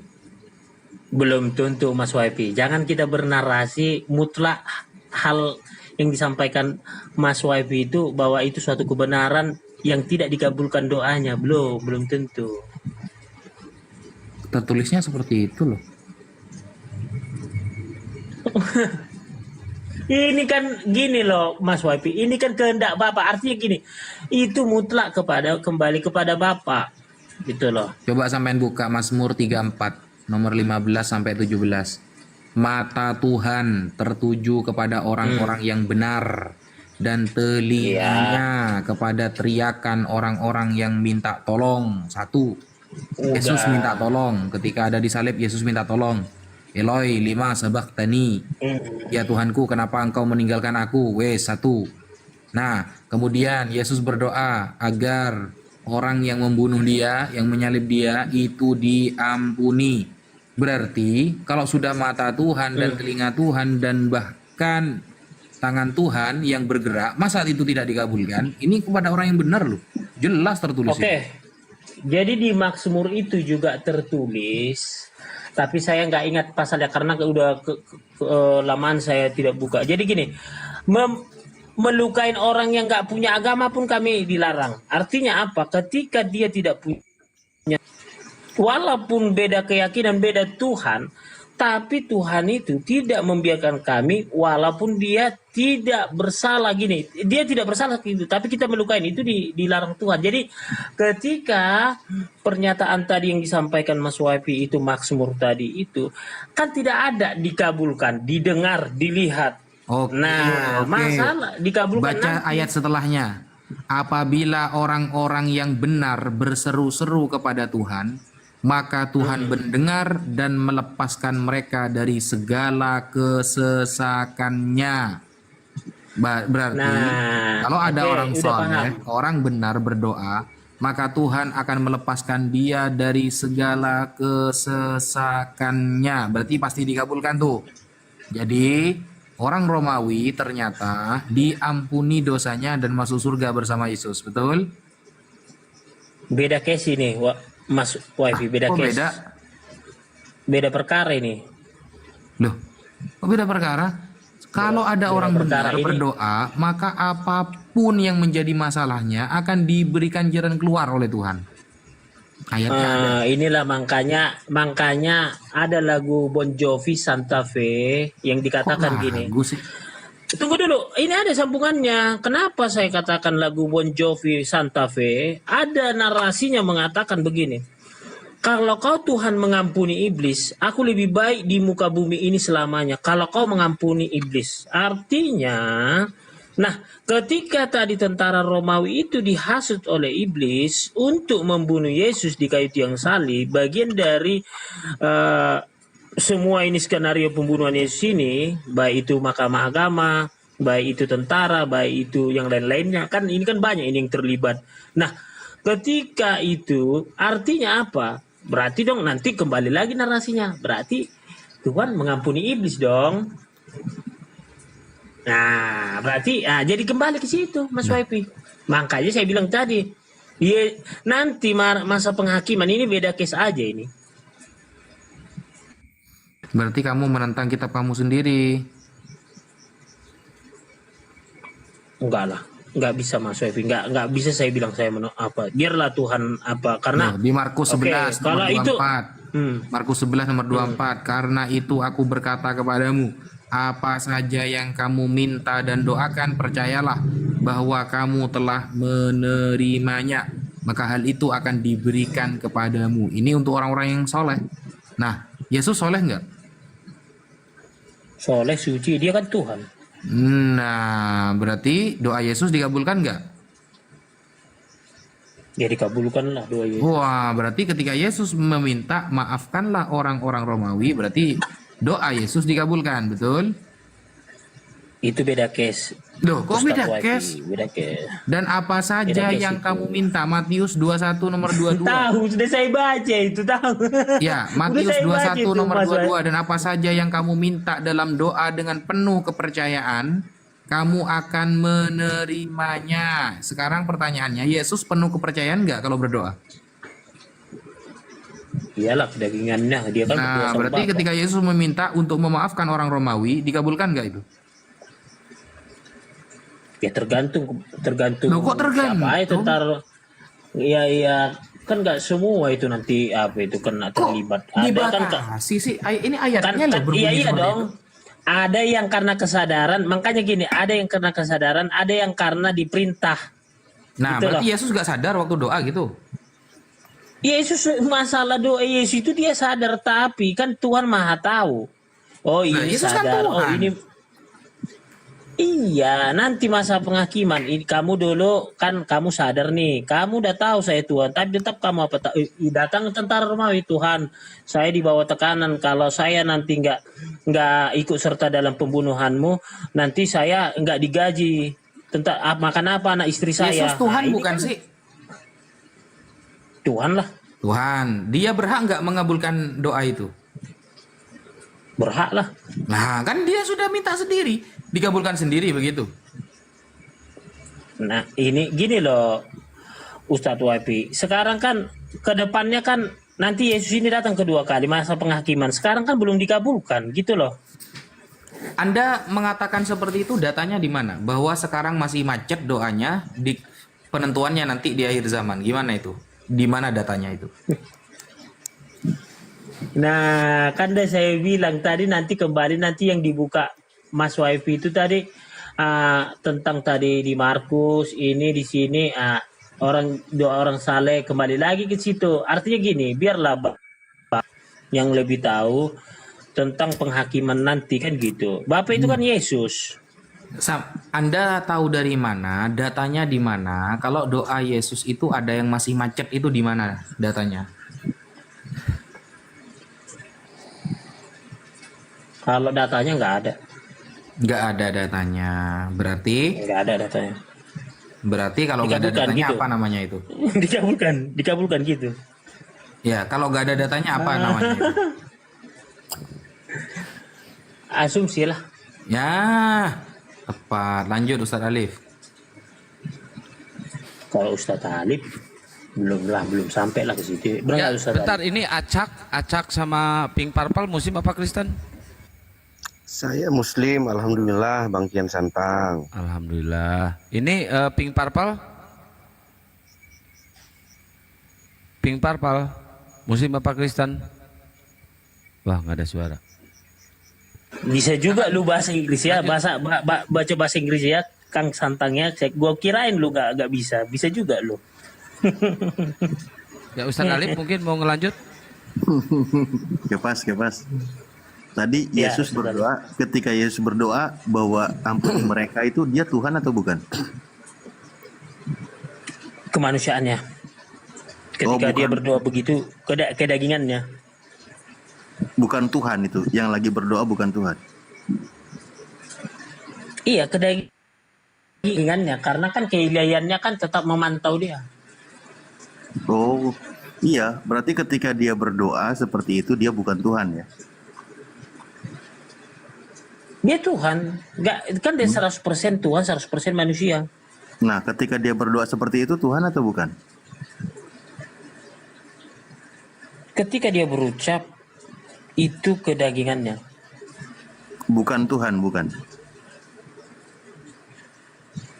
Tapi keilahiannya nggak meninggalkannya. Berarti Tuhan yang lagi berdoa. 100% Tuhan, 100% manusia. Oh, berarti keduanya lagi berdoa. Bukan keduanya, satu. Oh, satu. Yang Tuhan apa yang manusia? Kan tadi kan saya bilang tadi yang berdoa itu kan kedagingannya. Oh, bukan ketuhanannya, bukan. Ya bukanlah, kan keilahian, makanya kan satu Tuhan, makanya ya Bapak kan dia kan berdoa sama Bapak. Berarti bukan Tuhan yang lagi berdoa itu ya? Kan kedagingannya. Iya, bukan Tuhan kan? Bapak kan di sorga, Ustadz Ali. Bapak di sorga. Ribet kali. Aku lagi nanya, Yesus ketika berdoa Iya. itu Tuhan atau bukan? Kedagingannya, kemanusiaannya. Nah, bukan Tuhan ya? Bukanlah, kan kedagingannya itu. Oke, berarti Yesus ketika berdoa dia bukan Tuhan. Itu kedagingannya, dia kan manusia. Nah iya, ketika Yesus berdoa dia bukan Tuhan. Kan udah saya bilang kedagingannya Ustaz Talib. Nah iya, pas lagi berdoa Tuhannya pergi. Enggak lah, keilahiannya tidak pernah meninggalkan. Meskipun Yesus berkata, Eloi, Eloi, lama sabachthani, Allahku, mengapa kau tinggalkan aku? Yesus menganggap Bapa itu meninggalkan dia, tapi kita bahwa dia itu tetap ada ilahi itu gitu loh. Kok Kepas lebih tahu daripada Yesus itu sendiri?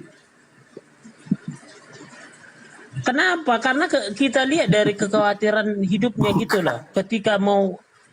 Kenapa Anda lebih Yesus daripada Yesus? Kembali lagi. Bukan. Coba kesimpulannya, jadi ketika dia berdoa Tuhan atau bukan? Ini pertanyaannya udah 4 kali saya jawab loh. Kedagingannya, kemanusiaannya. Nah, ketuhanannya nggak ada dalam diri dia, karena itu cuma manusia.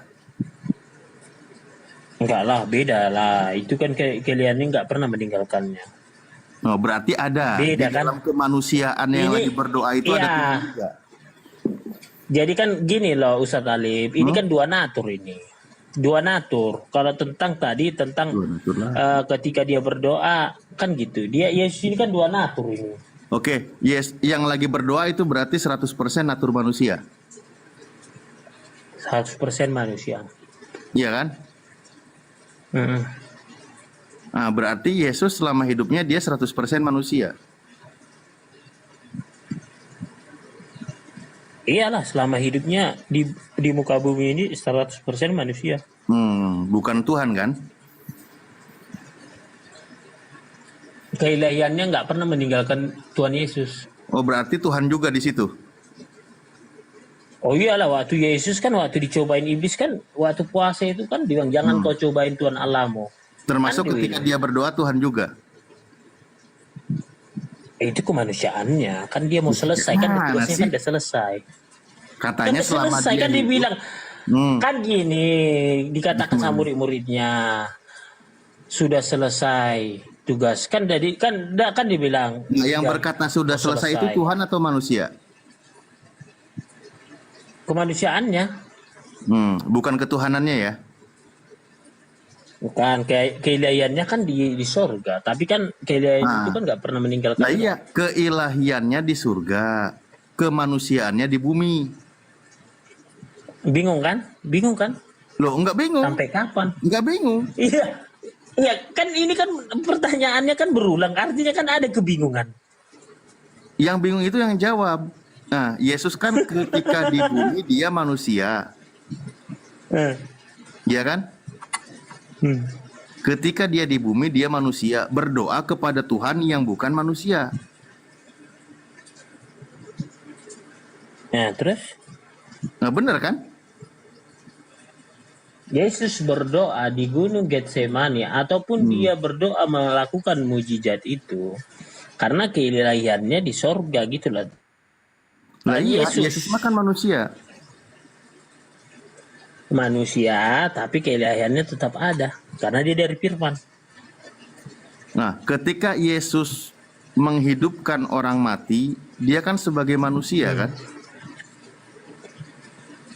Mana ada manusia menghidupkan orang mati? Si Lazarus 4 hari udah bau busuk. Oh, jadi dia Tuhan? Dari kuburan. Siapa manusia bisa menghidupkan orang mati udah busuk? Jadi ketika Yesus membangkitkan orang mati, Yesus Tuhan. Tuhan lah. Bukan manusia.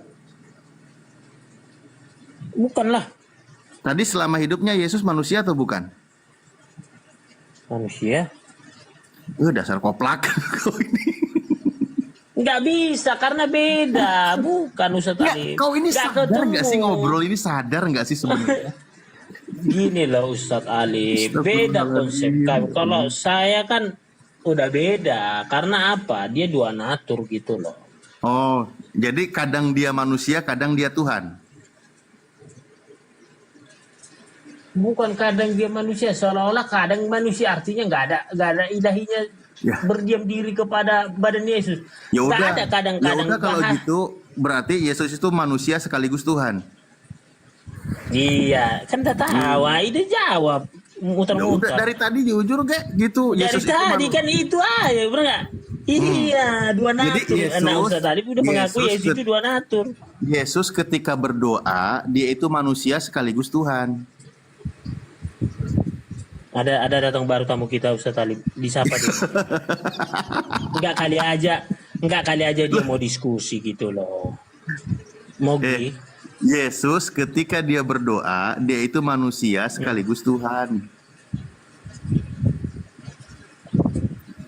Jadi bukan hanya manusia yang sedang berdoa, tapi Tuhan juga lagi berdoa. Bingung kan? Makanya saya bilang. Nggak bingung, Itulah kalau kamu Kristen. bener nggak imanmu itu? Begini loh Ustaz Talib, yang bertanya siapa kan biasanya dibilang ada lagi bertanya, kalau masih bingung bertanya biar Ya guru udah, jawab Yesus, kan gitu. Yesus ketika berdoa dia itu sekaligus Tuhan, benar kan? Iya. Nah, yang mengabulkan doa itu manusia apa Tuhan? Tuhan lah. Berarti Yesus Tuhan lagi berdoa kepada Tuhan. Yesus itu sendiri ngapain berdia apa? Dia ngomong kepada keilahiannya gitu loh. Ngomong kepada keilahiannya, Yesus bisa mengabulkan doa dirinya. Ya kan ada banyak mujizat segala macam. Orang buta bisa melihat, orang lumpuh berjalan. Iya, enggak kok orang jadi ke mati bisa situ. dibangkitkan. Ketika Yesus berdoa, air jadi anggur. Ketika Yesus berdoa, Yesus juga bisa mengabulkan doa dirinya. Putar-putar Mas Alip, saya nonton YouTube dulu ya, ada berita ini. Kau sendiri yang punya narasi. Ketika Yesus berdoa, mana orangnya?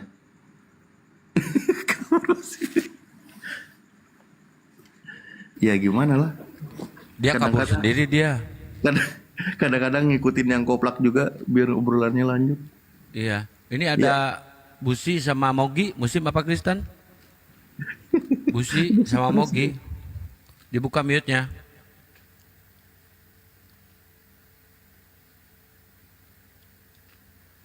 Busi, Mogi. Waduh.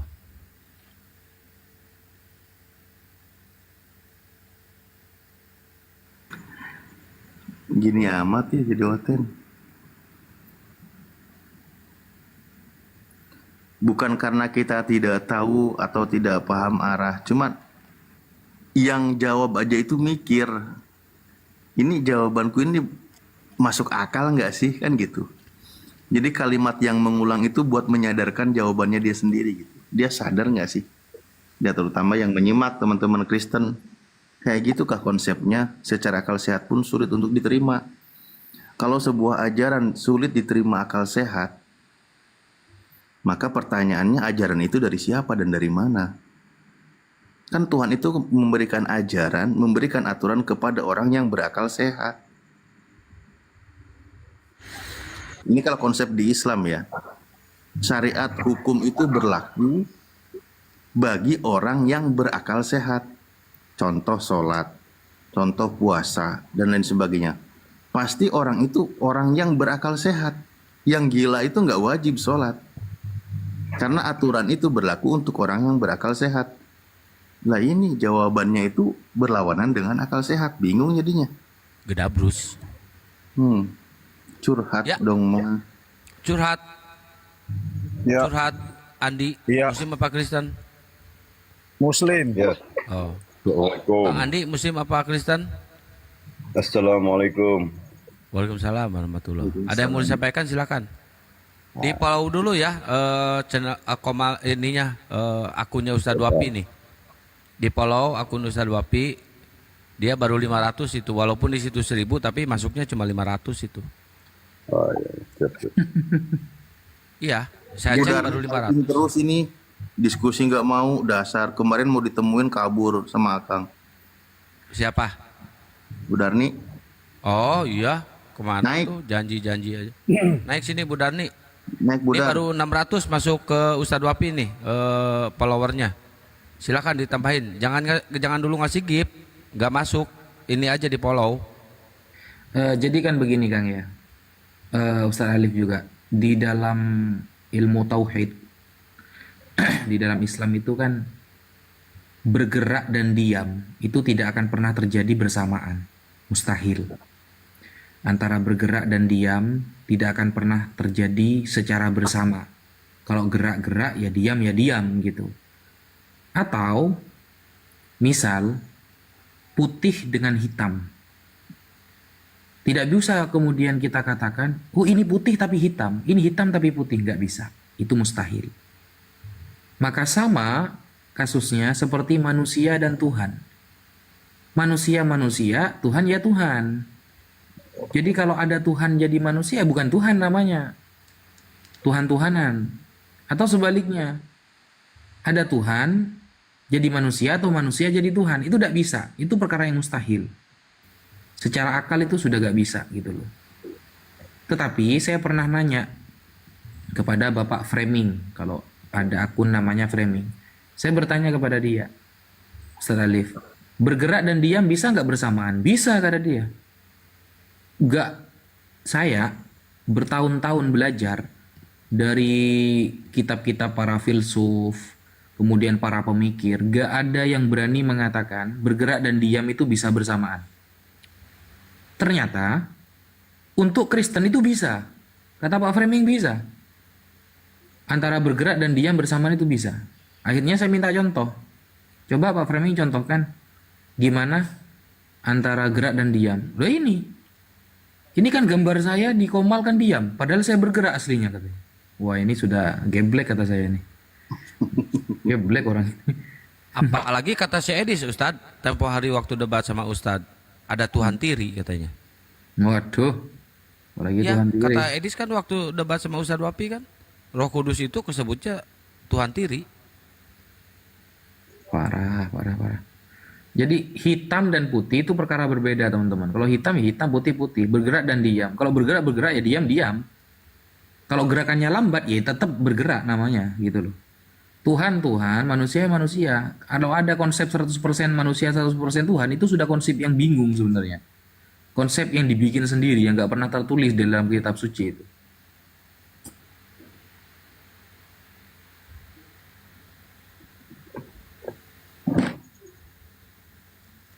Ya mungkin Bang Andi ada yang mau disampaikan? Nggak ada bang, cuma silaturahmi aja bang. Siap. Salam kenal ya Bang. Bang ya, salam kenal balik bang. Silaturahmi, nambah pengalaman, wawasan ya. Daripada cuma duduk diam aja di rumah sendiri, mendingan ya gabung-gabung sini supaya. Betul. Silakan sambil di follow akun Ustadz Wapi ya teman-teman. Semua akun yang di atas silakan di follow ya. Ini narasumber muslim semuanya. Oke, Bang Andi. Terima kasih banyak ya Bang Andi. Iya bang. Teman-teman di follow ya akun saya ini ya. Ini akun baru ini, akun ketiga ini.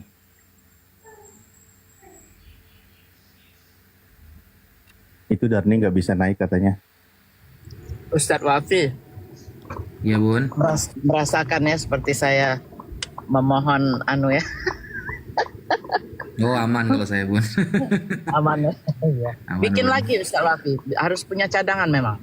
Iya Bun, ini dua-duanya sudah tumbang ini Bun. Yang kemarin besar tumbang. Tumbang juga Bun. Ya Allah, tapi nggak permanen dong, berapa hari gitu ya? Iya 7 hari Bun. Oh, 7 hari, oke. Mana Bu Darni? Di bawah kok nggak ada? Saya nggak lihat.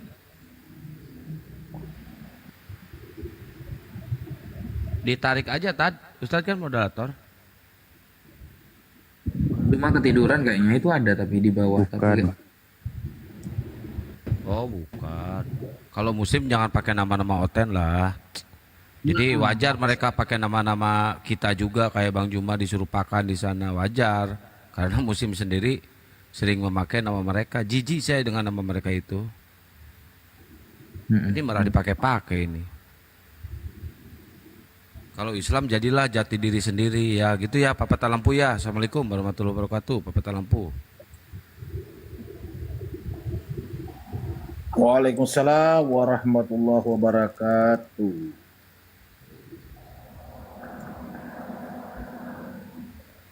Ini si Mikana juga palsu ini kayaknya ini Muslim ini. Ya itu Itu muslim. ada itu budarnya di bawah tuh. Mana nggak ada saya nggak lihat. Ada kok. Dia bilang ini aku. Nggak itu Muslim itu.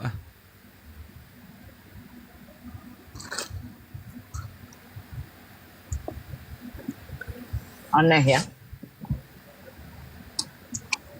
Bunda ini kalau lagi live di TikTok bikin ngiler aja makan terus. Kan nggak puasa lagi. Bang Acak ada yang mau disampaikan Bang Acak? Assalamualaikum Bang Kian Santang. Waalaikumsalam. Ya kenapa Bang Acak? Assalamualaikum semua yang ada di atas. Assalamualaikum warahmatullahi wabarakatuh. Ustaz Wafi, Assalamualaikum Ustaz Wafi. Waalaikumsalam warahmatullahi. Perkenalkan, saya baru sekali ini naik Komal ini dan memang sudah lama ngikutin Komal apologet ini. Cuman baru kali ini bisa naik. Perkenalkan saya dari Kalimantan Selatan. Halo, assalamualaikum. Iya Bang, lanjut Bang. Oh iya. Saya dari Kalimantan Selatan. Penggemarnya Bang Zuma, penggemarnya kan Siang Santang, penggemarnya Bang Handi Selebes, Bunda Rahma, Ustadz Alif, Bunda Mila, dan semua Peta Lembu juga termasuk Peta Lembu Pak, bukan Peta Lembu. Oh, Peta Lembu. Oh ya maaf. Saya ini baru bisa naik sekarang. Karena mau naik nggak tahu caranya. Sekarang ya alhamdulillah baru bisa naik. Perkenalkan Ustaz Wafi. Ya, Saya ini mau bisa open cam itu kan harus 1.000, sementara yang ngikutin saya ini baru 100 berapa. Mohon bisa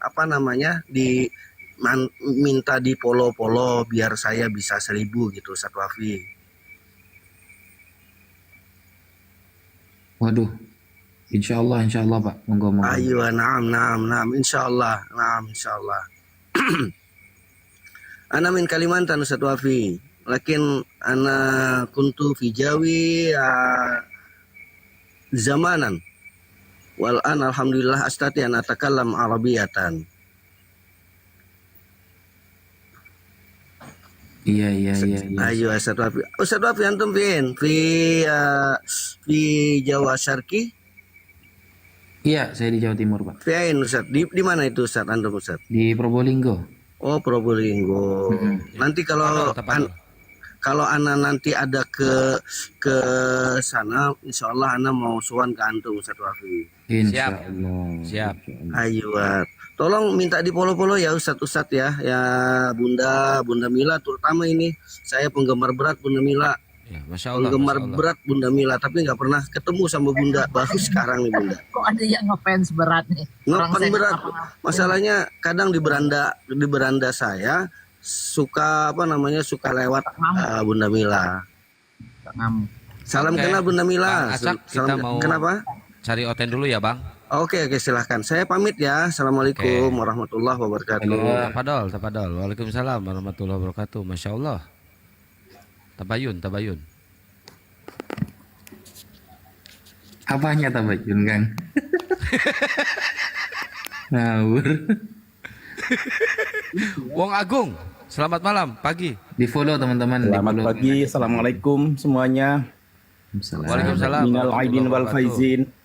Minal aidin wal faizin. Tapadol Bang. Mau nyampein apa? Gus Wafi, saya ingin pencerahan dari penjenengan karena ada satu hal yang saya nggak paham mengenai korina asabik walahik gitu loh. Aduh, ini temanya lintas agama, belum. Ya Bang, nanti kalau Ustadz Wafi kajian ya Bang ya. Ustadz Wafi kajian nanti Bapak naik ke tempat Ustadz Wafi apa ya? Baik, kalau begitu Oke. terima kasih banyak. Nggih. Oke, Matur tapadol. suwun. Assalamualaikum. Tadi dia ngomong ada sesuatu yang ingin saya nggak paham. Yang penting saya mau bahasa Arab aja udah. Ustaz Wapi. Kan kalau orang yang sampan itu tafadhol. Kalau Bang Handi panadol nanti itu. Panadol kalau Bang Handi. Ustaz lagi, Ustaz Api lagi. Kita Peri dulu deh. Peri masuk pesantren. Buset. Peri masuk pesantren. Ya, Peri. Selamat pagi, Peri. Peri. Oi. Buset dah.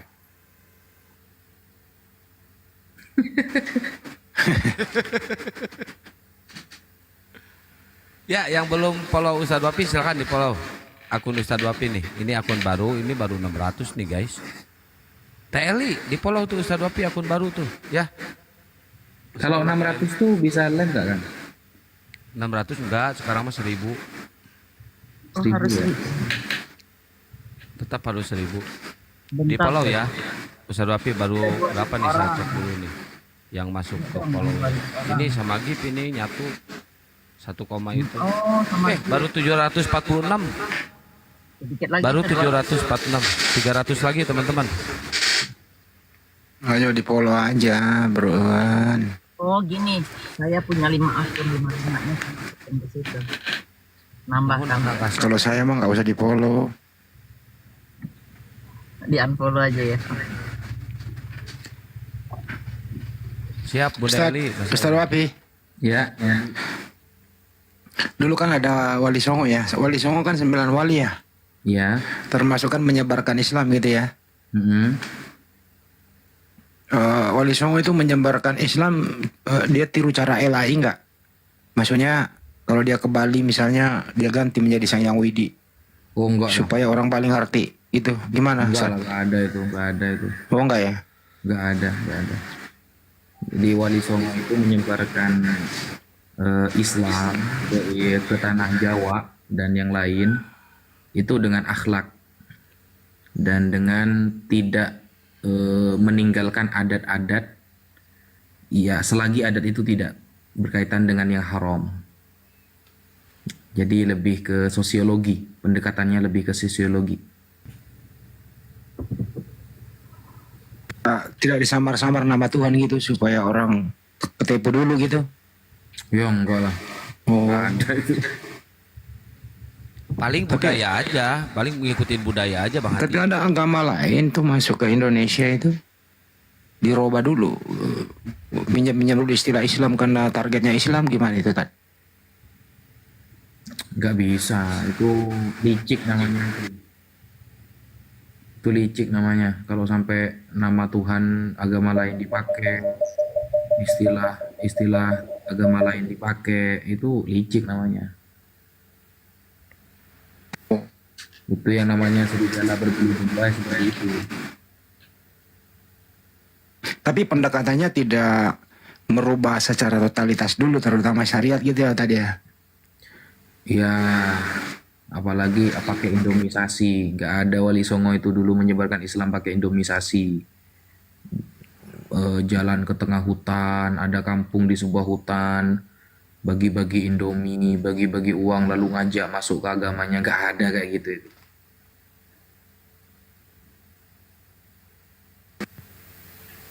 Oh gitu. Nggak ada.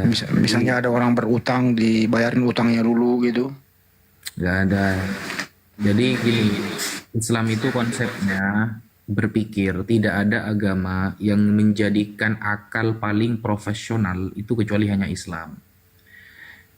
Makanya ketika orang Kristen itu berbangga-bangga mereka memiliki 5.000 lebih manuskrip, tapi penulisnya nggak ketemu siapa yang nulis, ya sudah imani saja. Nggak gitu, Islam nggak gitu.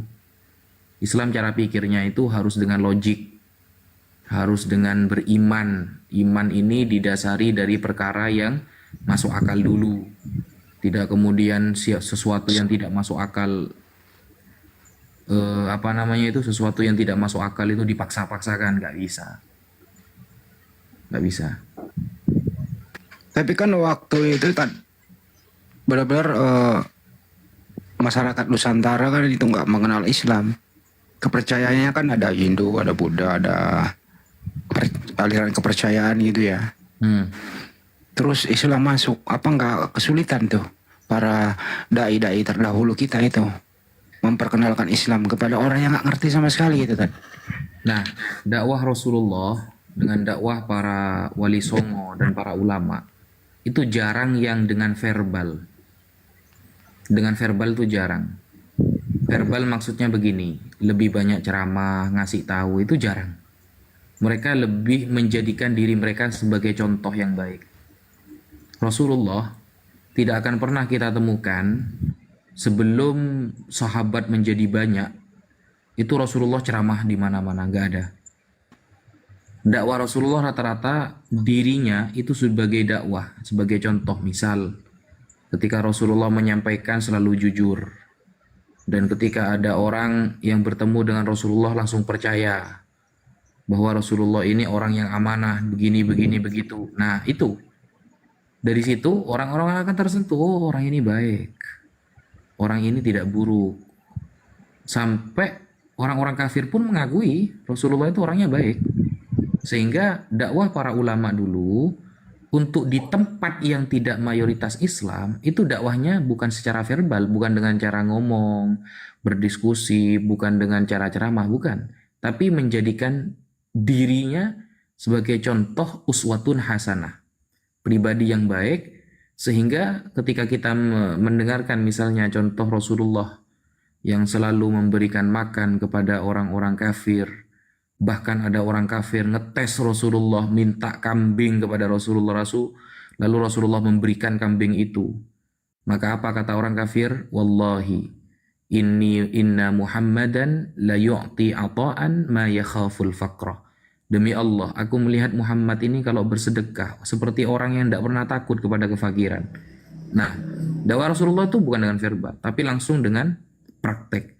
Sehingga banyak kemudian orang-orang yang tersentuh dengan dakwah itu sebagai uswatun hasanah, contoh yang baik, sehingga banyak yang masuk Islam. Tetapi ketika Islam sudah banyak, maka Rasulullah dakwahnya dengan verbal.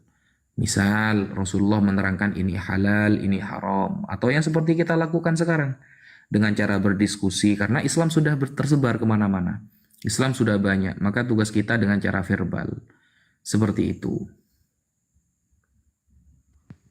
Ya, aku ditegur di bawah, katanya sambut dulu tamu. Hah? Disuruh sambut tamu ya. Yang baru nongol. Silakan yang baru nongol.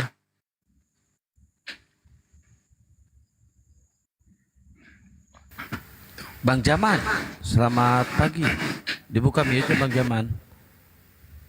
Bang Jaman. Bang Jaman. Bang Jaman, oh Bang Jaman. Udah ya, udah disambung nggak ngomong. Terus diapain lagi netizen di bawah? Ya. Tapi kan ada Abu Lahab.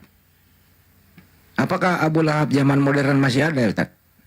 Ada dong. Buktinya Seperti, di Indonesia ada iya. janda. Abu Lahab itu suka makan babi ya? Saya tidak tahu. Abu Lahab itu Abu Lahab modern. Abu Lahab modern. Kalau Abu Lahab modern ya. Iya. Makanya di Indonesia ada Abu Janda, Arab ada Abu Lahab. Abu-abu ini mesti ada di setiap negara itu. Abu-abu ini mesti ada.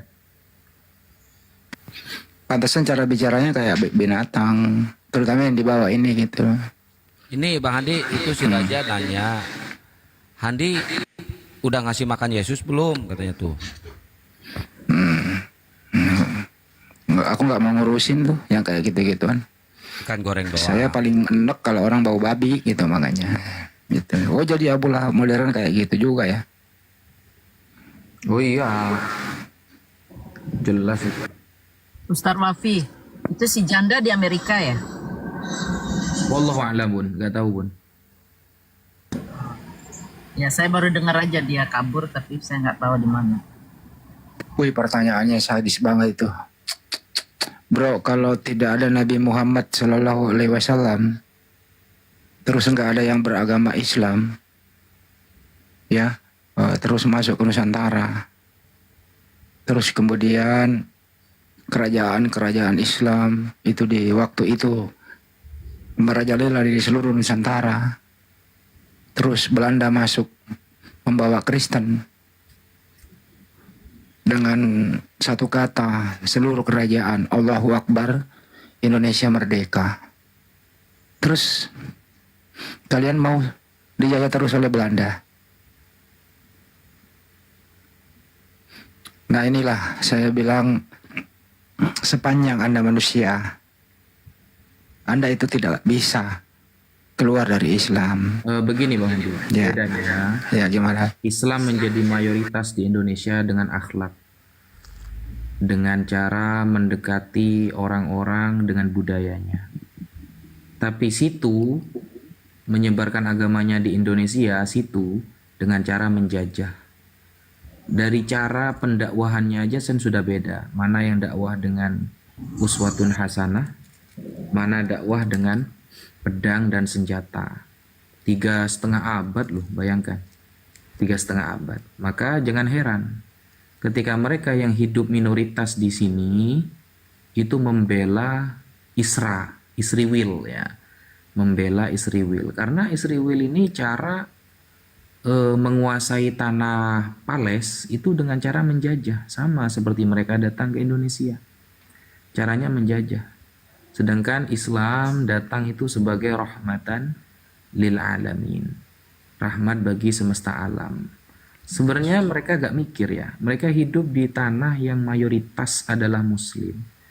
Dari dulu mereka aman, tentram, sejahtera. Mungkin ya adalah muslim-muslim apa namanya itu ya.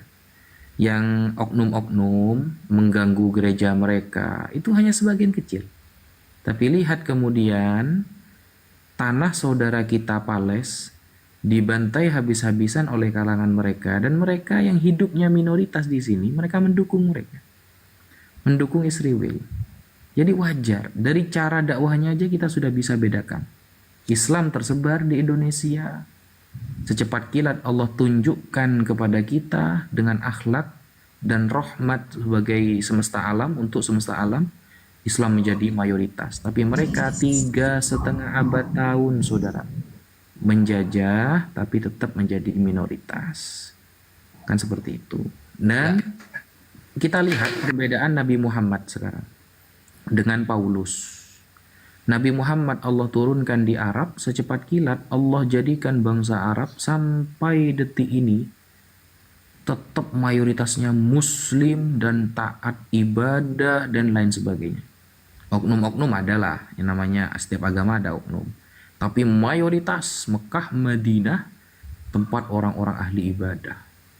Tapi kita lihat ketika situ datang ke barat, ya, mereka datang ke barat, secepat kilat Allah tampakkan barat langsung banyak yang jadi ateis. Kenapa? Karena konsep mengenal Tuhannya aja membingungkan gitu loh. Membingungkan mereka ini. Gabrul. Ustadz mau tanya coba Tad. Kira-kira ini Mayat aja. Ini serius, pertanyaan serius nih. Dikit Bang Andi. Kalau misalkan gak ada Islam, terus gak ada Nabi Muhammad, kira-kira mereka punya Tuhan yang namanya Allah nggak?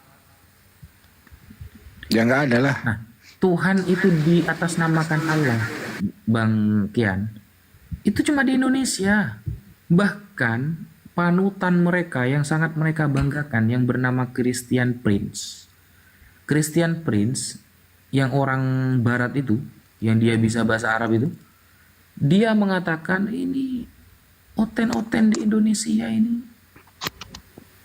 apa namanya itu, gabrul bidat bidat. Tuhan kita itu YHWH. Oh malah diterjemah Allah. Ini kan gabrul. Itu sekelas Christian Prince loh, yang dikagumi para debater Kristen se-Indonesia itu. Makanya diterjemah dengan Allah itu sudah menunjukkan mereka ini mau pansos sebenarnya ke Islam. Tuhannya lo beda, namanya beda gitu loh. mau disamak-samain. Amit-amit abang rambutan. Kalau saya menanggapinya tadi antara Pale sama Is itu bahwa mereka sebenarnya ini kalau membaca sejarah ya mestinya jangan didukung dong itu. Si Gion bersama Yahudi kan beda-beda tipis itu kan keturunannya juga lah yang menjadi otak pelaku pembunuh yang dia sembah itu kan. Sampai sekarang saya rasa keturunan pelaku otak pelaku pembunuh Tuhannya kan saya rasa masih ada hidup garis keturunannya, Ustaz. Benar nggak? Masih ada nggak garis keturunan pelaku pembunuhan itu? Ada lah. Kalau menurut saya masih ada, termasuk tentara Romawi juga itu, Algojo gitu. Itu saya rasa pulang ke negaranya masih beranak cucu sampai sekarang. Saya rasa masih ada keturunannya kan gitu. Coba kita bayangkan Bang Handi. Sudah terus kenapa mereka mendukungnya ya? Padahal dia kan otak pelaku pembunuh yang dia sembah itu gitu loh. Nah itu dengan raja segala raja di bawah ya. Otak pelaku 340 yang merencanakan membunuh Tuhanmu, kenapa kau dukung? Artinya otakmu somplak. Mestinya kau tuntut dong di pengadilan internasional, minta ganti rugi kayak di Afrika itu, minta 1.000 triliun kek.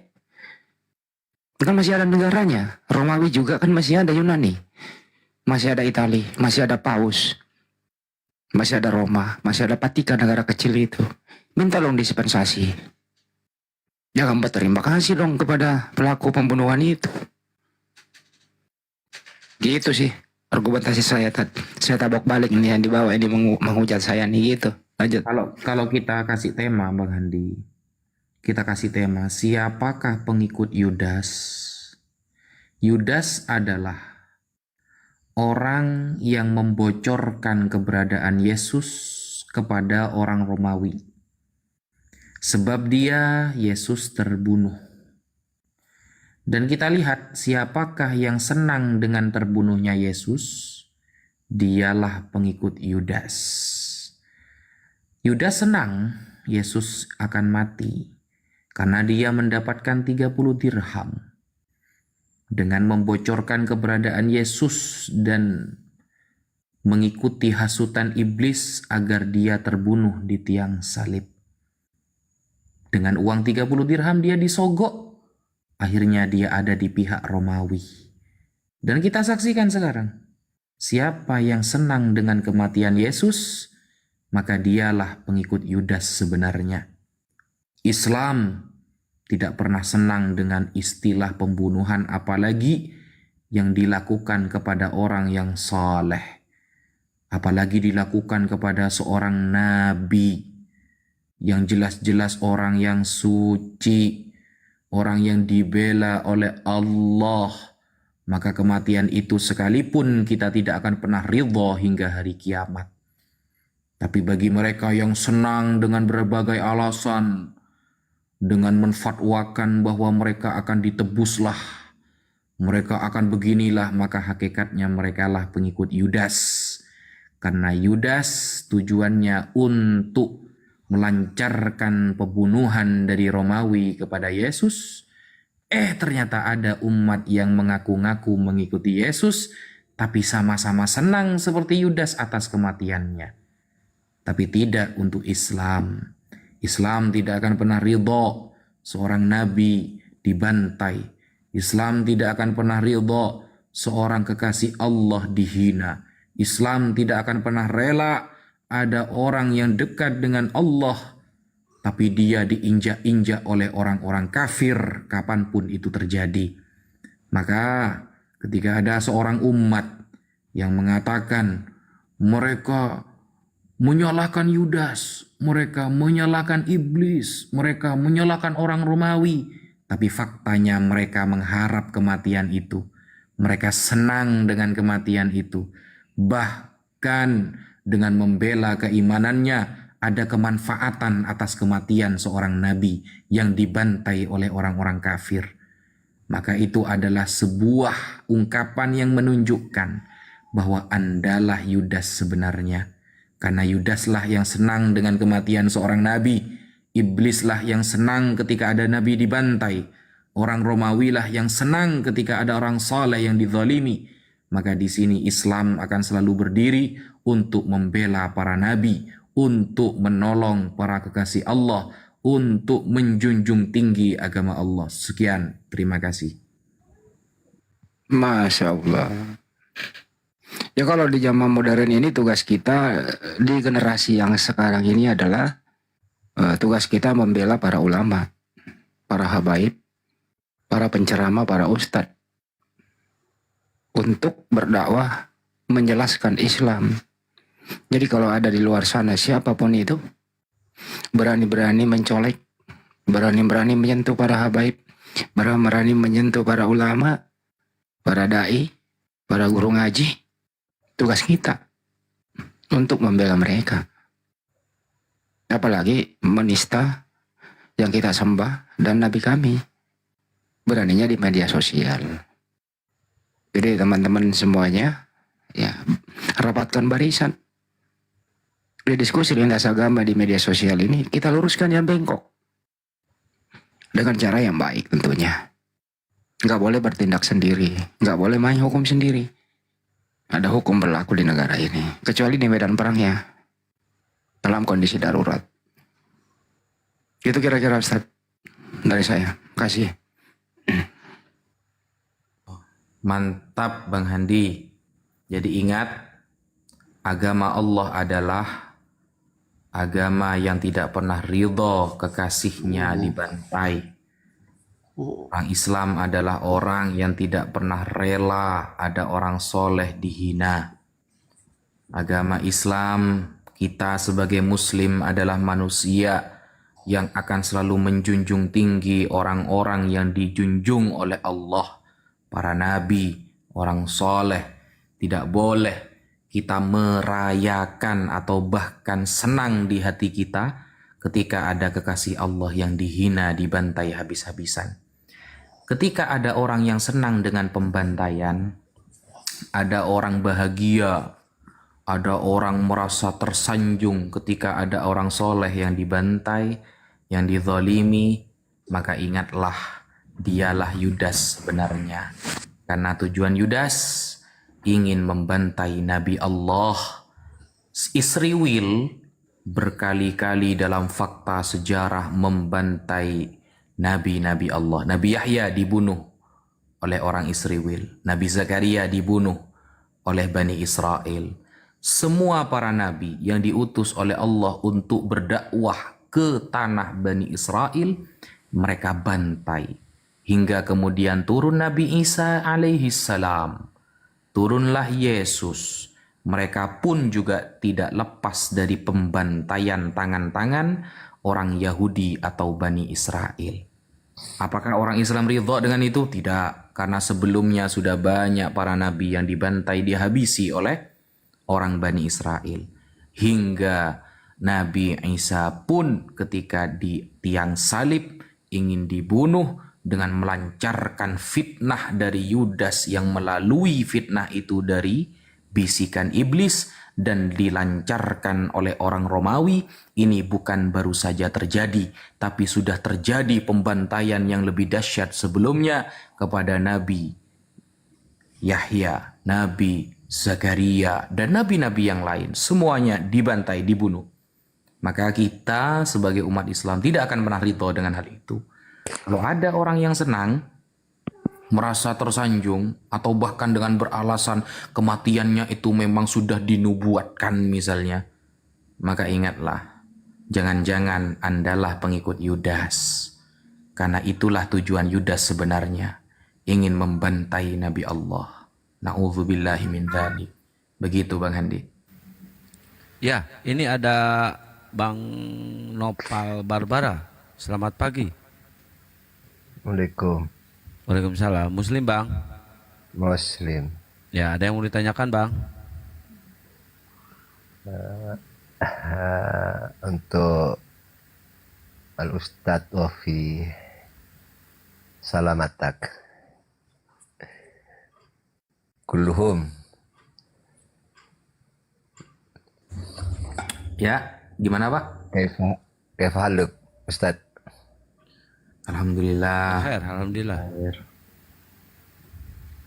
Tidak ada program ke Jember, Ustaz? Insya Allah. Insya Allah. Salim alik. Walaika. Naam, wa iya. Oke, makasih ya Bang ya. Iya, syukran katsir. Syukran. Iya, Masya Allah. Pada kesimpulannya adalah mari kita diskusi tanpa ada nista-menista. Mari kita diskusi persahabatan. Bukankah dianjurkan untuk saling menghormati satu sama lain gitu? Itu intinya. Kami buka komal nggak pernah monolog. Dan kami berbicara, insya Allah datanya ada. Itu intinya. Islam itu diajarkan bukan untuk provokatif, pemaksaan, penipuan, nggak ada itu. Ya apa adanya disampaikan. Mau menerima ya silakan, ya mau nggak ada masalah.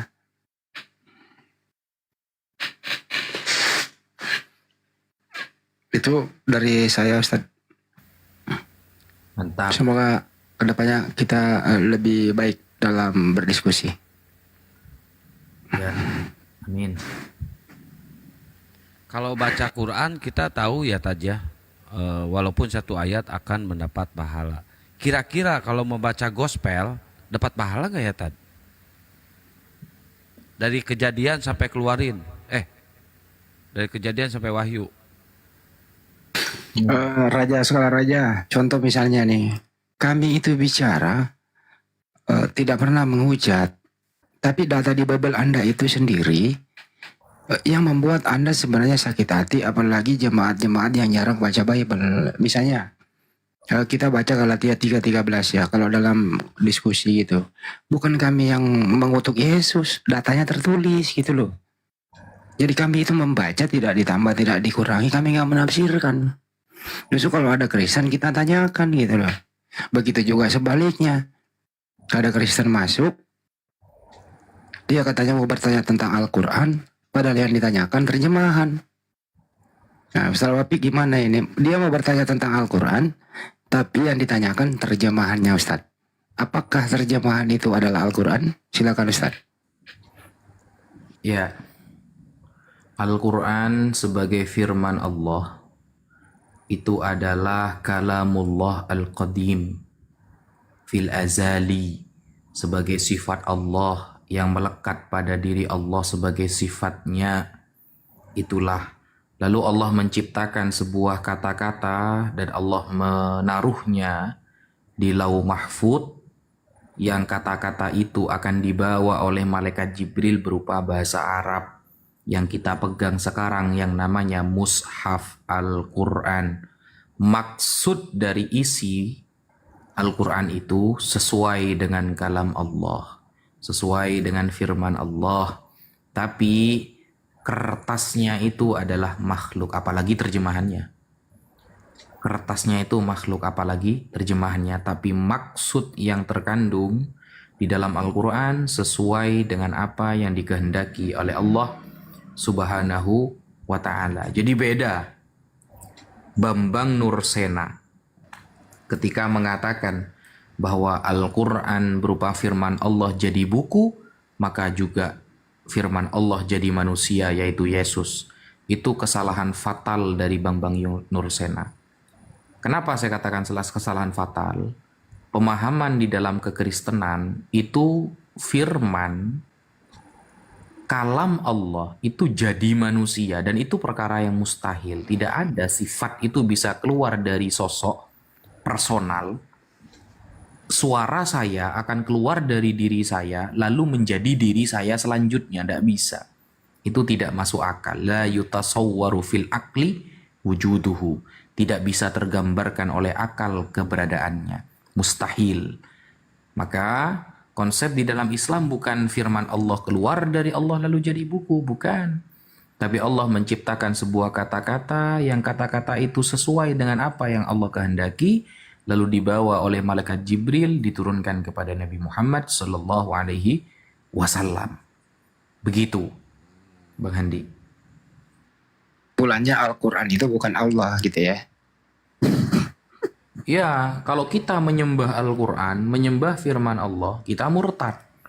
Karena Allah punya sifat yang banyak. Ada maha kuasa, maha berkehendak, maha berfirman, maha menguasai, maha hidup, maha mendengar, maha melihat, dan segala maha yang kebaikannya kembali kepada Allah, itu Allah miliki dalam dirinya. Kalau kita hanya menyembah firman-Nya, maka itu tidak mewakili penyembahan sifat-sifat Allah yang lain. Berbeda ketika kita menyembah Allah-Nya, maka seluruh sifat yang ada pada diri Allah sudah terwakili dengan penyembahan Allah tersebut. Maka blunder ketika ada orang yang menyembah firman Allah saja, sedangkan Allah punya maha-maha yang lain, tapi yang disembah malah firman-Nya. Itu beda. Maka sembahlah zatnya, personalnya. Dengan personalnya yang kita sembah, maka seluruh sifat yang ada pada dirinya itu terwakili dengan penyembahan tersebut. Begitu, Bang Handi. Ya, ada dulu perdebatan yang sengit, Ustaz. Mungkin Ustaz Wafi juga udah menjelaskan dulu di Zoom bahwa di luar daripada Sang Pencipta, di luar daripada Allah Subhanahu wa Ta'ala, itu adalah ciptaan. Termasuk kolam Allah itu Al-Quran. Berarti Al-Quran juga kalau bukan ciptaan, apakah dia pencipta? Pemahaman Mu'tazilah itu tadi. Bagaimana itu menjelaskan itu, Ustaz? Bang.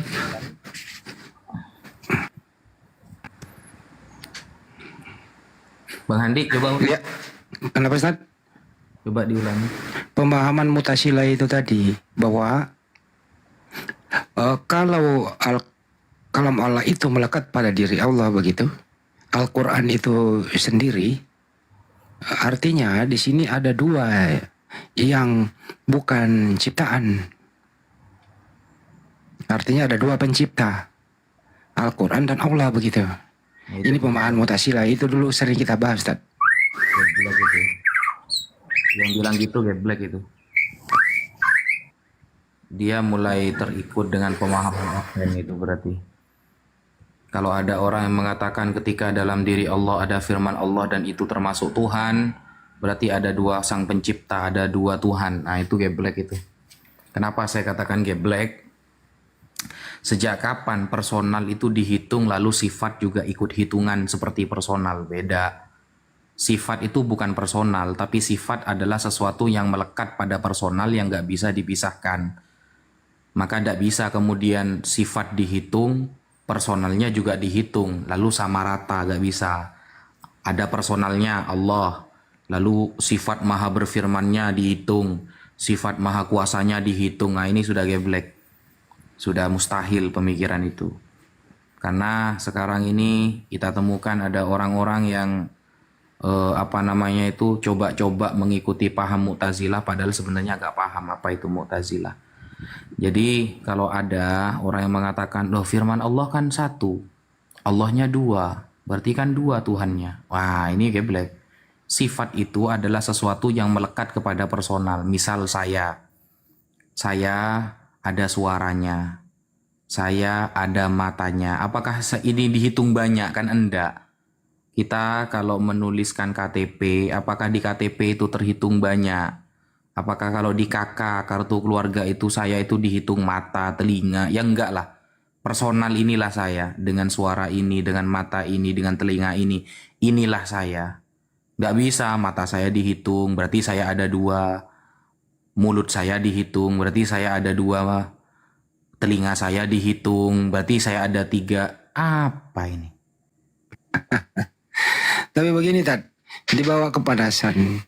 Ya kalau Sang Pencipta itu tidak bisa menjadi manusia, berarti kamu membatasi Tuhanmu dan Tuhanmu tidak maha kuasa karena nggak bisa menjadi makhluk. Itu Ustaz tuh mereka itu dibawa. Salah satu sifat maha kuasa, dia tidak gini, kebalikan sifat kudrot. Jadi Allah itu punya sifat kudrot. Kudrot itu artinya maha kuasa. kebalikan dari sifat kudrot adalah ajis, lemah. Ya, ingat, kebalikan dari sifat kudrot adalah ajis. Kebalikan dari maha kuasa berarti lemah. Kalau lemah berarti dia tidak berkuasa. Maka yang dinamakan membatasi adalah orang yang justru menjadikan Allah itu kebalikan dari maha kuasa. Ketika dia menjadikan Tuhan itu lemah, maka dialah sebenarnya yang membatasi. Karena seharusnya Tuhan itu tidak punya sifat lemah. Misal Tuhan butuh makan, Tuhan butuh minum, Tuhan lapar, Tuhan ketiduran di perahu. Itu justru yang membatasi Tuhan. Yang awalnya dia maha kuasa, la ta'khudhuhu sinatu wala naum, dia ngantuk pun gak mungkin apalagi ketiduran.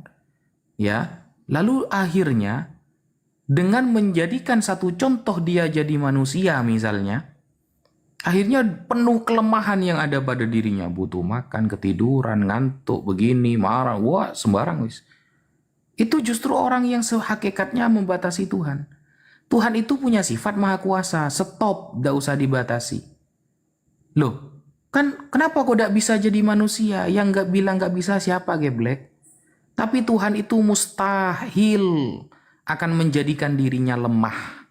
Maka ketika kamu mengatakan Tuhan itu yang awalnya maha kuasa, akhirnya dia butuh makan, awalnya maha kuasa, akhirnya dia butuh minum, awalnya maha kuasa, akhirnya dia ngantuk apalagi ketiduran, itu hakikatnya yang membatasi Tuhan.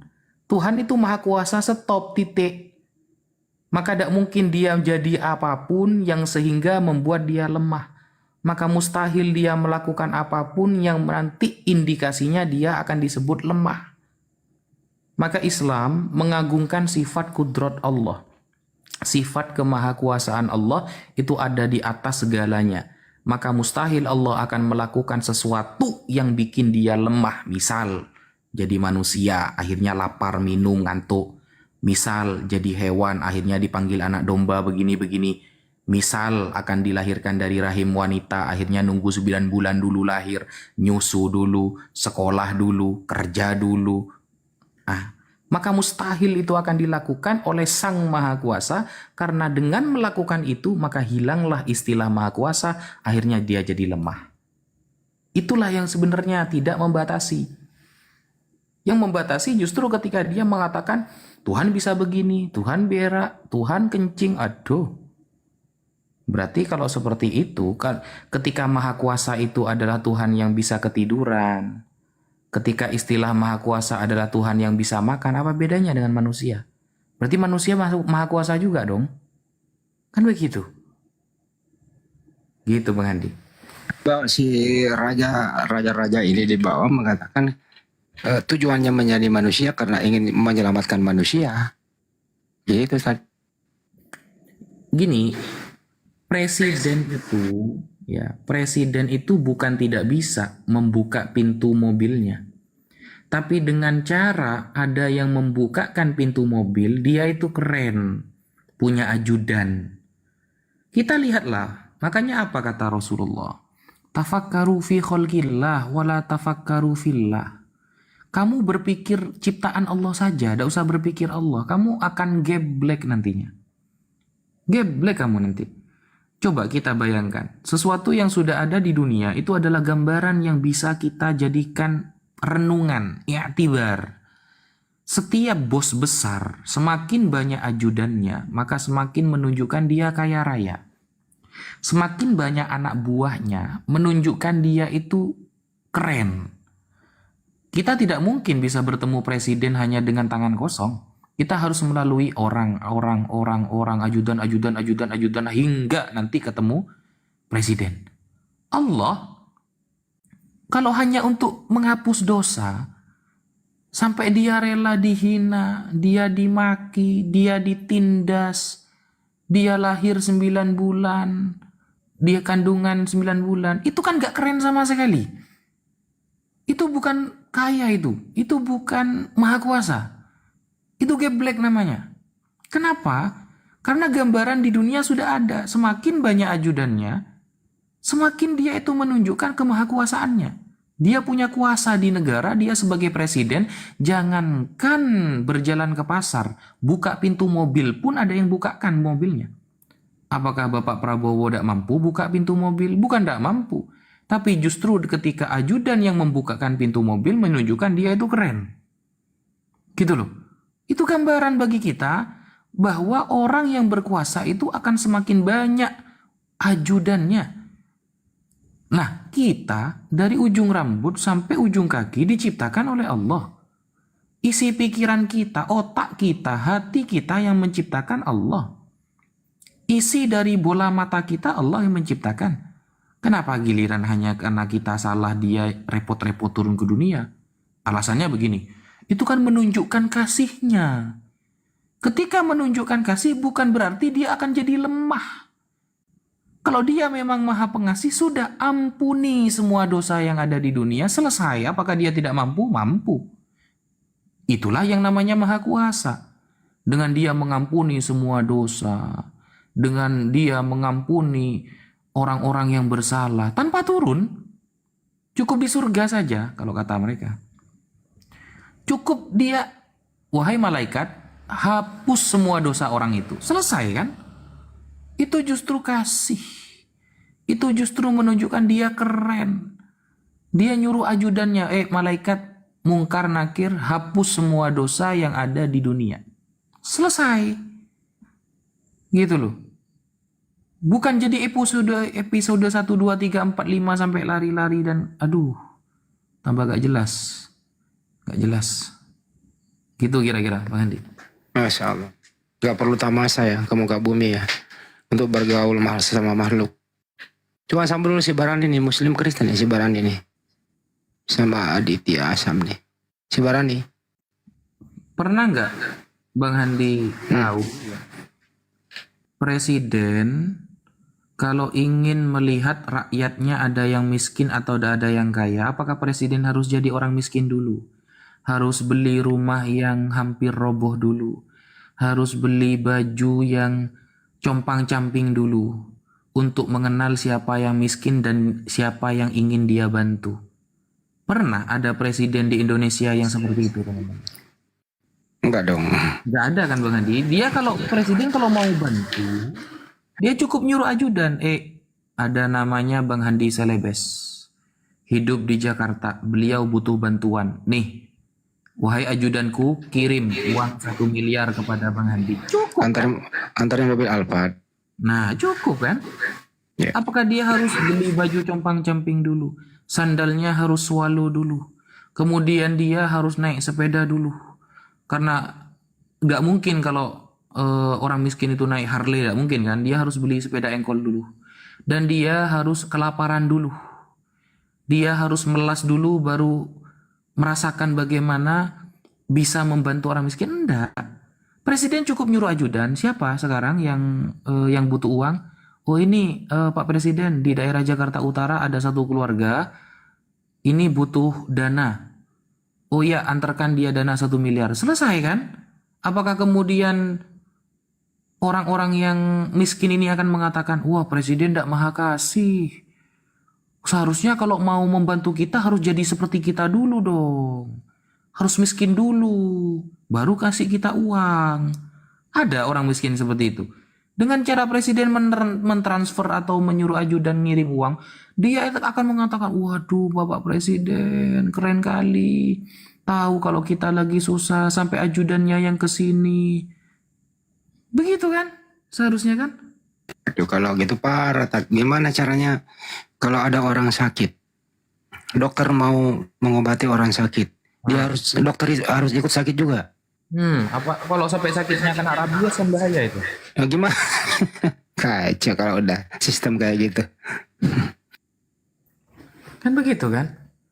Ada pasien kena rabies. Orang rabies kan setelah digigit anjing dia tidak bisa kena angin, tidak bisa minum air.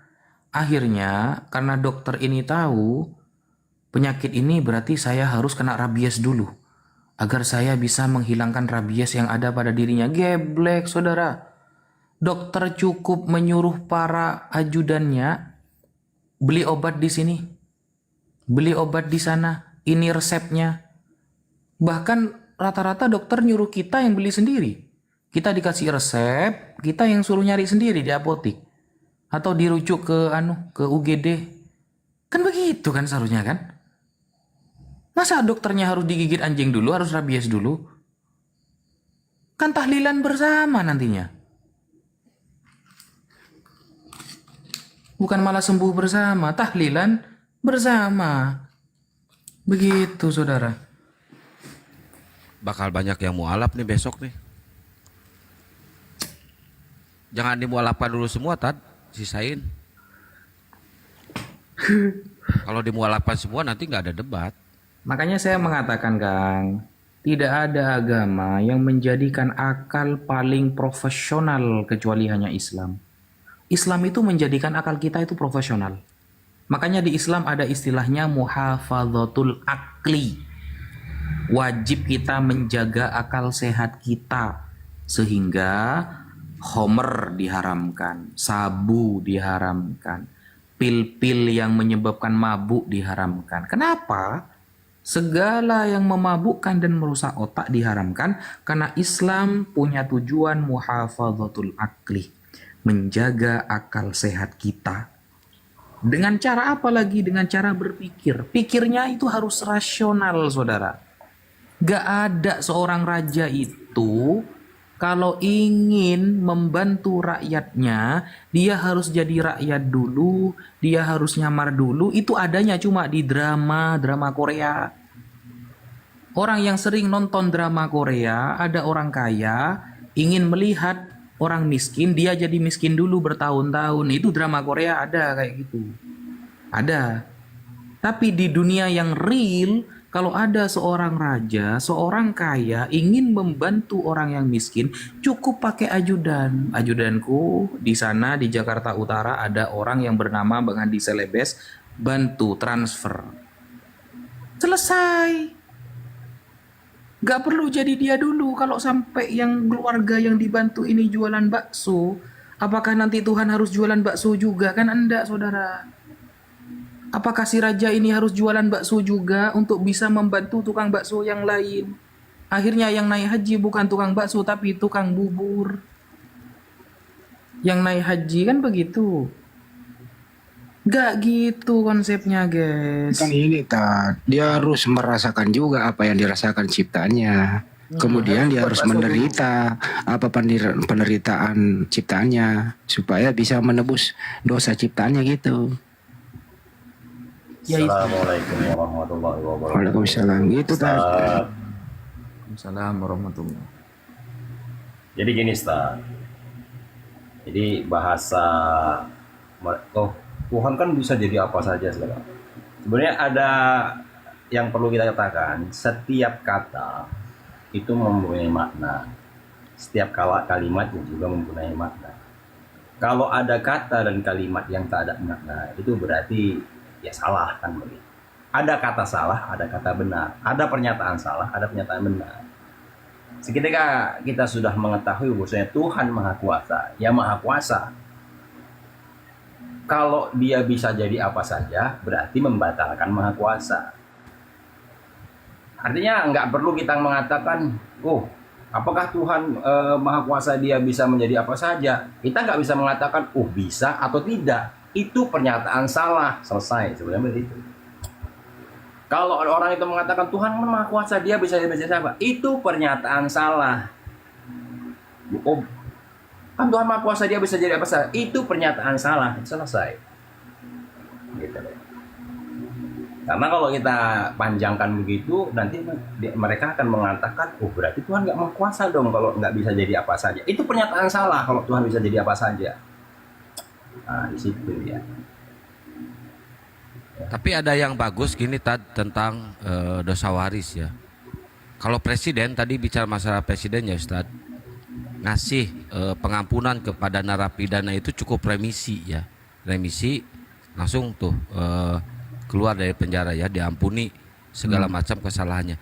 Apakah harus dia presiden dulu masuk ke dalam penjara untuk menggantikan seorang itu? Itulah. Jadi kadang cara berlogika itu harus waras gitu. harus waras. Kira-kira karena yang kita lawan adalah orang-orang yang nggak waras, jadi memang kadang kita ini sebenarnya ada sebagian dari kita yang sudah hampir gak waras dengan cara ya mengiyakan pertanyaan mereka. Ya iya, karena pernyataannya salah. Setuju, Tad. Banyak orang terpengaruh itu. Gitu. Misal nih, saya kasih contoh satu, termasuk apologet Islam yang sudah mulai nggak waras. Ya. Ketika berdiskusi nih dengan Kristen, Al-Quran nggak punya kodeks, Al-Quran nggak punya manuskrip, kita manuskripnya ribuan. Akhirnya dia pusing nih nyari manuskrip Quran. Itu sudah mulai gak waras sebenarnya. Kenapa? Karena Quran ini datang kepada kita dengan cara talaki, bukan mengandalkan manuskrip. Ribuan manuskrip tapi gak ketemu siapa penulisnya, buat apa saudara? Kodeks Sinaiticus misalnya, siapa penulisnya? Gak ketemu. Vatikanus siapa penulisnya? Gak ketemu. Berbangga-bangga dengan tulisan yang isinya ini adalah Tuhan, tapi yang nulis gak tahu siapa. Lalu kita ikut-ikutan, akhirnya nyari manuskrip di zaman Sayyidina Utsman. Padahal Al-Quran sampai kepada kita dengan cara talaki. Makanya apa kata Rasulullah? Naddarallahu mra'an sami'a maqalati fawa'aha thumma addaha kama sami'aha. Semoga Allah mencerahkan wajah seseorang yang mendengarkan hadisku, merekam baik-baik apa yang aku katakan, lalu dia menyampaikannya kepada orang lain sebagaimana yang dia dengar. Hadis sampai kepada kita dengan cara sanad. Haddatsana, menceritakan kepada kami. Begitu. Itu namanya talaki. Begitu. Kalau kita semua harus pakai manuskrip, akhirnya kayak sebelah, saudara.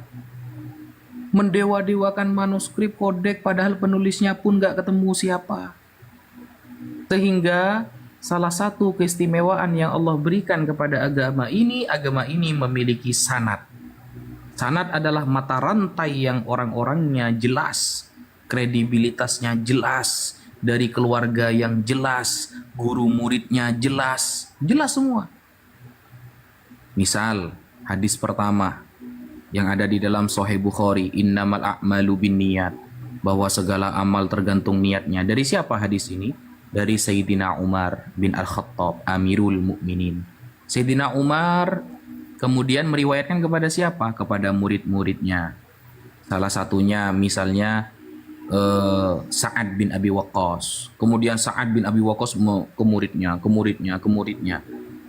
Dan itu orang-orangnya kredibilitasnya jelas, ilmunya jelas. Bukan seperti di sebelah. Ada di sebelah itu tulisannya mendominasi, bahkan mayoritas adalah tulisan orang ini di kitab sucinya, tapi gak ketemu nama bapaknya siapa. Kan lucu. Nama bapaknya Jadi, aja ada ketemu siapa. Artinya kesimpulannya apa, Ustaz? Kesimpulannya kita harus waras. Jangan sampai jadi gak waras juga dengan cara dijebak dengan pertanyaan mereka yang seolah-olah mereka itu keren pertanyaannya, padahal pertanyaan itu juga gabrul itu. Izin dulu. Ya, sering itu ada pertanyaan. Kalau saya nggak langsung menjawab, minta manuskrip. Kalau saya sih langsung jawab seperti Ustaz Wafi tadi, dengan bahasa umum bahwa Al-Quran itu turun bukan manuskrip. Bukan manuskrip, tapi ya hafalan atau kita dia Ustaz ya. Ya itu. Jadi nggak perlu dijawab menunjukkannya, kecuali memang dijelaskan dulu itu. Nah, bolehlah baru menunjukkan manuskripnya. Jadi ada dua langkah ya tadi ya. Jangan langsung manuskrip dulu, jelasin dulu yang seperti tadi itu. Kira-kira gitu. Akhirnya kalau kita terlalu mendewakan manuskrip, ada kita misalnya nemu manuskrip, ada yang nggak sama misalnya, kekurangan wawu. Wah, langsung nyalakan Quran nih. Loh, ini di manuskrip ini kok nggak ada wawunya. Tapi di Al-Quran sekarang ada wawunya. Berarti Quran yang sekarang salah. Nah, itu kan efeknya akhirnya kan? Ya. Seperti Jadi kalau itu. menurut saya gini, Ustaz, yang perlu kita tegaskan, nilai validasi dari sebuah berita, manuskrip itu nilainya rendah. Apalagi siapa yang membawa, siapa penulis itu nggak jelas. Sementara validasi dari penyampaian berita itu dari mulut ke mulut dan dihafalkan oleh ribuan orang, itu nilainya tinggi. Ya semua begini aja lah di dalam masyarakat. Ya, kita dapat tulisan koyakan koran ya, surat kabar banyak, nggak jelas itu, bahkan cetakan dari koran siapa kita nggak tahu. Tetapi kita dapat berita dari satu kampung sana, dari kampung sana itu berita, dan mereka sama semua beritanya dari orang-orang kampung. Milih mana? Dari potongan-potongan surat kabar. Itu ini lebih paten, potongan-potongan surat kabar, ya kan? Oh, ada yang musuh, ada yang koyak, ada segala macam, ada ribuan. Milih mana? Berita dari situ atau berita dari satu negara dan beritanya itu sama semuanya? Milih mana? Mana Kalau nilai yang lebih Kristen tinggi sekarang, berita Bang itu? Suret, Kristen sekarang nggak perlu manuskrip, kan udah ke Islam-Islaman Kristen di Indonesia ini. Apapun juga udah ke Islam-Islaman, semua dicaplok yang ada di Islam. Itu Kristen di Indonesia tuh. Jadi nggak perlu manuskrip mereka. Kalau tanpa maksud saya kan- manuskrip itu dibilangnya dongeng gitu loh. Yang dongeng itu penyaliban Yesus, itu dongeng. Jadi penyaliban orang yang diserupakan dongeng juga.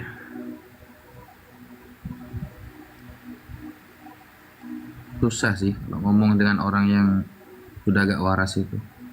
Standar kebenaran aja. Coba kita tanya sekarang ke Mas Habibie. Standar ilmiah, bisa dikatakan ilmiah itu apa di dalam kekristenan? Coba pakai data tapi ya. Mana bisa dia? Coba Habibie, standar suatu berita atau suatu ajaran dikatakan ilmiah itu standarnya apa Mas Habibie? Coba kita tanyakan. Ya dari data lah. Nah kan? Ya, makanya saya tanya, data mana yang lebih kuat? Data dari banyak orang yang datanya itu sama semua, beritanya sama potongan-potongan kertas yang saling berbeda-beda, penulisannya nggak jelas sama siapa penulisannya. Milih mana? Ditanya Data apa? Jawabnya apa? Ya? Standar kebenaran itu sudah pasti sejarah. Dari sejarah itu tertulis hal-hal yang pernah Bang, terjadi. standar ilmiah dalam menemukan sebuah ajaran atau sebuah berita tentang ajaran, standar ilmiahnya apa, Bang? Ya data, masa nggak pakai data, Bang? Gimana sih? Bang, kok malah data sih? Data itu isinya, Bang, sampean pakai data kalau jawab gitu. Itu kan yang saya tanyakan ilmiah. standarnya apa? Bukti kejadiannya harus ada, Tad. Iya misal ini saya tanyakan ke Mas Habibie misal ya, tentang dosa waris lah misalnya, ada tertulis di kitab Anda dosa waris. Nah, cara Anda tahu bahwa dosa waris ini benar-benar diajarkan Yesus itu apa standar ilmiahnya? Standar ilmiahnya, ya kalau tidak tertulis bagaimana kita tahu ada dosa waris kan gitu. Ya Allah. Lo kok ngaco? Ya Allah. Sekolahnya cuma nyampe pagar, ini nggak nyampe kelas. Bang, Idul Fitri sudah macet. aja dia nggak ngerti, gimana dia mau jawab? Pertanyaan Ustadz aja dia nggak ngerti, gimana dia mau jawab? Idul Fitri sudah macet, Bang, jangan macet. Bahkan dalam Sunan Tirmizi saya baca ya, Ustadz. Sunan Tirmizi. Ustadz Sunan Tirmizi? Wafi, Sunan Tirmizi 803. Kok saya baru dengar nih, Tad, ada Sunan Tirmizi, Tad. Ya ini hadis. Memang kalau baru dengar ya. Saya baca aja nih Ustadz Wafi. Mungkin Ustadz Wafi yang tahu di sini. Aja lo. Ini bilang begini. Aduh, Bang. Kristen. Sunan Ini Tirmizi. Aku baru mau belajar juga Ustadz Sunan Tirmizi. Bener, ini nyampe pagar, Tad. Ustadz sekolahnya, Wafi Tad. ada Nggak nggak nyampe hadis kelas. nama Sunan Tirmizi? Gak ada. Nggak ada. Loh, kok nggak ada Sunan Tirmizi? Gak ada. Itu nama kitab itu, bukan nama hadis. Gimana Ya sih? itu kan hadis. Gimana? Bukan hadis. Kalau hadis itu qaulun Nabi. Sunan Tirmidzi itu nama kitab. Ya, makanya di sini Nabi bilang begini, Bang. Nabi bilang lagi begini. bilang. Iya kan perkataan Nabi kan disebut. Lama-lama Paulus jadi wali loh. Ya Diam, makanya aku mau nanya, saya mau baca. diam dulu sebentar, aku mau nanya Ustaz Wapi. Kalau kau mau ikut menjawab nggak apa-apa. Semua deh, aku tanya deh. Agama mana yang ada di dunia ini? Tuhannya pernah jadi bayi, kemudian mati di tiang salib. Agama apakah itu? Ada yang mau jawab? Agama Oten. Ya agama Kristen. Wih, diakui Tuhannya pernah jadi bayi dan mati terkutuk. Ya. Hebat kan? Tuhan yang dimaksud itu kan penguasa, bukan sang pencipta. Gimana sih? Penguasa kok mati terkutuk? Dia kan bangkit. Kenapa kamu nggak bertanya? Jadi Kenapa Tuhan dia bukan bangkit? pencipta. Jadi gini, saya mau baca ini, Ustadz Wafi. Dulu. Sunan Siapa? Tirmizi Saya tanya dulu. 803.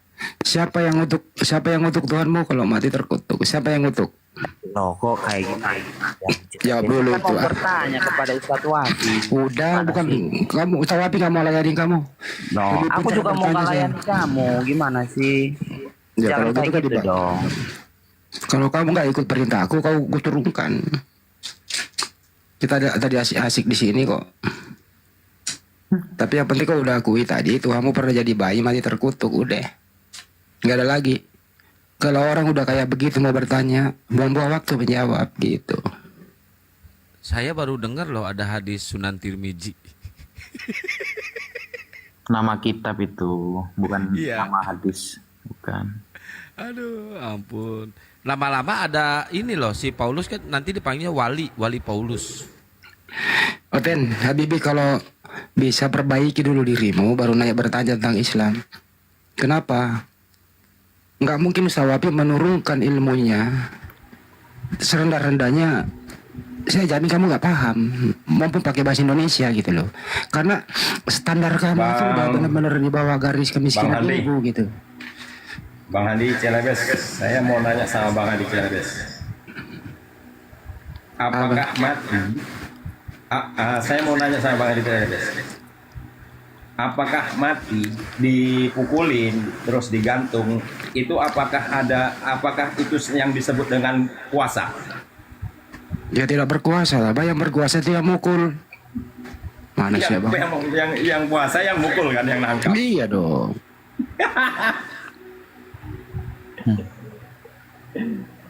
Dia bilang kan tadi kan Tuhan itu yang puasa kan gitu. Jadi faktanya dia Dulu ada jadi presiden. bayi dan mati. Dulu ada presiden namanya Saddam Hussein gitu ya. Dia tuh berkuasa di negaranya. Tapi setelah diinvasi oleh AS, hilang kemahakuasaannya. Yang berkuasa adalah yang nangkap dia. Begitu bang. Ya kan begitu logikanya kan seperti itu. Ini Natasha pasti Kristen nih. Natasha. Selamat pagi Natasha. Natasha. Wah, numpang tenar ini mah. Nggak beres. Kristen kayak gitu pakaiannya ya.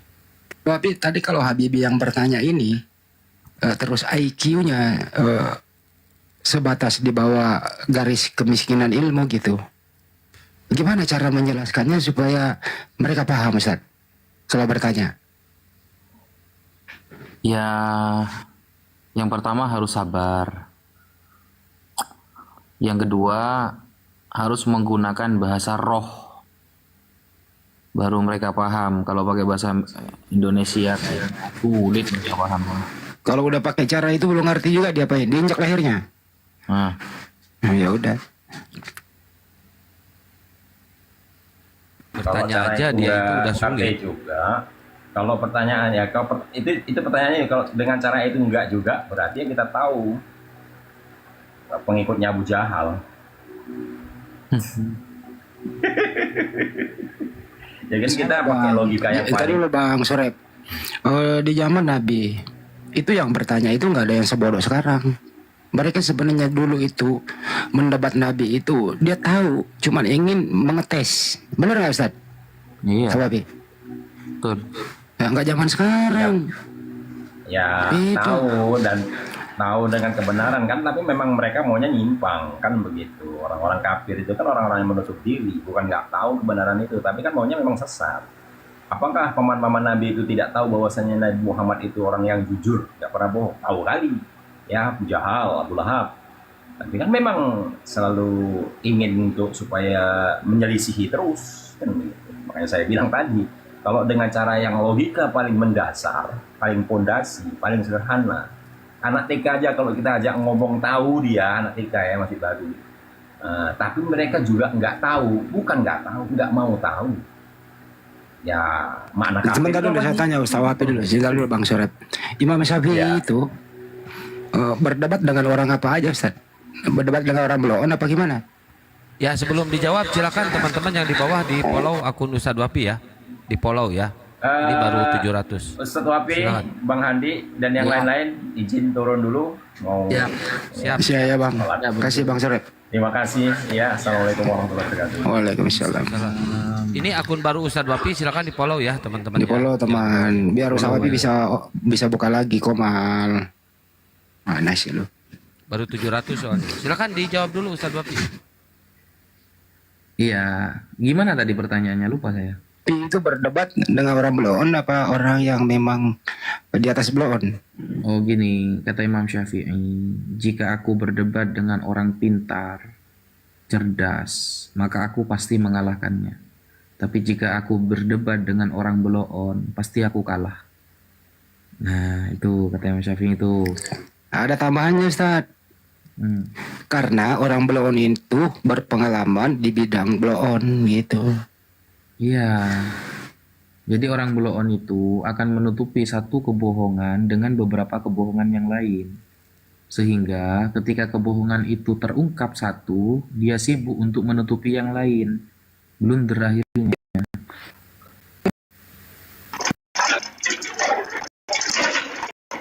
Ya Nail, selamat pagi Nail. Hai, selamat pagi.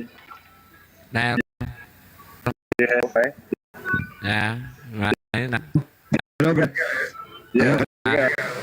Halo. Kenaon sih di dinya? Geus Ya, ada. Halo. Iya Mas. Halo. Dia orang luar, Bang. Assalamualaikum. Waalaikumsalam warahmatullahi wabarakatuh. Muslim, dia dari luar negeri. Bang, sorry nak tanya sikit. Macam kita kan, kita orang Muslim. Adakah hari ini Tuhan kita sama dengan Tuhan yang lain? Oh. Sekarang kita agama Tauhid sama macam agama Yahudi. Betul tak? Adakah Tuhan kita Allah yang sama dengan Yahwehnya orang Yahudi? Oh, pertanyaannya bagus Ustaz. Silakan Ustaz. Betul. Jadi, apakah sama Tuhan kita dengan Tuhan Yahudi? Gitu? Enggak gitu juga, Tad. Logatnya, Tad. Maksudnya kan sama, apakah sama Tuhan kita dengan Tuhan Yahudi gitu kan maksudnya? Iya, tapi logatnya enggak gitu juga, Tad. Sorry, aku dah belum isi. Oh. Iyalah. Jadi gini. Anda paham bahasa Indonesia yang saya jelaskan selain ini? Abang cakap macam biasa, ya saya faham. Oke. Cakep. Jadi begini teman-teman. Allah itu Tuhan yang menciptakan alam semesta itu satu. Gitu loh. Mau tidak mau, kita akan sepakat bahwa yang menciptakan bumi dan langit itu satu oknum, satu sosok, satu personal. Tetapi kemudian agama-agama ini mendeskripsikan dengan cara yang berbeda-beda, ya, menjelaskan dengan cara yang berbeda-beda. Ada Yahudi, secara konsep Yahudi mirip dengan Islam, satu, Tuhan itu adalah satu. Kemudian Tuhan itu tidak boleh sama seperti makhluk misalnya, sama konsepnya. Tapi apakah 100% sama? Tidak juga.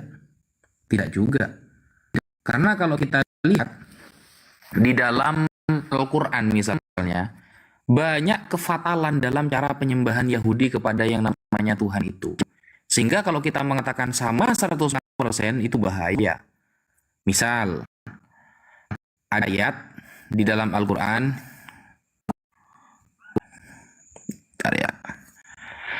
Ada ayat di dalam Al-Quran begini. Itu tertulis di dalam surah Az-Zumar ayat 3. Az-Zumar ayat 3. Karena Allah Subhanahu wa taala berfirman, "Ala lillahid dinul khalis walladzina ittakhadhu min dunihi awliya ma na'buduhum illa liyuqarribuna ilallahi zulfa. Innallaha yahkumu bainahum fi ma hum fihi yakhtalifun. Innallaha la yahdi man huwa kadzib." Ya, ingat kalimatnya. Innallaha la yahdi man huwa kadzibun kafar. Coba dibuka surah Az-Zumar ayat 3, teman-teman ya. Zumar ayat 3. Di sana Allah menyampaikan gini. Ketahuilah hanya untuk Allah agama yang bersih dari syirik. Orang-orang yang mengambil lindungan kepada selain Allah dengan mereka berkata nih, kami tidak menyembah mereka kecuali berharap agar mereka mendekatkan kami kepada Allah. Dulu orang Yahudi itu membuat suatu adegan, membuat satu pekerjaan yang bikin mereka syirik dengan cara hasil pertanian mereka diberikan kepada sosok berhala. Yang kata mereka berhala ini dijadikan wasilah hanya untuk mendekatkan diri kepada Allah. Kalau mereka ditanyakan, siapakah Tuhan kamu? Ya mereka akan mengatakan Allah. Allah kata mereka. Tapi prakteknya mereka menggunakan praktek-praktek yang syirik. Ada beberapa berhala yang mereka jadikan untuk mendekatkan diri kepada Allah. Itulah praktek yang tidak disukai oleh Allah dari orang Yahudi. Jadi tidak 100% konsep Yahudi tentang ketuhanan itu sama dengan Islam. Tidak. Karena banyak syubhat-syubhat kesyirikan yang mereka lakukan. Makanya kalau dikatakan apakah Tuhan Yahudi sama dengan Tuhan Islam, mereka mengaku sama. Tapi kita tidak mengaku sama 100%. Sebagian ada yang sama. Tapi sebagiannya mereka melakukan kesyirikan-kesyirikan itu. Begitu Pak Nel. Apa arti Ustaz bahasa kaumnya Ustaz? Hah? Bahasa kaumnya Musa waktu itu menyampaikan siapa yang disembah. Ya, Nabi Musa menggunakan bahasa Ibrani. Di sana belum ada kata alif lam ya Ustaz ya di zaman itu. Belum, dengan pakai bahasanya Tuhan, Elohim, kan begitu kan? Tapi merujuk kepada Allah. Jadi ingat, Musa Islam, bukan Yahudi. Oke. Begitu, Pak Cik Nail. Pak Cik. Hello, brother. You listen.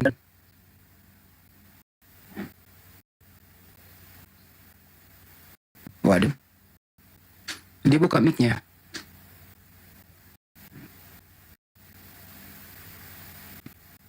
Listen to me, brother. Hello. Halo, ya silakan. Okey. So bang, tu je bang. Terima kasih. Assalamualaikum. Waalaikumsalam.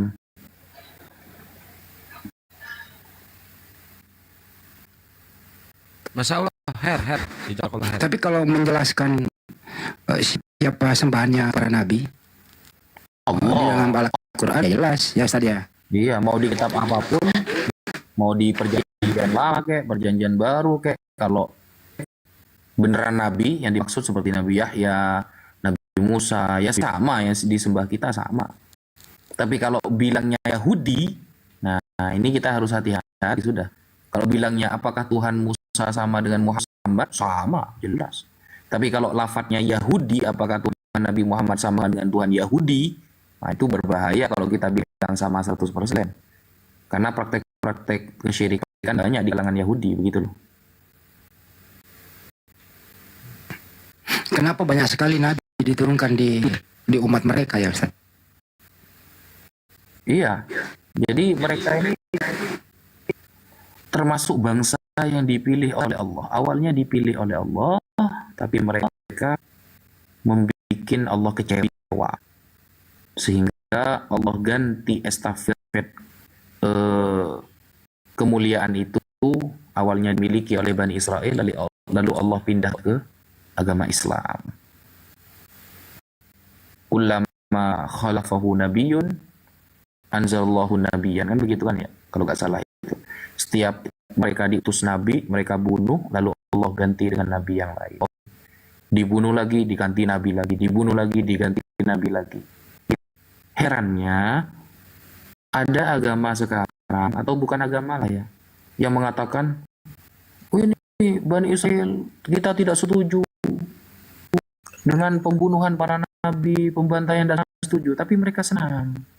Karena kalau nggak dibunuh, dosa mereka tidak tertebus, misalnya. Ini kan apa bedanya dengan Yudas kalau seperti itu?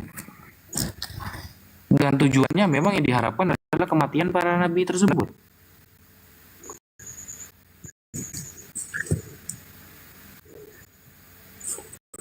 Ya, ini ada Leslie. Selamat pagi, Abang Ros. Ya, Kristen apa Muslim, Bang? Dari Kristen Protestan ya, hormat ya, saudaraku semua. Mungkin ada Pak Ustadz izin ya. Ya, Anda Kristennya Kristen Protestan ya, Bang ya? Ya, Kristen Protestan ya. Izin ya, mungkin ada Siap. Pak Ustadz atau apa, hormat ya. Siap. Terima Silakan, Pak. kasih, Yang penting Abang sopan Ros. ya, Pak ya? Siap. Ya, tapi kita bersaudara lah. Mau gimana? Nah, kita saudara, Pak. Siap. Silakan, Pak. Saya dari Kupang NTT. Ya, saya dari Tatar Sunda. Silakan Bang, silakan. Dari Sunda ya? Ya, silakan bertanya, Bang. Ya. Jadi saya memang tertarik tadi ya. Mungkin ada Pak Ustadz dengan Abang Sapa tadi. Mungkin Pak Ustadz dua-dua ya. Saya juga nggak tahu ya. Orang Kupang bilang sonde tahu tidak tahu gitu. Tapi terkait dengan Israel ya. Pak, jangan bahas itu, Pak. Jangan bahas itu. Tidak, tadi diskusi tadi saya mau tanya sedikit Yahudi, ya. Yahudi. Ya, nanti rungkat. Ada mungkin dua-dua ya. Pak Ustadz Wafi ya, atau mungkin berdua Pak Ustadz ya. Saya tidak tahu ya. Tarik bahwa hampir ada kemiripan antara Islam dengan Yahudi, tapi dalam prakteknya kan tadi dijelaskan banyak sini begitu ya. Jadi ya, kalau tidak salah ya saya dengar ya. Saya Protestan ya, izin Kristen Protestan. Tetapi mungkin tadi Pak Ustadz Wafi bilang bahwa memang kalau cerita di Kristen Protestan kan mereka umat pilihan ya. Apa benar ya dalam Muslim atau Quran menceritakan juga bahwa Bani Israel memang umat pilihan ya. Terima kasih. Oke, itu pertanyaan pertama. Ya. Apakah Al-Quran mengaku bahwa Bani Israel itu umat pilihan? Jadi begini, konsepnya begini Pak. Ya. Allah, Tuhan Maha Adil Pak. Maksudnya Maha Adil gimana? Ketika Allah suka sama seseorang, tapi orang itu melanggar aturan Allah, maka Allah gak jadi suka sama dia. Gitu loh. Misal nih, Bapak Leslie sangat menyayangi anak-anak Bapak. Anak Bapak sangat disayangi karena anak sendiri. Tapi suatu saat ternyata anak Bapak ini durhaka sampai membunuh ibunya sendiri. Pasti Bapak murka di sana. Nah, Allah itu punya sifat namanya Maha Adil. Dulu Allah menjadikan Bani Israel sebagai bangsa pilihan. Apakah benar? Benar. Bahkan di dalam Al-Quran tertulis secara jelas, ya Bani Israel, uzkuru ni'mati allati an'amtu alaikum wa anni faddaltukum 'alal alam. Wahai Bani Israel, ingatlah nikmat yang telah aku berikan kepada kalian, dan bahwa kalian telah aku jadikan sebagai umat yang terbaik semesta alam. Tertulis dalam Al-Quran. Nah, tapi ternyata Bani Israel ini banyak yang durhaka. Banyak menyembah Allah, banyak yang berzina, melawan kepada Musa, tidak taat kepada Musa, begini dan begitu. Maka Allah hancurkan mereka sehancur-hancurnya. Yang taat tetap Allah sayangi. Tapi yang hancur, maka Allah hancurkan. Begitu, Pak. Ya, gini Pak Ustadz ya. Di satu pihak benar ya, banyak praktek keserikan yang disampaikan Pak Ustadz tadi di sisi Yahudi ya. Tapi terkait dengan firman Allah ya, baik yang di Kristen maupun di Quran ya, kan tidak bisa kita rubah lagi kan. Izin ya Pak Ustadz ya. Tapi mereka kan umat pilihan ya, satu sisi ya. Nah, kalau merubah kembali ini firman kan tidak mungkin lagi ya. Bagaimana Allah ya, namanya ya, baik Quran maupun Alkitab itu sendiri. Terus kemudian ya, izin ya, mungkin Pak Ustadz di satu pihak kan terkait dengan apa ya? Ya, Quran ini sebelumnya kan ada apa kitab-kitab sebelumnya, kalau tidak salah ya, dirasakan kalau ragu-ragu ya tanyain pada kitab sebelumnya, baik Taurat, Zabur, Injil, ya ada seterusnya. Ya memang ada beberapa hal memang saya pribadi ya, persepsi saya pribadi yang bikin kenapa ya di satu pihak ini ada fatal loh, dan kita lihat ya, saya pribadi lihat terlalu ribet lah kita menceritakan tentang Israel ini. Gini aja Pak, biar gak panjang-panjang. Bapak tahu nggak kenapa Bani Israel itu menjadi umat pilihan? Itu mungkin dari Abraham datang ya, kira-kira begitu ya. Bukan. Batasan saya seperti itu ya. Coba Bapak ada nggak datanya? Aduh, ya. Dan Aduh, kenapa Pak sakit? Terangin aja Ustaz, dia kan nggak tahu tuh, dia betul. Terangin aja Ustaz. Saya bukan teolog, izin Pak Ustadz, saya minta maaf ya. Oke, saya terangkan Pak ya, saya terangkan ya. Siap. Terima kasih, hormat ya. Oke, jadi begini Pak, yang perlu kita garis bawahi sebenarnya dalam tema Bani Israel sebagai bangsa pilihan, itu kita harus tahu kenapa sih Allah kok memilih Bani Israel sebagai bangsa pilihan, sebagai umat yang disayangi oleh Allah. Kenapa sih? Itu loh yang sebenarnya harus kita jawab. Apakah karena Bani Israel ini orangnya baik-baik? Enggak, faktanya mereka pembantai. Bahkan sampai sekarang membantai umat yang ada di Pales. Nah, tunggu dulu. Di mute dulu Pak ya, di mute dulu biar gak sip gitu maksud saya. Kenapa sih? Apakah Bani Israel ahli sholat? Oh enggak. Bahkan mereka banyak yang menyembah berhala. Itu bahkan diterangkan dalam perjanjian lama berkali-kali dalam kitab Bapak. Kemudian, apakah karena Bani Israel ini orangnya ahli sodakoh? Oh enggak. Mereka bahkan banyak yang pelit. Itu juga tertulis dalam fakta sejarah. Apakah karena Bani Israel ini taat kepada Musa? Tidak juga, mereka sering melanggar Musa. Terus kenapa dong? Kok Bani Israel ini mau menjadi umat pilihan? Kenapa? Maka jawabannya satu Pak. Karena Allah menurunkan nabi kepada mereka. Allah menurunkan orang yang sangat keren kepada mereka, makanya mereka dipilih. Ingat Pak, kalau di sekolah ada guru terfavorit, pasti muridnya itu pilihan. Kalau ada sekolah mahal, masuk sekolah ini butuh puluhan juta, pasti gurunya juga keren. Otomatis muridnya yang masuk minimal nilainya harus 8 atau 9. Muridnya pun harus terpilih. Kenapa? Karena gurunya keren-keren. Sekolah itu ya, yang diutamakan pertama adalah tenaga pengajarnya, bukan murid. Semakin keren guru pengajarnya, maka muridnya juga keren. Maka sama ya, dalam kasus Bani Israel, kenapa mereka menjadi umat pilihan? Bukan dianya yang dipilih sebenarnya, tapi karena ada orang-orang yang keren menurut Allah yang ada di tengah-tengah mereka. Misal nih, Abraham di dalam surah As-Saffat ayat ke-99 Allah mengatakan, qala inni dzahibun ila rabbi sayahdin. Aku akan menuju Tuhanku, akan memberi aku petunjuk. Saat itu diceritakan Nabi Ibrahim perjalanan ke Pales, ke daerah tempat Bani Israel.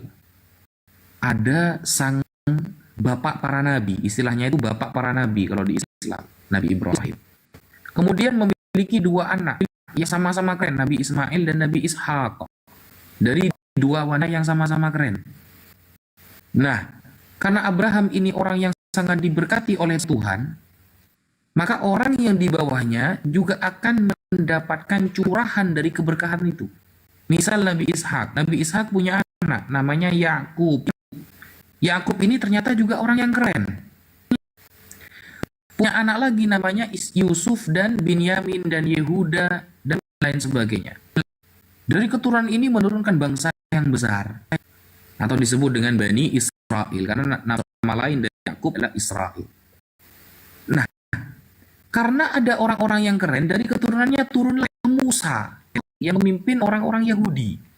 Musa terkenal orang yang suka berdiskusi dengan Allah, kalimullah. Orang yang mendapatkan wahyu, Torah, ke Gunung Sinai, dipanggil oleh Allah. Nah, karena turun di antara mereka orang-orang yang keren, makanya mereka ikut keren. Kalau orang kumpul dengan jualan minyak wangi, maka dia akan terikut wangi. Kalau orang kumpul dengan maling, maka dia juga akan punya sifat mencuri lama-kelamaan. Nah, kalau ada orang kumpul dengan tukang jual minyak wangi, dia lama-lama kena wanginya. Makanya umatnya terbaik di saat itu. Kenapa? Karena nabinya terbaik di saat itu. Siapa? Nabi Musa. Siapa lagi? Nabi Harun. Siapa lagi? Nabi Zakaria, Nabi Yahya, Nabi Isa. Orang-orang terbaik di zaman itu. Di bumi saat itu Nabi Musa adalah umat terbaik. Nabi terbaik. Maka umatnya juga ikut umat terbaik karena nabinya terbaik. Sama seperti kasus sekolah tadi. Karena gurunya adalah guru terbaik, masuk sekolahnya dengan harga mahal, maka umatnya pun, muridnya pun pilihan. Raportnya harus di atas rata-rata. Tetapi karena Bani Israel ini suka melanggar aturan, diperintahkan begini malah mereka begitu, disuruh ke timur mereka malah ke barat, sehingga dicabut oleh Tuhan tentang umat terbaik tersebut. Apakah Tuhan mampu mencabut itu? Tentu. Karena mereka menjadi umat terbaik gara-gara diutus Nabi terbaik. Ketika Nabi terbaik ini sudah tidak diikuti, misalnya kita kumpul dengan tukang jual minyak, malah tukang jual minyaknya kita kibuli, ya, kita rugikan, maka jelas kalau tukang minyaknya sudah pindah, maka kamu tidak akan pernah harum lagi. Maka ketika Nabi Musa diangkat oleh Allah wafat, maka umatnya pun sudah bukan umat terbaik. Karena mereka sudah melanggar aturan Nabi Musa, mereka menjadi umat terbaik gara-gara sebab Nabi Musa adalah nabi terbaik di zaman itu. Maka ketika Nabi Musa sebagai terbaik tidak mereka ikuti, padahal mereka hanya mendapatkan satu tetes kebaikan dari kehebatan Nabi Musa, maka mereka pun gagal menjadi umat terbaik. Makanya di dalam Al-Quran dijelaskan kenapa kemudian Allah cabut Bani Israel awalnya umat terbaik lalu menjadi umat terbut. Apa alasan Al-Quran? Kanu la yatanahawna 'an munkarin fa'alu. Mereka tidak mau beramar ma'ruf nahi mungkar. Mereka tidak mau amar ma'ruf nahi mungkar. Begitu. Sehingga Allah tegaskan di dalam surah Al-Anbiya. Allah tegaskan di surah Al-Anbiya, walaqad katabna fi zabur min ba'di dzikr annal arda yarithuha ibadiyas salihun.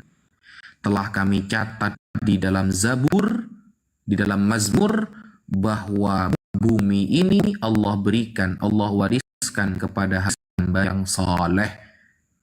Kalau Allah tetap memilih Bani Israel sebagai umat terbaik padahal mereka melanggar aturan, kesannya Allah itu nggak adil dong.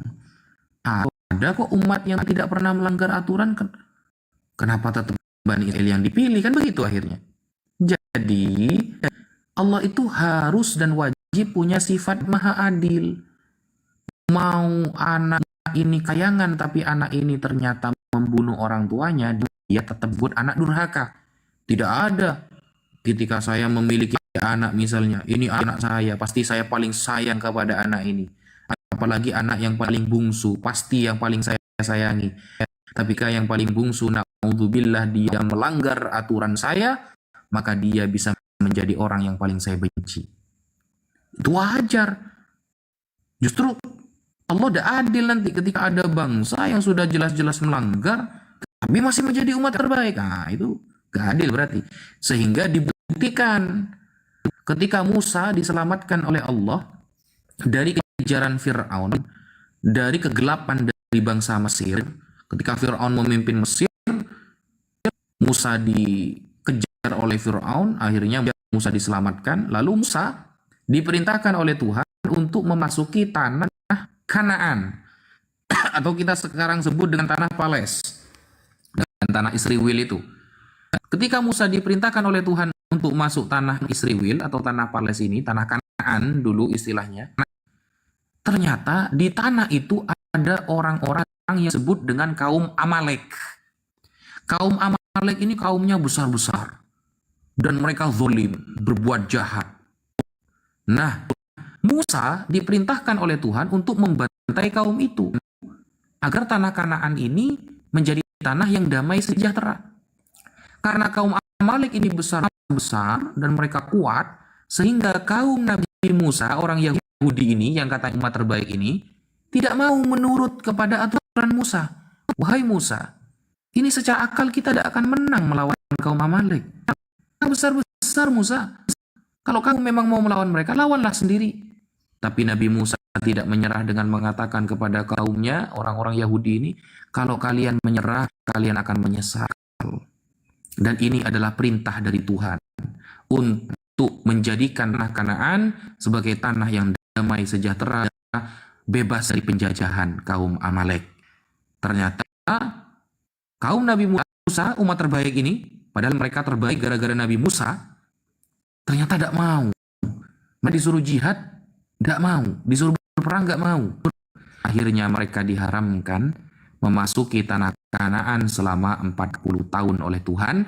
Mereka akhirnya tidak ada di tanah Kanaan dan mereka bingung mencari tempat tinggal saat itu. Dan akhirnya Nabi Musa yang diperintahkan oleh Tuhan berencana dengan dengan sahabatnya ini yang bernama saya lupa namanya ini. Ini juga saudara dan beliau diceritakan dalam keislaman juga seorang nabi ya. Akhirnya mengatur strategi perang tersebut. Nah, sehingga sudah jelas ya, setiap kaum Bani Israel atau Yahudi ini melanggar aturan Musa di dalam perjanjian lama pasti diazab oleh Tuhan. Pasti diazab oleh Tuhan. Begitu. Harun, bukan Harun. Saya lupa. Nah, ini yang menemani Nabi Musa bertemu dengan Nabi Khidir siapa? Yang bertemu dengan Nabi Khidir? Yang menemani Nabi Musa bertemu dengan Nabi Khidir? Ya Allah. Hah? Yusha bin Nun. Benar ya? Nah, akhirnya Yusha inilah atur perang untuk membantai suku Amalek saat itu. Coba perhatikan Pak Lisil ya. Setiap pelanggaran yang dilakukan kaum Bani Israel, setiap pelanggaran yang dilakukan orang Yahudi pasti diadab. Kalau memang mereka umat terbaik yang tidak bisa dicabut keterbaikannya, seharusnya tidak diadab oleh Tuhan. Yahudi, tradisi Baal Peor, apa kejadian Baal Peor dalam bilangan Taurat itu, 24.000 dari kalangan mereka itu setelah menyembah berhala mereka zina. Apakah Tuhan mengatakan kalian kan umat terbaik? Ya sudahlah, tidak usah saya adab. Enggak, ternyata diadab, dibantai oleh Allah. Oleh Tuhan dibantai dan mereka dihabiskan. Kalau memang mereka umat terbaik, kenapa ketika mereka selalu melanggar Nabi Musa, langsung adab itu turun kepada mereka? Nah, itu menunjukkan bahwa Tuhan ini maha adil. Yang salah ya salah, yang taat kepada Nabi ya akan diangkat derajatnya. Begitu loh konsepnya. Sehingga karena di dalam Quran dijelaskan kanu la yatanahuna 'an munkarin fa'alu, mereka mau beramar ma'ruf nahi mungkar, tidak mau taat kepada Nabi Musa, maka dijamin dicabut dari mereka istilah terbaik tersebut. Mereka diazab, dibantai oleh Allah karena melanggar hari Sabat. Mereka melanggar ini, melanggar itu, menyembah berhala, berzina. Akhirnya mereka diazab. Kalau memang mereka umat baik, seharusnya azab Tuhan tidak turun kepada mereka. Begitu. Ingat, umat terbaik hanya mereka kepada hambanya yang soleh. Dan itu tertulis dalam Mazmur. Al-Quran ketika mengatakan, walaqad katabna fi zabur min ba'di dzikr annal arda yarithuha ibadiyas salihun. Allah telah mencatat dalam Mazmur bahwa bumi ini Allah berikan kepada hambanya yang soleh, hambanya yang takut kepada Tuhan, hambanya yang taat kepada para nabi saja, mau Bani Israel, mau Bani siapapun, kalau taat kepada utusan Tuhan, maka mereka berhak berada di bumi ini.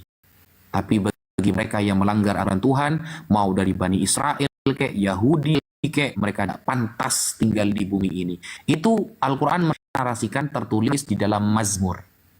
Apakah ada ayatnya di dalam Mazmur? Kita buka. Nih. Kita buka di dalam Mazmur misalnya. Kalau nggak salah pasal ke-24 kalau nggak salah. Pasal 24 kalau nggak 25. Bentar ya, saya bukakan ya. Ini benar-benar tertulis ternyata ini. Apa pasal 2 ya? Pak Leslie juga bisa sambil buka, Pak. Pak Leslie bisa sambil buka, Pak. Mazmur berapa tadi? Ini ya. Mazmur 25 ayat 12 dan 13. Mazmur 2 ya, ayat. Mazmur 25 pasal 25 ayat 12 dan 13. Coba dibaca itu. Kan di Al-Quran tertulis, Pak, ya. Telah kita catat dalam kitab Zabur bahwa bumi ini Allah wariskan untuk hamba-hambanya yang saleh, untuk hambanya yang taat kepada nabinya. Bukan utubah Israel kalau melanggar tetap jadi umat terbaik, itu enggak. Mazmur 25 ayat 12 dan 13 sudah menjawab. Siapakah orang yang takut akan Tuhan?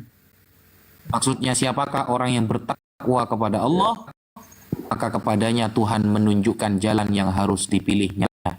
Orang itu sendiri akan menetap dalam kebahagiaan dan anak cucunya akan mewarisi bumi. Anak cucunya akan mewarisi bumi. Maka Allah mengatakan dalam Al-Quran, bumi ini Allah wariskan kepada mereka yang takut kepada Tuhan, takut aturan Tuhan, takut kepada aturan yang dibawa oleh para nabi. Mereka taat kepada Allah, taat kepada aturan nabi, maka mereka lah yang berhak mewarisi bumi ini. Bukan dari Bani Israel yang menyembah berhak, bukan dari Bani Israel meskipun disebut umat terbaik, tapi Musa selalu dikecewakan oleh mereka. Begitu, Pak.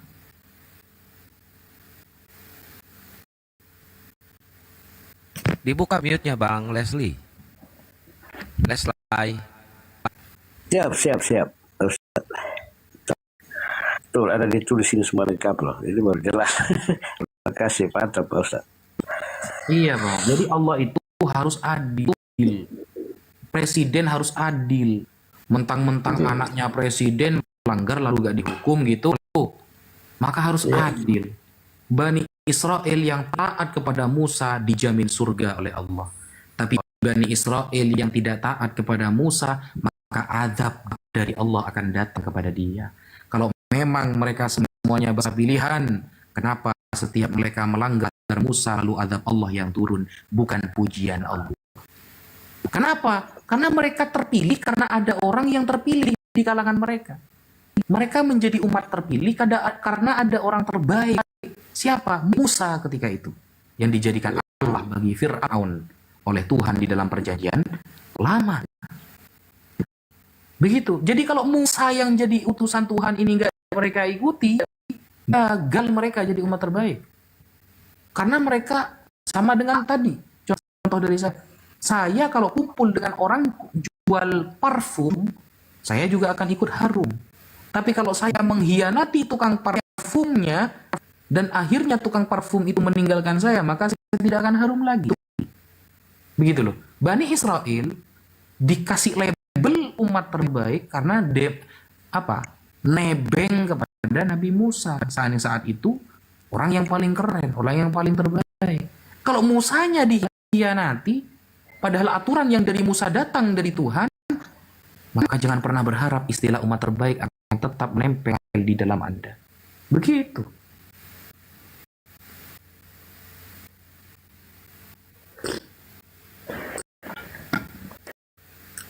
Ya, Pak Leslie, kalau Anda punya literasi silakan dibantah, dijawab atau disanggah, silakan Pak. Ya, saya betul lah. Bahkan dengan dalil tadi di Mazmur 25 ya, ayat 11 sampai 13 jelas. Artinya selama ini kan kita pikirkan Bani Israel kan pilihan ya, umat pilihan. Dari sisi kekristenan itu begitu. Ternyata ini Pak Ustaz tadi hormat sudah kasih poinnya ya dari Mazmur 25 10 sampai 13 dengan jelas lah. Saya kira cukup jelas sekali. Ya gini Pak Lesti, terakhir sebelum subuh nih. Sebelum yang dibahas ini dulu Bang Andi. Bandingkan, coba Bapak buka di dalam Al-Qur'an surah Al-Anbiya ayat 105. Coba buka, Pak. Surah Al-Anbiya ya. Tapi surah ke berapa ya? Tulis saja di Google surah Al-Anbiya ayat 105. Surah Al-Anbiya ayat 105. Coba dibaca Pak, pengen dengar saya. Terjemahannya aja. Ya, surah 21 Pak, ke 21 aja. Surah 21 ya. QS 21 ya. Ya, gitu ya. 21 ayat 105. Ya.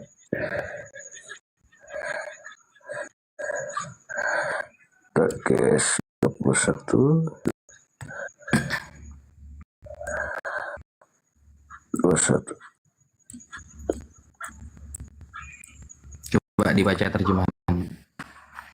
Ya.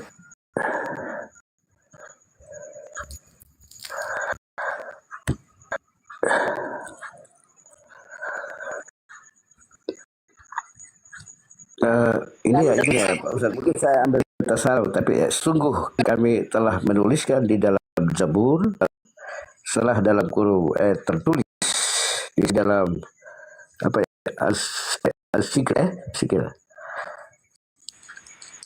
Jauh Apa ya? terlalu dekat. Oh ya, apa laut mahfuz ya dalam kurung ya, bahwa bumi ini akan diwarisi oleh hamba-hambaku yang saleh. Nah, sesuai nggak dengan yang ayat tadi? Sesuai, konik Ustaz. Mantap. Nah, jadi Allah sudah mengatakan, walakot katabna fi Zabur, telah kami tulis di dalam kitab Zabur, mima'di dzikr, setelah kami tulis di Lauh Mahfud, bahwa anal ardo, bumi ini, yarithuha ibadiyas salihun, Allah wariskan untuk hambanya yang soleh. Allah ridho, Allah bangga, Allah menerima hambanya yang soleh yang akan mewarisi bumi ini. Bukan mereka yang melanggar aturan Musa ketika itu, bukan mereka yang melanggar para nabi ketika itu. Sehingga Pak, ketika Yesus mengatakan keselamatan dari bangsa Yahudi, itu bukan bangsa Yahudi secara umum, tapi maksud Yesus adalah bangsa Yahudi yang taat kepada Musa, karena tidak mungkin antara satu ayat bertentangan dengan ayat yang lain. Loh, kata Yesus keselamatan dari bangsa Yahudi. Ternyata Yahudinya menyembah berhala diazab oleh Tuhan. Ternyata Yahudinya melanggar Musa diazab oleh Tuhan. Yahudi yang mana maksudnya? Toh mereka diazab, masa diazab berarti keselamatan ada dalam diri mereka? Kan tidak mungkin. Kan bertentangan. Dia diazab malah keselamatan ada dari dia, malah gabrul. Maka maksud dari Yesus keselamatan datang dari bangsa Yahudi adalah Yahudi yang taat kepada Musa, Yahudi yang setia kepada aturan Tuhan yang disampaikan oleh Musa. Berarti intinya siapa? Dari bangsa Yahudi yang paling terbaik adalah Musa. Kalau kita mau pakai kitab teman-teman Kristen, maka bagaimana Musa itulah representatif dari Yahudi yang terbaik, yang keselamatan datang dari lisan beliau, karena hanya Musa yang dijadikan Allah bagi Fir'aun oleh Tuhan, hanya Musa yang mendapatkan kitab suci di Gunung Sinai, hanya Musa yang benar-benar utusan Tuhan, hanya Musa yang mendapatkan derajat tinggi di kalangan bangsa Yahudi di saat itu. Maka maksud Yesus, keselamatan datang dari bangsa Yahudi, maksudnya bangsa yang taat kepada aturan Musa, karena aturan Musa adalah aturan Tuhan, dan dia adalah wasilnya, dia adalah utusannya. Begitu Pak, bukan secara umum. Kalau secara umum nanti bertentangan. Masa ada bangsa Yahudi kena azab, tapi keselamatan datang dari mereka, kan blunder nanti kan. Begitu Pak.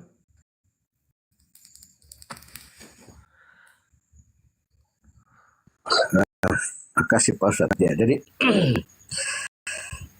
mungkin satu pertanyaan lagi. Sebentar dulu Bang. Sebelum diakhiri gitu ya. Sebenarnya yang dibahas ini Bang, saya dari tadi nih.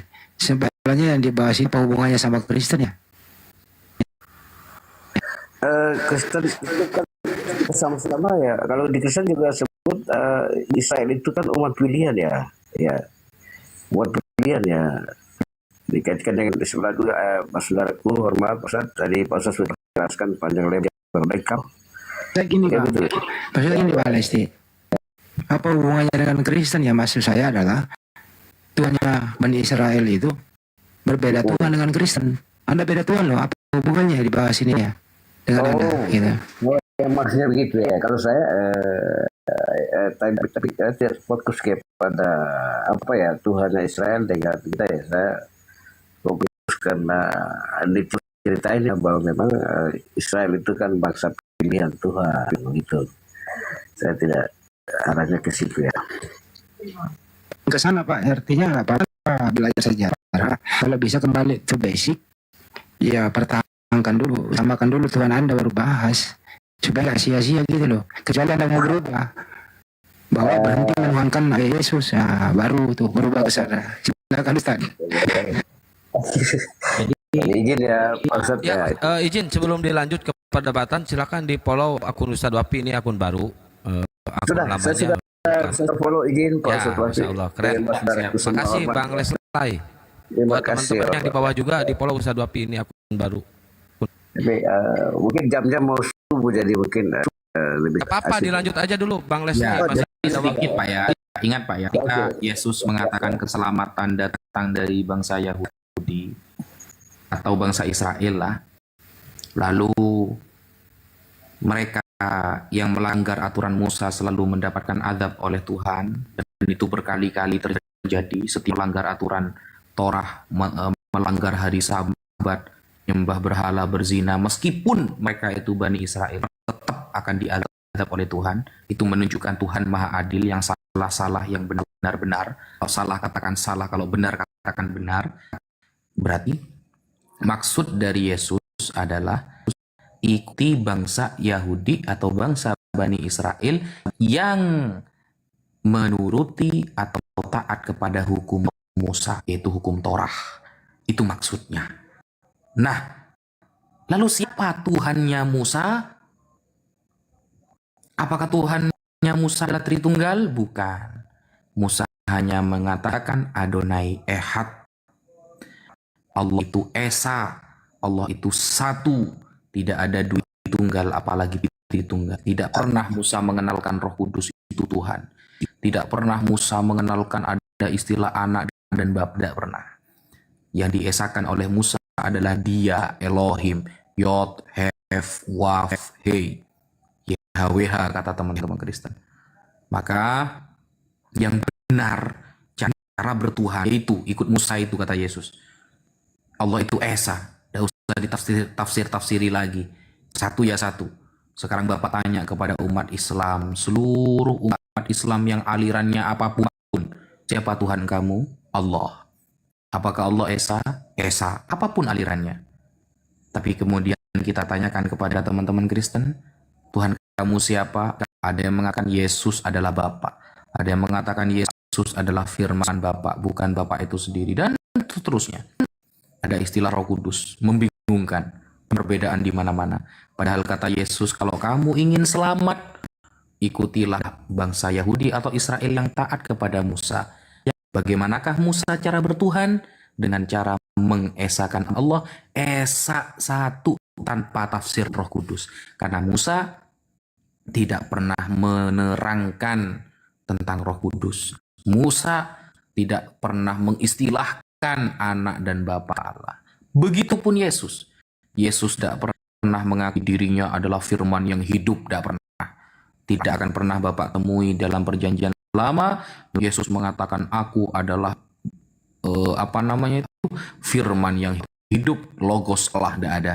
Bapak sekalipun di dalam perjanjian baru tidak pernah mengatakan Yesus ini adalah firman yang hidup dariku, tidak ada. Maka cara yang bertuhan yang benar kata Yesus, ikutilah Musa.